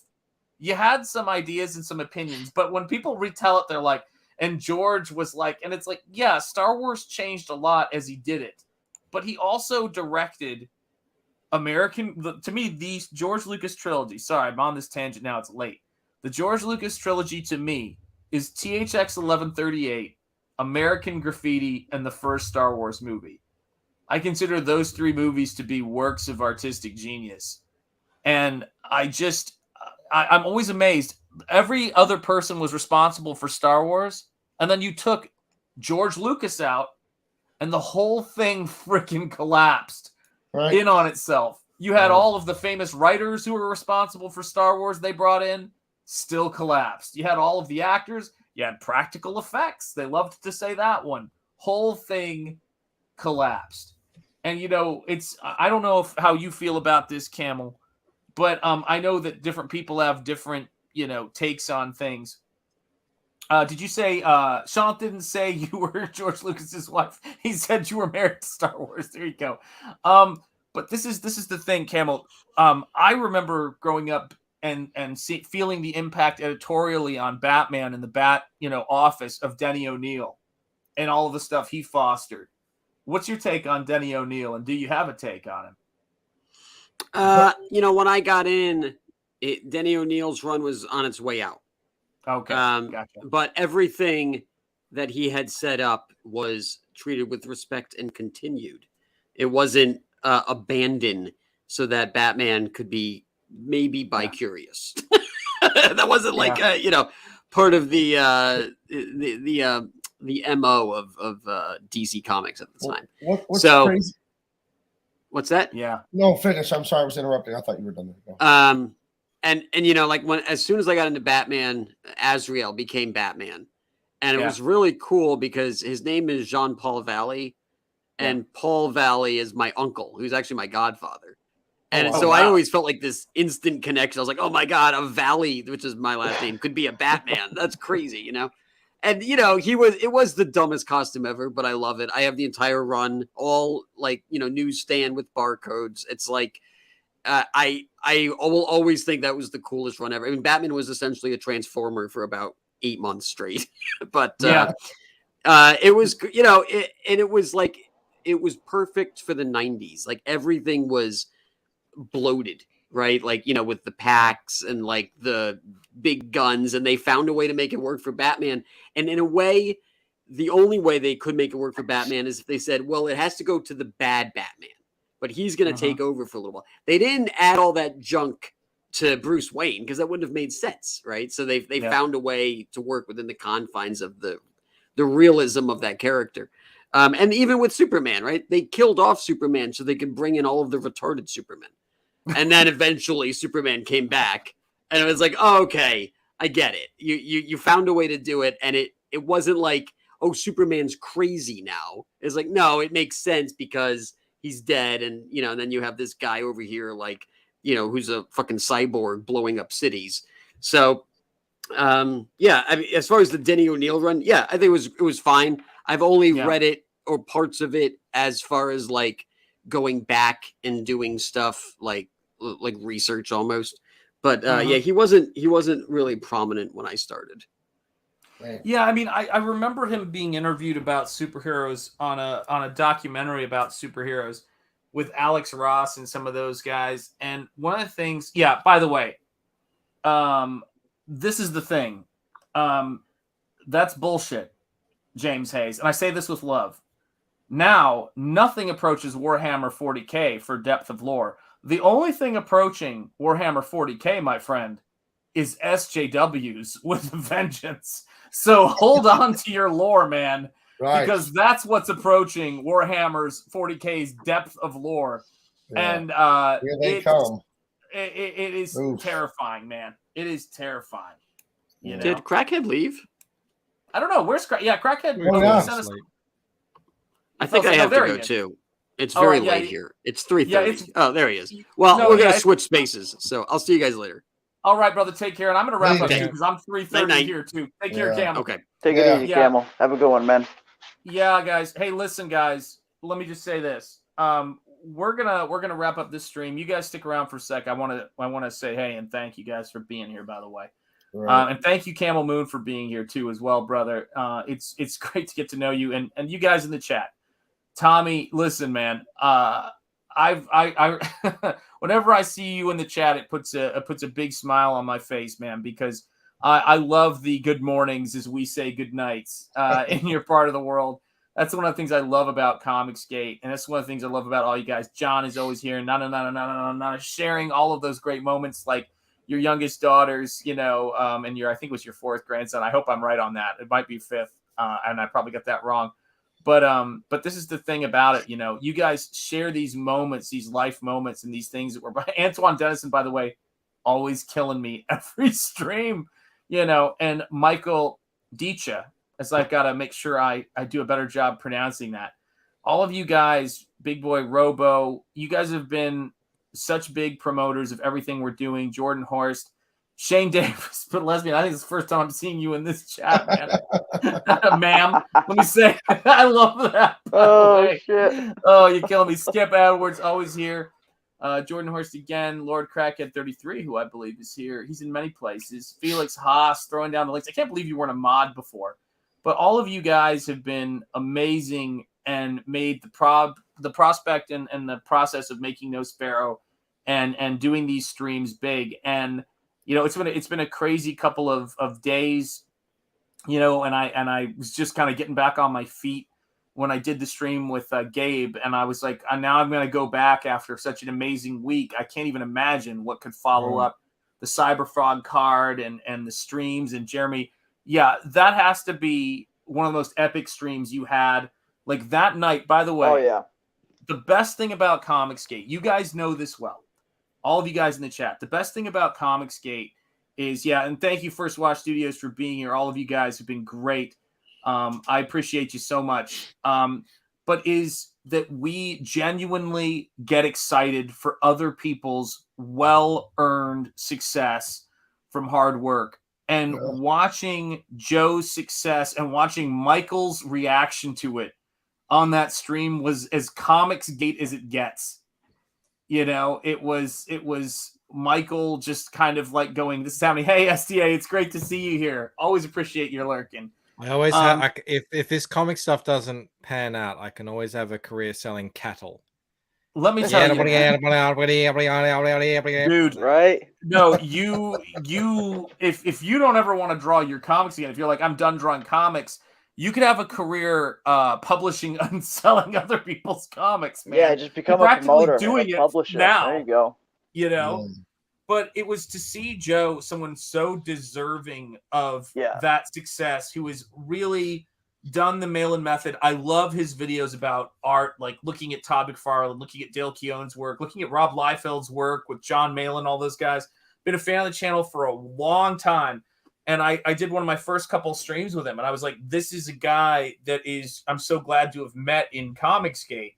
And to see your enthusiasm for his success, and then, Jeremy, to see him go on your channel, and it just became a freaking Animal House level party. It was crazy. It was awesome, man. It was nuts.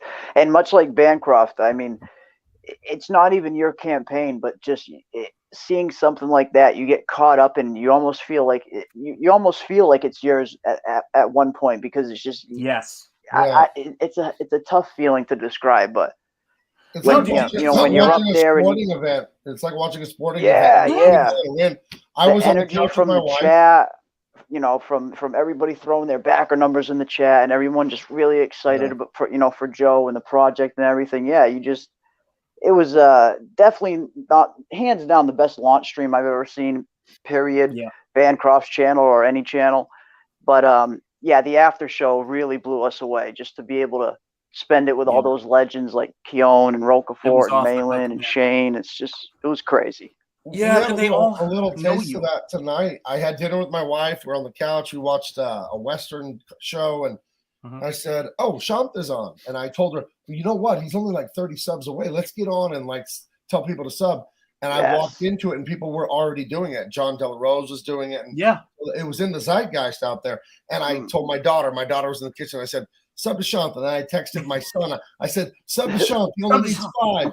And I got my kids to do it, and nice. my son texted back. He's all, "I sub, but he's already at 1,000."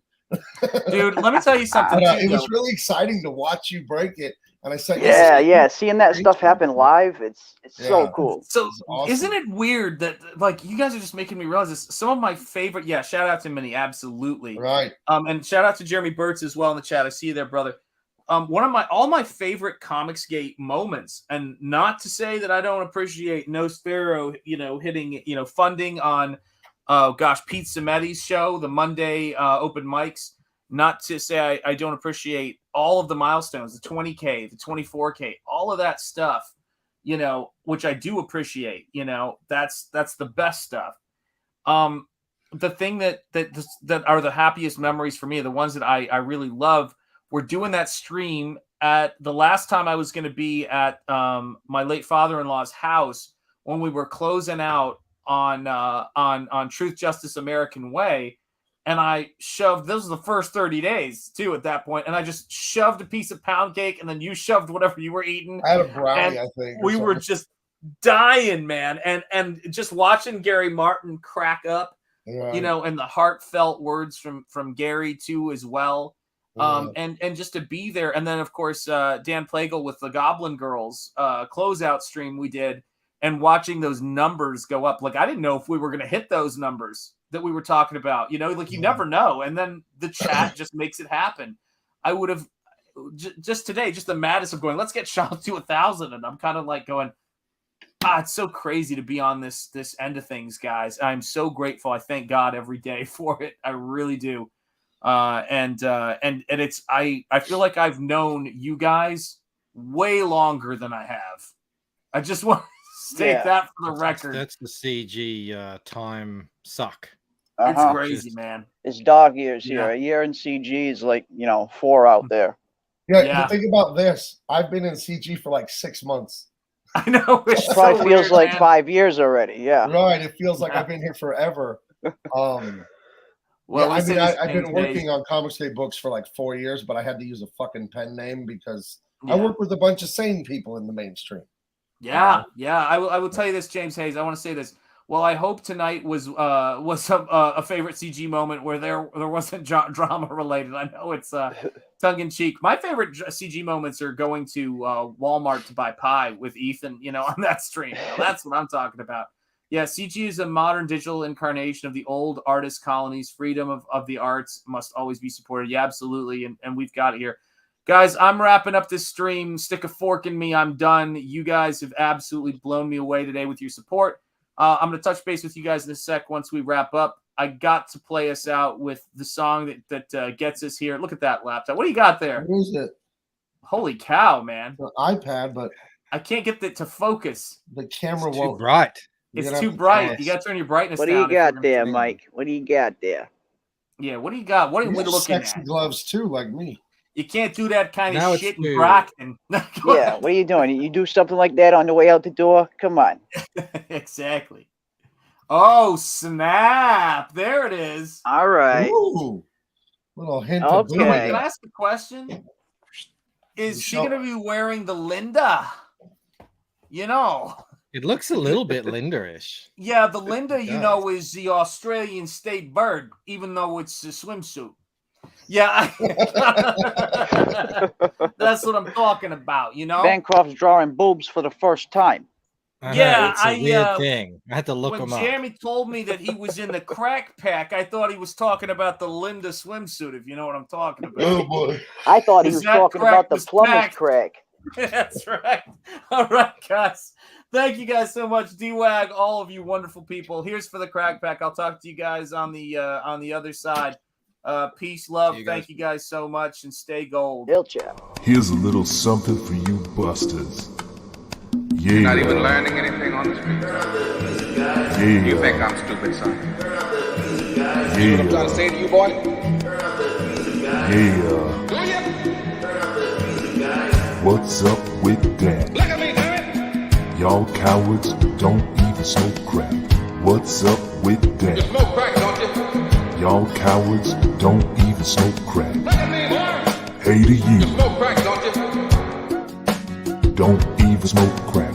You know what that does to you? Huh? You smoke crack, don't you? Smoke crack. Go on and do it expeditiously. What's up with that? It kills your brain cells, son. It kills your brain cells. Don't even smoke crack.